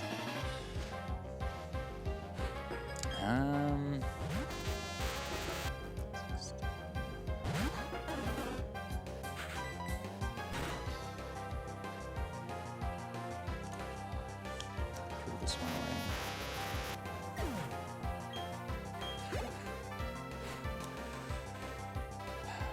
Yeah, I mean, it's just waiting until I get up to Volkner. Volkner is going to be the big one. So I'm going to use Gastrodon for that fight, as I mentioned. I'll be giving the choice specs to Gastrodon, and I'm going to be using Mud Bomb. So the Jolteon that he leads with, its best move against Gastrodon is Iron Tail, which is not very effective. So it does very little damage. It can drop your defense, though. But Gastrodon has such low speed that it's just kind of worth... just going and giving everything a turn to hit Gastrodon with. So you set up the specials in order to one-hit all of his Pokemon, but you give them all a turn against you, which is why the Luxray, how much damage it does to you matters. The Raichu also has Focus Blast, which can do like 65 damage or so, depending on what your stats are. The Electivire's best move against you, which is his ace, is Quick Attack. That doesn't do that much damage, but the Luxray does have Crunch. And with Rivalry, it can do like 70 odd damage. All right, so I'm going to learn Hydro Pump here. Never Screech. Hydro Pump is generally considered not worth teaching for most runs compared to Surf, because while it is more powerful, it is only 80% accuracy. And if you were using, say, an X accuracy to make it so Hydro Pump always hit, you may as well have just used an X Special, because one X Special with Surf is then doing more than Hydro Pump with the X accuracy. As you start using more and more X Specials, it ends up being more beneficial to use Hydro Pump, though.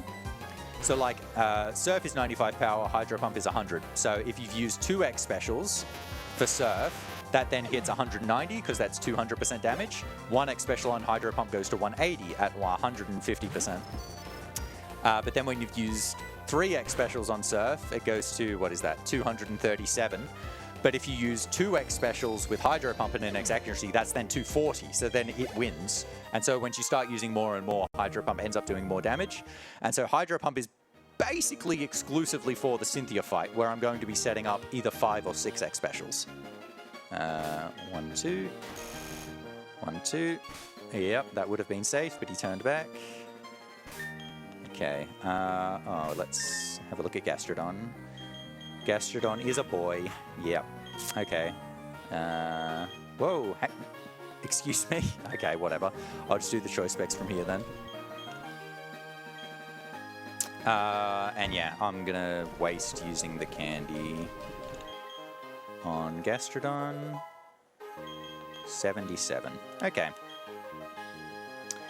Now I'm not going to bother saving. So what was that? 77?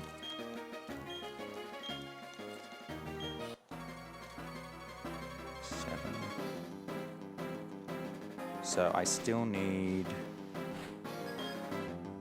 So I still need to X-defend.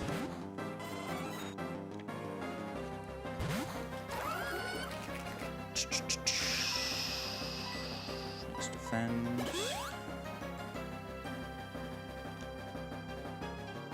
It's a good miss. I should have done the specials first. Actually, no, I should use a second X-defend. I should use a second X-defend.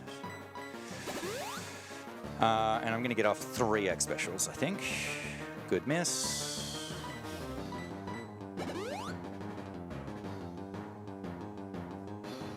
It's another good miss. 2.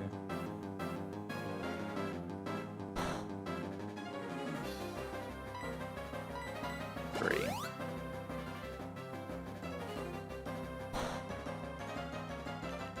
Okay, I think I'm just going to go from there. That's another good miss. Okay. If Focus Blast from Raichu hits me, I am going to have to heal. But if it misses, I think I can just go without healing here.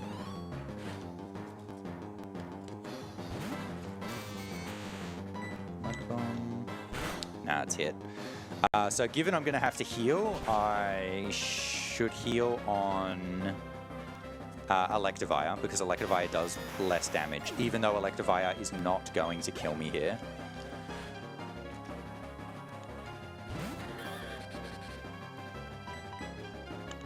I didn't heal on Electivire. I completely disregarded what I said to myself. Okay. Oh, man. That's some great short-term memory loss. As long as Luxray doesn't crit or defense drop me, I should be fine. I've set up 2x defense. There's no way it does half my health. That Electivire also did really low damage. I can't remember if that's... no. Use the Hyper. Come on. Can't remember if that's because I got 2x defense off or if my defense is just actually really good. Oh, it's gone Ice Fang rather than Crunch. Okay. Yep, that's fine. That'll kill. Alright, so that is Gastrodon's job done. And we've just got the Elite Four and Champion left to go. As major fights anyway. Still got to go through Victory Road as well. Do you mind if I come in with a donation? Yes, you can. So we've got $4 from Teddy that says, Ursaring has legendary physical attack but low speed. Perfect for this runner, so let's name it Worstering. Just to give you another option. So is that implying that I'm not fast at games? Is that what that was? I do think that some gauntlets were thrown then. Okay, I think there's been a call to action. Oh dear. Ursaring does have very high attack. It's 130 base, I think. Which is why it's so good for that run, why it's going to be used for Gale of Darkness. Okay. Out of here. So now I'm going to Victory Road, but I currently still only have 2 of the 5 Pokemon that I need for the Elite Four and... Whoops. For the Elite Four and Champion. So I have Giratina and I have Golduck, but I need to catch 3 more. So now that I'm at the really late water, water Pokemon can appear up to level 50 as the highest level in their slot. I think they're 30 to 50 rather than 40 to 50, so pressure ends up being really helpful here. And so I'm going to catch 3 of the water Pokemon that are very high level here. So as I mentioned before, those are going to be Tentacruel, Pelipper, and Floatzel. So Tentacruel is going to be in this next segment here. Pelipper can be here if it shows up before Tentacruel. But if not, I will just get it later. So I'm going to teach Shadow Claw to Giratina here. I'm going to teach Waterfall. Waterfall to Golduck.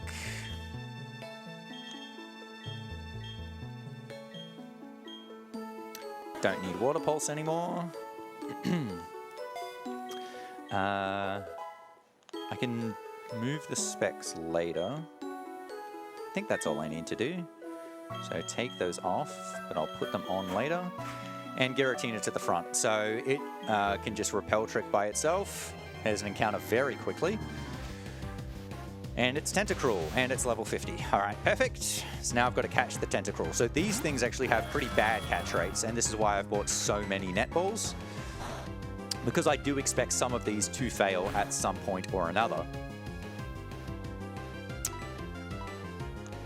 That damage looked really good. Giratina might have really good attack, or the Tentacruel could have really bad defense. Okay, that's really nice though. Got the Tentacruel to very low health. These should be 62%, I think. Beautiful. One down. And so now, because I've got Tentacruel so quickly, I'm actually going to switch Golduck back to the front. So I can then eliminate all of the encounters. So there is one trainer that I fight on the water here, and it's sometimes done with Giratina and sometimes with Golduck, just depending on if Tentacruel has shown up yet or not.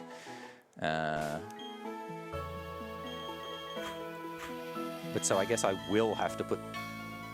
no, I still didn't have to do this because I don't need specs for this fight. Whatever. I have done it.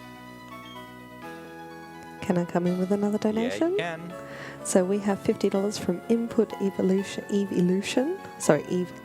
Thank you. $50 towards Wally for Ursa Ring. So that's actually put Wally in the lead now at $374 versus Mr. Grizz's $326.88. Beautiful. Keep that war going. If you can keep that going for the next like 6 hours, that would be amazing. All the way up to when that run starts. Oh, it's actually more than that, isn't it? But yeah, so just a little trick there where I picked up Rain Dance from the water instead of actually getting off the water, so then I don't have to go through the extra text of going back onto the water. So my attack is actually really bad. I didn't kill the Mantike. That's the one thing it matters for. Do I bother using an X attack here? I actually think I do, while it's just in the air. This is also the only fight you use Strength on for the Golduck. Maybe with an X attack I get Mantine, but if I didn't get Mantike without the X attack, I generally don't get Mantine with the X attack. But I have the extra X attack. I only need 2 for the Lucian fight. So I had to spend the turn doing something. I may as well do that and see. Even if Mantine's not guaranteed, it might be a range. It does no takedown, so it might kill itself in recoil if I get really close. Oh, I was not even anywhere near. I hadn't used a single heal powder in this run until now. Double confuse rate here. Giratina would have done this fight better. Oh, well, there's no point doing something now. Please don't paralyze me. Okay. Yeah, unfortunate. That's not good attack. It probably does mean my nature is modest. What a shame. Okay, and now the very last spinner in the run is coming up here. This spinner is, is one that I can pass just quickly going along. But my setup is not there because I had to get Rain Dance. The spinner actually loaded as I was getting Rain Dance. So I'm just going to wait for them to spin away. Beautiful. Yeah, I can make that. Use Repel again. This is where I should have put the choice specs back on as I was doing that menu. Waterfall. So I didn't get Pelipper. So instead I'll be getting Pelipper right before the Elite Four because it's more common in that water. So I can just get it then. Can I come in with another donation? Yes, you can. So we've had a $50 cash donation to name Ursa Ring Espion.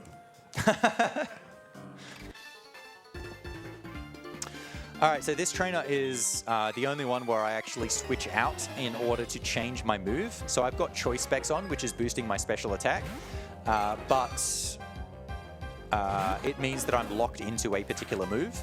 Blissey is a Pokemon that has massive amounts of special defense and basically no defense. So I want to be using Waterfall, which is a physical move, to hit its defense so I can take it out in one hit. But I want to be using Surf for the other Pokemon. And I actually want the Choice Specs boost in order to kill the other Pokemon with Surf as well. So the best way to do this fight is use Waterfall, kill the Blissey, and then just switch out on the Magnezone, because you don't want to be sitting here using an X Special on Magnezone because it has Thunder Wave. Oh no, it's got Discharge, which can do half your health and paralyze you at the same time. It's a 30% chance to paralyze, compared to Thunderbolt's only 10%, so you'd much rather just sack Monferno there. I'm going to check my Surf BP here really quick. Okay, it's 6. I can go one more trainer before using the Max Ether. Oh no, I can go all the way to the Max Repel. Yep, that's fine, that's good. Actually, depending on how good my special attack is, maybe I do want to Surf. And what's my special attack? 146. No, that's not good enough. 148, I think, is the threshold to use Surf. I do want to Surf the Marchant, but I can still do that. That's fine. I should use the PP ups at some stage, though. I have not used those yet.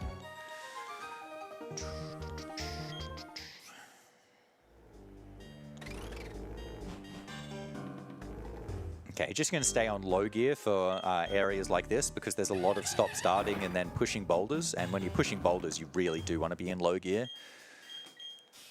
Because you're like moving one tile at a time and then pushing another boulder. Switch to high. I'm going to get this candy just in case. I probably won't need it, but just in case, it might help for something. Worst comes to worst, I'll just use it on Golduck right before the Cynthia fight. But yeah, this fight is just going to be all Surfs, but on the fight after this, I don't think I'll get to level 58, and so I'm going to be using Hydro Pump instead of Surf.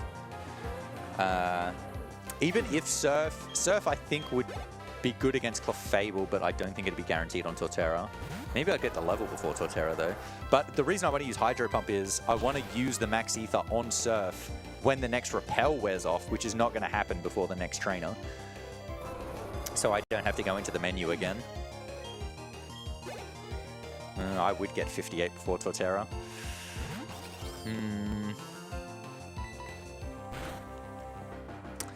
Look, it'll be faster if I just hit the Hydro Pumps, so I'll just hit the Hydro Pumps. It's fine.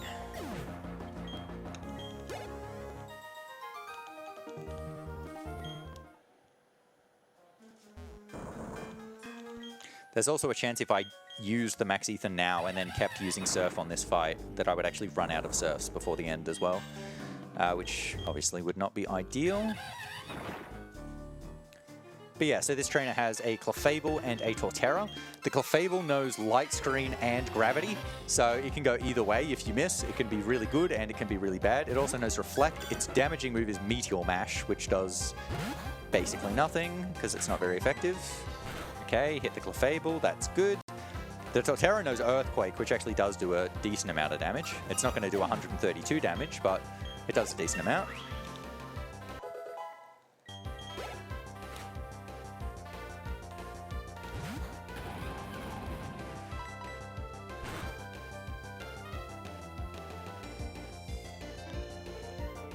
Okay, I hit them both. Very good.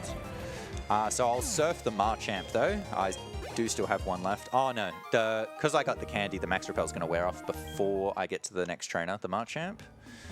But it's another one that it varies whether you should use Surf or Hydro Pump on, depending on your stats.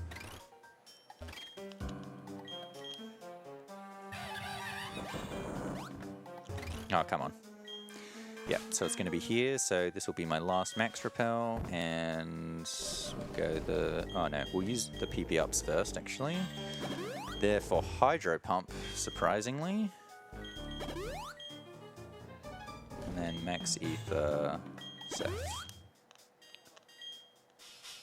Okay, so the reason the PP ups are used on Hydro Pump is, I mentioned before, Hydro Pump is used for Cynthia because you want to be able to one-hit all of her Pokemon, and she has a Milotic that's really hard to one-hit, but it's also really crucial that you one-hit the Milotic because it knows Mirror Coat. And Mirror Coat is a move that reflects special damage back, the amount of damage that you do 2 times. So if you do like half Milotic's health, it picks Mirror Coat, it then just kills you. And you're screwed. So you want to be able to take Milotic out in 1 health, and even at +6, like the highest you can go with X items, Surf is not getting the Milotic. So you really want Hydro Pump. And she's got 6 Pokemon, and her first Pokemon, Spiritomb, has Pressure, which uses 2 PP. This trainer also has a few Pokemon with Pressure. So in order to use Hydro Pump for all of her Pokemon, you need 7 Hydro Pumps, and it only starts with 5 PP. So you use 2 PP ups on it, so you can have Hydro Pump for all of Cynthia's Pokemon. So coming up after this fight, this is just all Surfs. Hope the Absol does not pick Sucker Punch. I've taken a low amount of damage. I could probably not heal if it doesn't Sucker Punch. I don't know if I want to risk it though. My defense is pretty low, we'll see. But coming up on the water is where I'm going to catch Floatzel. So Floatzel is a bit of a weird one here in terms of being caught. So Dusk Balls work at night and in caves is where their catch rate is multiplied by 3.5 times. And I am in a cave. And the Dusk Balls work in the cave. But if you're on the water in a cave, the Dusk Balls do not work unless it is at night. And it is obviously not at night. So Dusk Balls do not work for Floatzel, even though, for all intents and purposes, they absolutely should. So otherwise I would be buying more Dusk Balls to use for Floatzel instead of Net Balls, because the boost on Net Balls is 3 times, but on Dusk Balls is 3.5 times.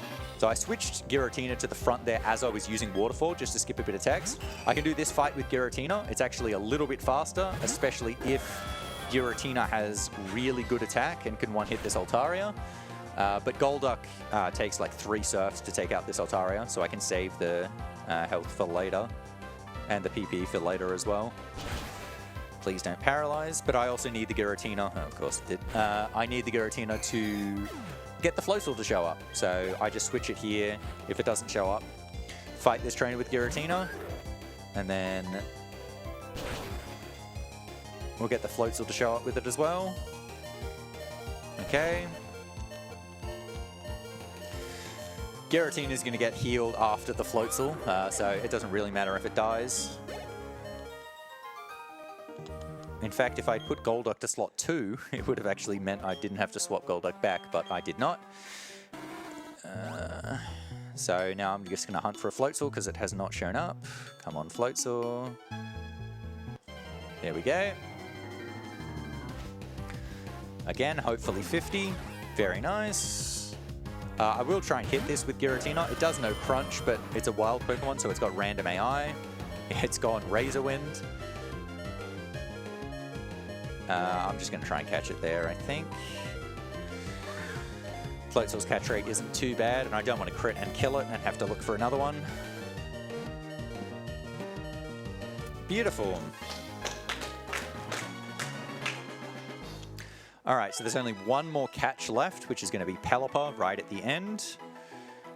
I don't think I give Floatzel a nickname. It's really close for a lot of these Pokemon that get used for one fight, whether it's worth giving them a nickname or not.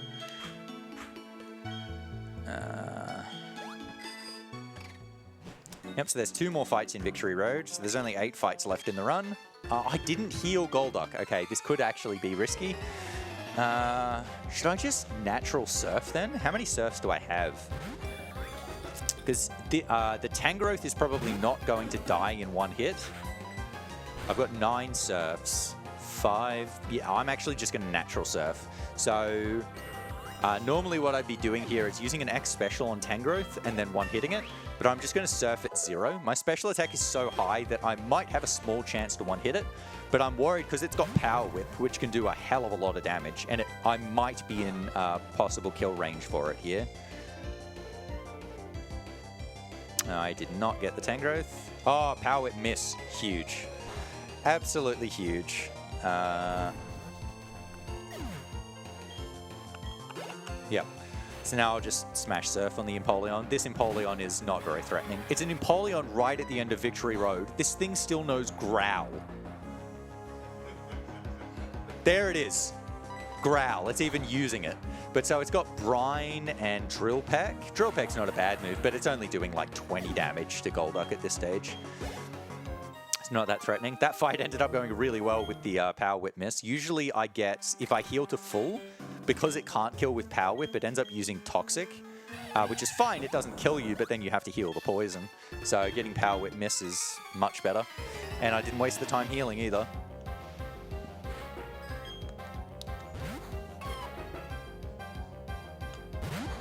Can I come in with a quick donation? Yep, this will be great time.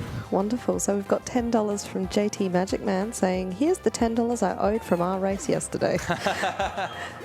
Good luck on the rest of the run. Now, if you did want that to go to one incentive, we do have an intense bid war sort of happening, but for naming Ursa Ring, we've got Wally, Mr. Grizz and Ursa Ring sort of all in the vague vicinity. Actually, now that I've double looked at it, Wally is $100 ahead from Ursa Ring, but Mr. Grizz and Wally are still close together if you did want that to go towards something. All right, I hear from the audience, runner's choice. Worcester, what do you think? Whatever's in third place. Third place, Ursa Ring it is. Are you sure you don't want Worcester Ring? No, No, good. are you sure?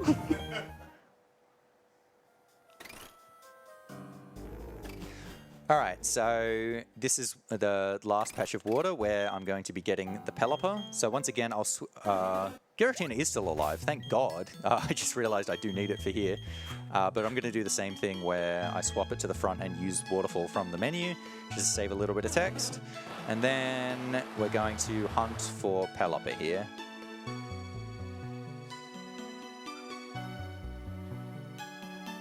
Here we go. Pelipper, also level 50, very good. We'll use Ancient Power to try and weaken it. Come on, Giratina. Luckily, this Pelipper does not have great moves. That's a critical. And it's lived. Absolutely perfect. I think Pelipper is the one where the catch rate threshold, the best one is you've got to get it below 6% max health. So I've actually got that there. And it still broke out. Unbelievable. Well, I was very close to having no breakouts. That's actually been my first one, which is really lucky.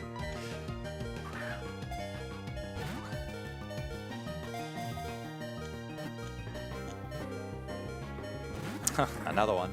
So yeah, Pelipper does have the worst catch rate of all of these Watermons. So I'm not surprised it is the one that's broken out. I'm a bit surprised given I've got it to like 1 health there. Oh my God, not even a single shake. All right, luckily it's not going stockpile and then swallow and getting the health back.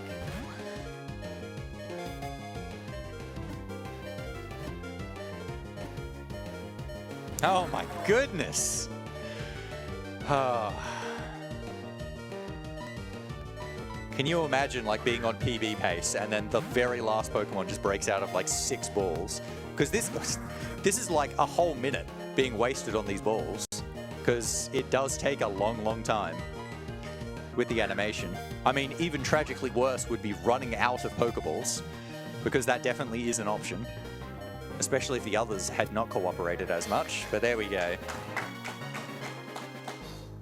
Okay. So we've got all our pokes. I'm now going to go to the PC before the rival. I will give Pelipper a nickname.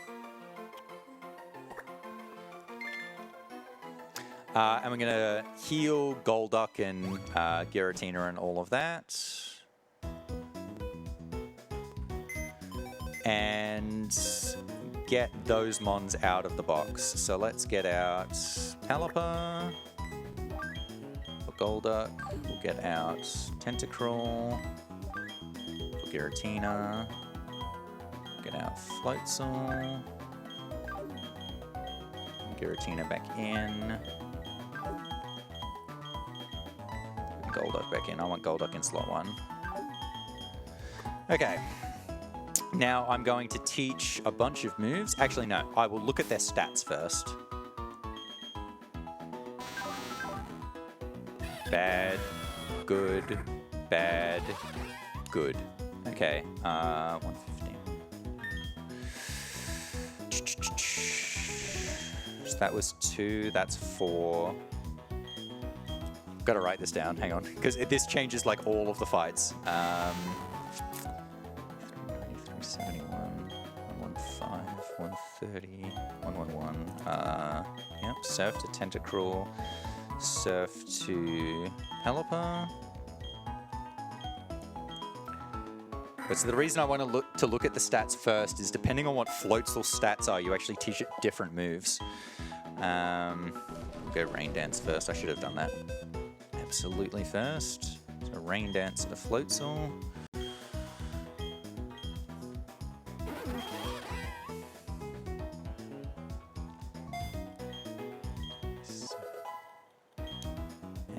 and waterfall.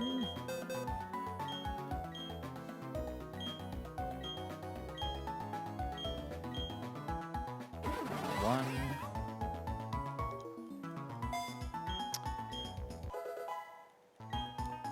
And then...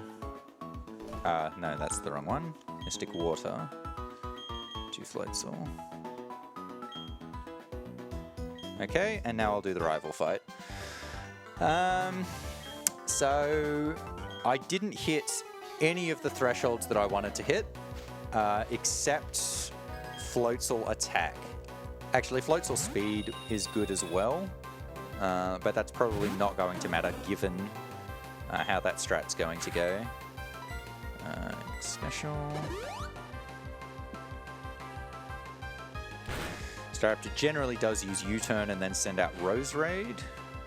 My special attack is good enough to get this at +2, but not at +1.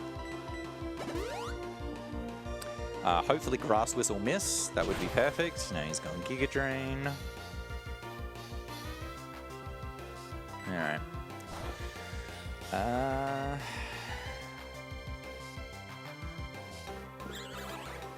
No, I need to use a 3rd X special. I guess that'll be on Rapidash. I don't have Cloud9. Just thinking about whether I'm going to have to heal in this fight or not. I guess it depends on what Rapidash does.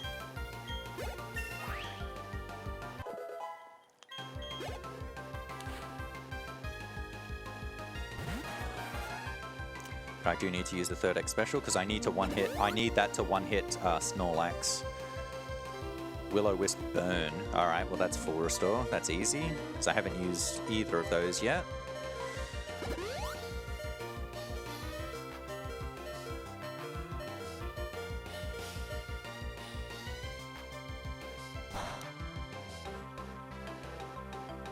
Okay, and it'll just be Surf from there. Okay, so Tentacruel did not hit special attack threshold, so it's going to need 4x special. Pelipper did not hit speed, so it needs 2 speed. And it's middle special attack, which is the worst. So it's going to be 0 and 1. Giratina did hit attack for Gallade, but not for Bronzong, I believe. Did not hit speed. It needs 2 of both. And Golduck will need 3 and then 5. Floats will hit attack, but not max. Okay.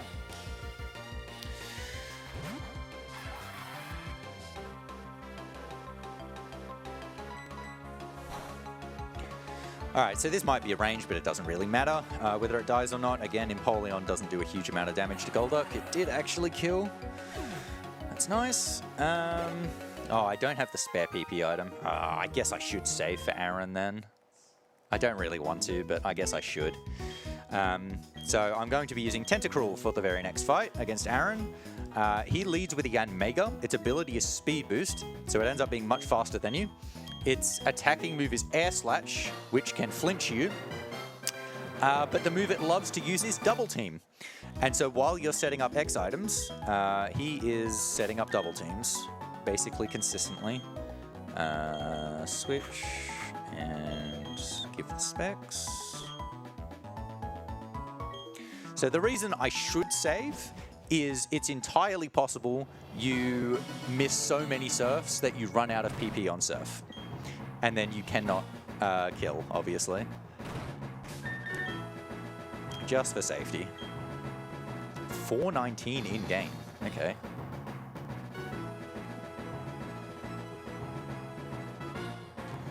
But yeah, these are going to be long saves. I'll be saving for... I guess I'll save for Cynthia at least as well. So that one will end up being a short save. I didn't buy more healing items. I probably should have done that. But I've used so few, I think, in this run that I'm not going to run out, especially if I am saving as well. Just having a quick squiz at my time to make sure I am going to go that much under.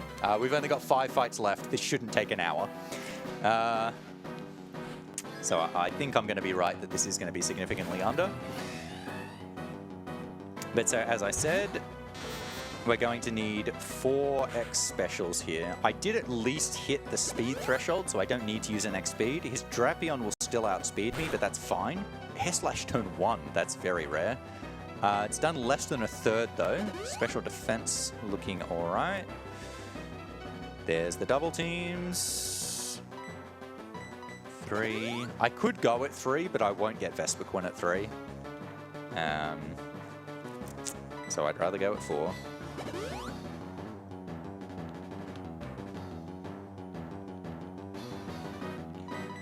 And now we just hope we hit. Easy. Beautiful. So this should just be I surf and one hit everything. As I mentioned, Drapion will get a turn, but even with a critical, it won't be able to do 109. Hopefully I read my speed right and I outspeed Heracross. Yes. And yeah, I was 93. That will get Vespiquen at +4. If the Drapion does critical me though, I think it will put me into Scizor quick attack kill range, so I'll have to then heal on the Scizor, so... But yeah, the Drapion's best move against me is Aerial Ace, so it's not that threatening. So it's definitely not worth using the X speed for. As long as you get Heracross. Are you alright if I duck in to tell people what we're donating for? Yep. So we at ASM, we're raising money for Game On Cancer. It's a charity that funds early career cancer researchers who are working across all areas of cancer research to make sure this is the last generation to die from cancer. Now, if you like and you're able to donate, you can do so at donate.ausspeedruns.com. Now, we do have some incentives and bid wars going on. So the one that's currently been been a little bit active has been the Pokemon XD Gale of Darkness naming Ursaring. At the moment, Wally is winning with $374 and versus Mr. Grizz that's $326. And we just had a donation come in as well, I'll read out. We've got $12 from Pelipper. It says, fun fake, Pelipper is the best Gen 4 Pokemon to fight grounds, with flying and super effective type, and the highest stat total of any such Pokemon. Fun fact. Gyarados definitely has a higher base stat total, but Pelipper is perfect for the ground type Elite Four member here, so I will pay it for now. So much so that I'm definitely not going to bother healing here. Oh, sorry, saving. I definitely don't have to heal. I'm at full health. But so, yes, it has Surf, and with Flying type, it is immune to Earth Power, so it means her Wishcash lead, its best move against you is Zen Headbutt, which doesn't do that much damage. It does also have Sandstorm, which can waste a bit of time. Unfortunately, I am going to have to double X speed in order to outspeed her Gliscor.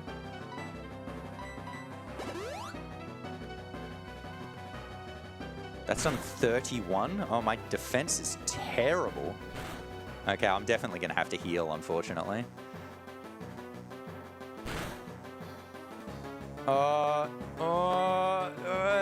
Maybe I could risk it, actually. That one did unders. And gone Sandstorm now. 4, 7. That's good, isn't it? Yeah, that's good. That should leave me at 6. And Hippowdon set Sand, but it comes last. So I should take 3 more damages of Sandstorm. And when I get to 6 and Sandstorm would kill me, Sandstorm should disappear.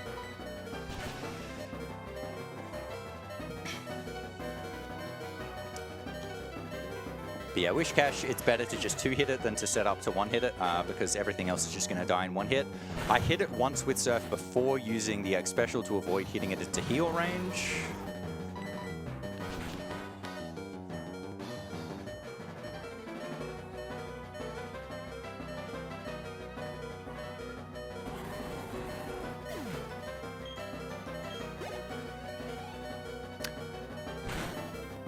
I don't think I ever ended up using that spare rare candy yet. I just realized. I guess I will use that on Golduck right before Cynthia. Give me a chance to recheck my special attack to make sure I am going to hit the thresholds there. Yeah, poor Pelipper. You need 82 to only need 1x speed. which isn't that rare. I think the IV you need is 22, but I don't think I've ever gotten the speed threshold. I keep getting bad pelopers. I keep getting really close. I've had 81 3 times, but not 82.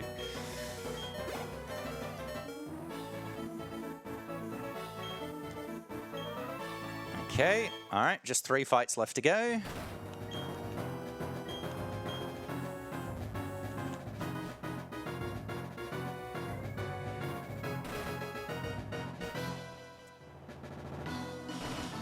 While you're doing that, can I come and explain some of our major partners? I'll tell people about what we're doing there. Is that okay? Yeah. So we want to thank our major partner for the event, RetroTink. Now, RetroTink is all about allowing you to experience your favourite vintage games on modern screens. Now, they ship all across Australia, and their products range from a simple plug-and-play adapter to high-end video processors. We also have a prize for them. We have one of the RetroTink 4Ks. If you do a minimum $50 donation, you'll be in the running for that. So get your donations in. Yep, beautiful. Okay, so Flint, I saved here just for a little bit of safety. I should be fine here. It's mainly just in case I misread the stats. So I'm going to set Rain Dance here. He will probably Sunny Day, unfortunately, but I'm just going to Rain Dance over the top of that now. I'm going to take 1 hit from Dark Pulse here. Okay, that is definitely a heal. Okay, so I should be fine. I'll do the save strat here. So depending on your stats, Floatzel sometimes will not die to Mark Punch from his Infernate, which is about to come out. But as I mentioned before, Mark Punch is a priority move, which means he'll always use it when it can kill. But if you get this wrong and you're not in kill range and you heal, then he won't use Mark Punch, he will use Thunder Punch. And then if he uses Thunder Punch as you heal, he can just kill you. So you've actually got to make sure you are low enough for that to be the right call. Yeah, so I've got the attack threshold. So now what I'm going to do, because unfortunately that has taken an extra turn off the rain is going to go down before I want it to. So what I'm going to do now is he's going to send out Rapidash, and I'm going to use Agility on the Rapidash.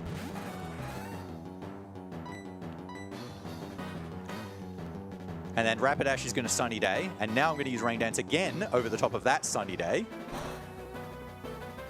Hopefully that doesn't burn. Good. And now I should be able to just Waterfall and win.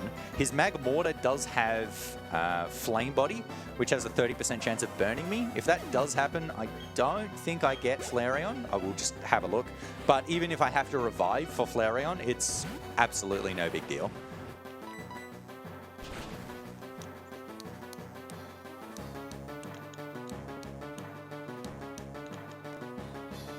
Yeah, there it is. Yeah, because my attack isn't amazing, is it?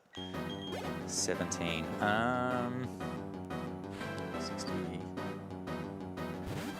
I don't think Quick Attack will kill me. Why didn't I look at my defense? He's gone Quick Attack. Yeah, not even close.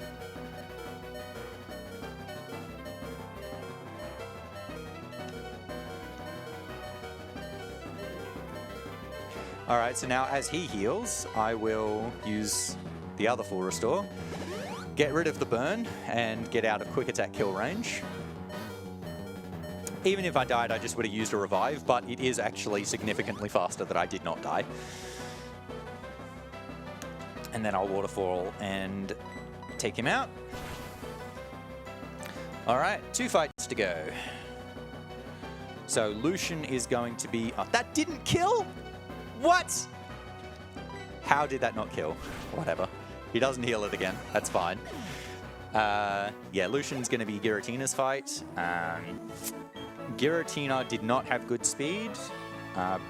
Had kind of middling attack. I didn't see its special defense. Special defense also matters, but I can just kind of gauge that based on how much damage it takes. I shouldn't have to save for this fight. So Lucian leads with a Mr. Mime. The Mr. Mime loves using Reflect and Light Screen, so it gives you a couple of free turns. And Giratina has Shadow Force as well, which it's 120 power, 100 accuracy move, but it's 2 turn, but you disappear for a turn, so they can't hit you. that ends up being perfect for wasting a turn before Reflect wears off and doing high damage. So, speed.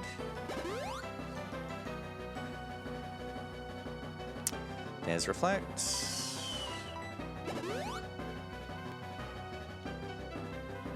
There's Light Screen.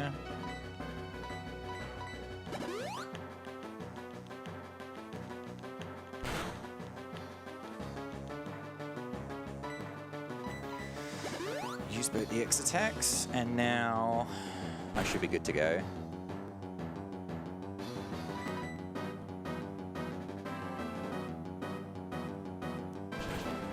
So yeah, Reflect wears off there, and now I can use Shadow Claw to kill a decent amount of the mons as well.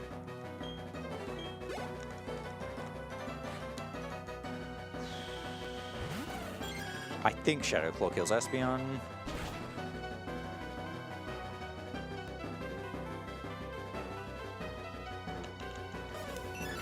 Yep, definitely kills Alakazam, and it'll get Gallade at this health as well. Bronzong, I cannot one-hit. I'm going to Shadow Force. I've used Shadow Claw here before and then crit with the Shadow Claw and just hit it into heal range, and it just sucks. So we'll just lead with Shadow Force. I don't think Shadow Claw is actually guaranteed there. I'm going to Shadow Force again, just to make sure of it.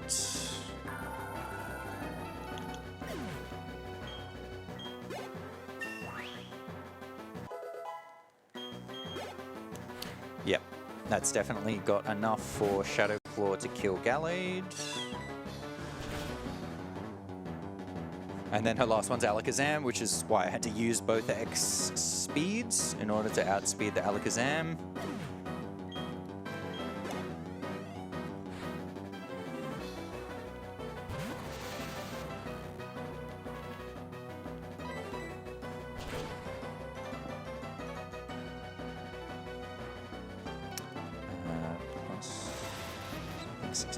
Okay. One fight to go. And after using Golduck for so much, it still hasn't been used against a major fight yet. And it's all just been building up to use it against Cynthia. So before I go through the door, I will use that rare candy. I should have actually moved it to the front first, but we'll give it the specs. I will heal off that damage, even though it's so little. And the candy down here. Special attack. 158. That has hit the threshold. And I'll save just in case, because I really don't want to go through all of the Elite Four again. I probably do have time for it, but that's not that exciting. Just wanting to check when time would be expected to be. This is last battle? Or This is it's the last battle, but there's a minute like cutscene afterwards. Cutscene afterwards? Yeah. Still exciting to get to the last battle. Yeah, so my special attack is so good here. It's so amazing that I only have to use 5 X specials in this fight. I still have to use X special defense because I'm going to be setting up mostly on Spiritomb, her lead. And I need to pump in an X speed and an X accuracy. So we'll go the special defense first. So this fight is the longest and most difficult. Shadow Ball can also lower the special defense as well, but she just gets so many opportunities to crit you here as you're trying to set up. So I need 3 specials. 1, 31, 2,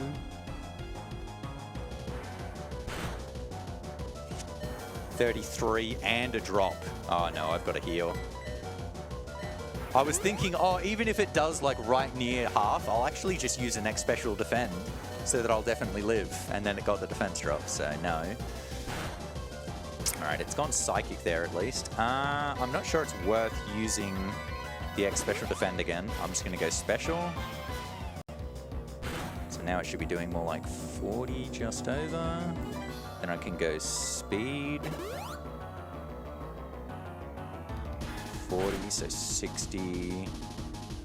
I should heal now because I'm going to have to heal anyway, and this will prevent crit deaths. I've done the speed, I've done the specials. I need to do the accuracy, and 2 non-crits. I won't have to heal again. Accuracy.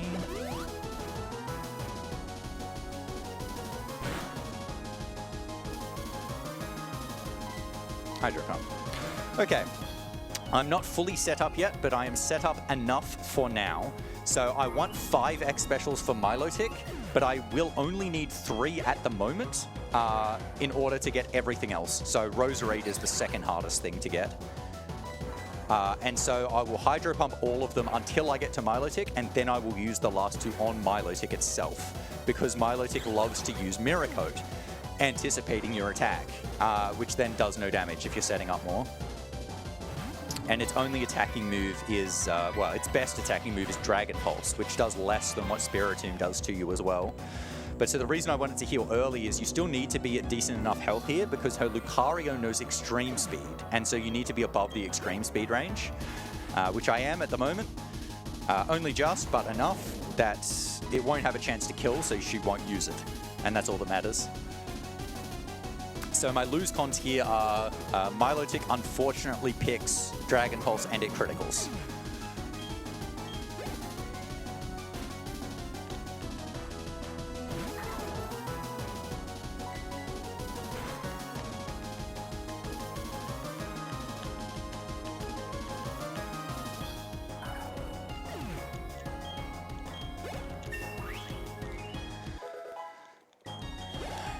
Okay, so yeah, 2 more specials. We just want to see double Mirror Coat. X special. Mirror Coat.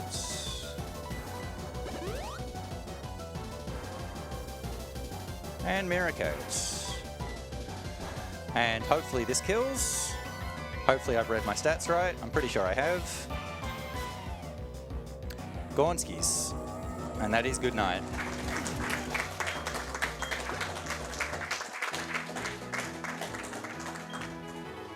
Okay, well, all things considered, that run went so much better than I was expecting. There were obviously still bad points. Wooper took ages to show up. Rotom did not get in a few balls. Pelipod did not get in many, many, many balls. But most of the fights actually went really well. Byron, I think, was the worst with Quagsire, and it almost went the best it's ever been. So for a run that has so much variance and so much that can go wrong, that actually went extraordinarily well. So, I mean, you can tell I haven't looked back at my time, but I'm sure I'm miles underestimate. But the estimate was very much considering things that could happen. Like, this could have been 5.5 hours if things went poorly. And especially given I did not get No Guard or Hustle, the hunts could have taken so long, but they were actually really, really, really quick.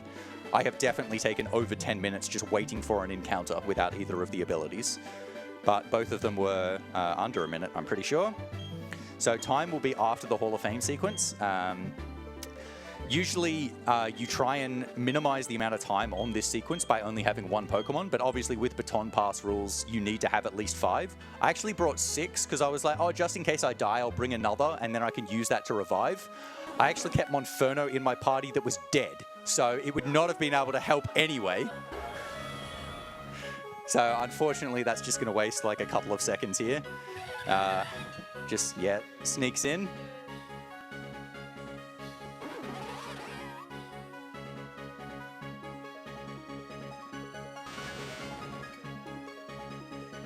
All right, and then it shows them all off, and so time will be on the black screen after the final one closes, which is going to be this one. So time is right now.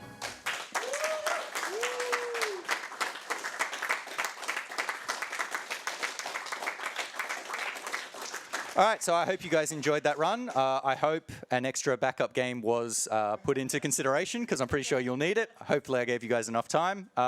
Enjoy the rest of the marathon.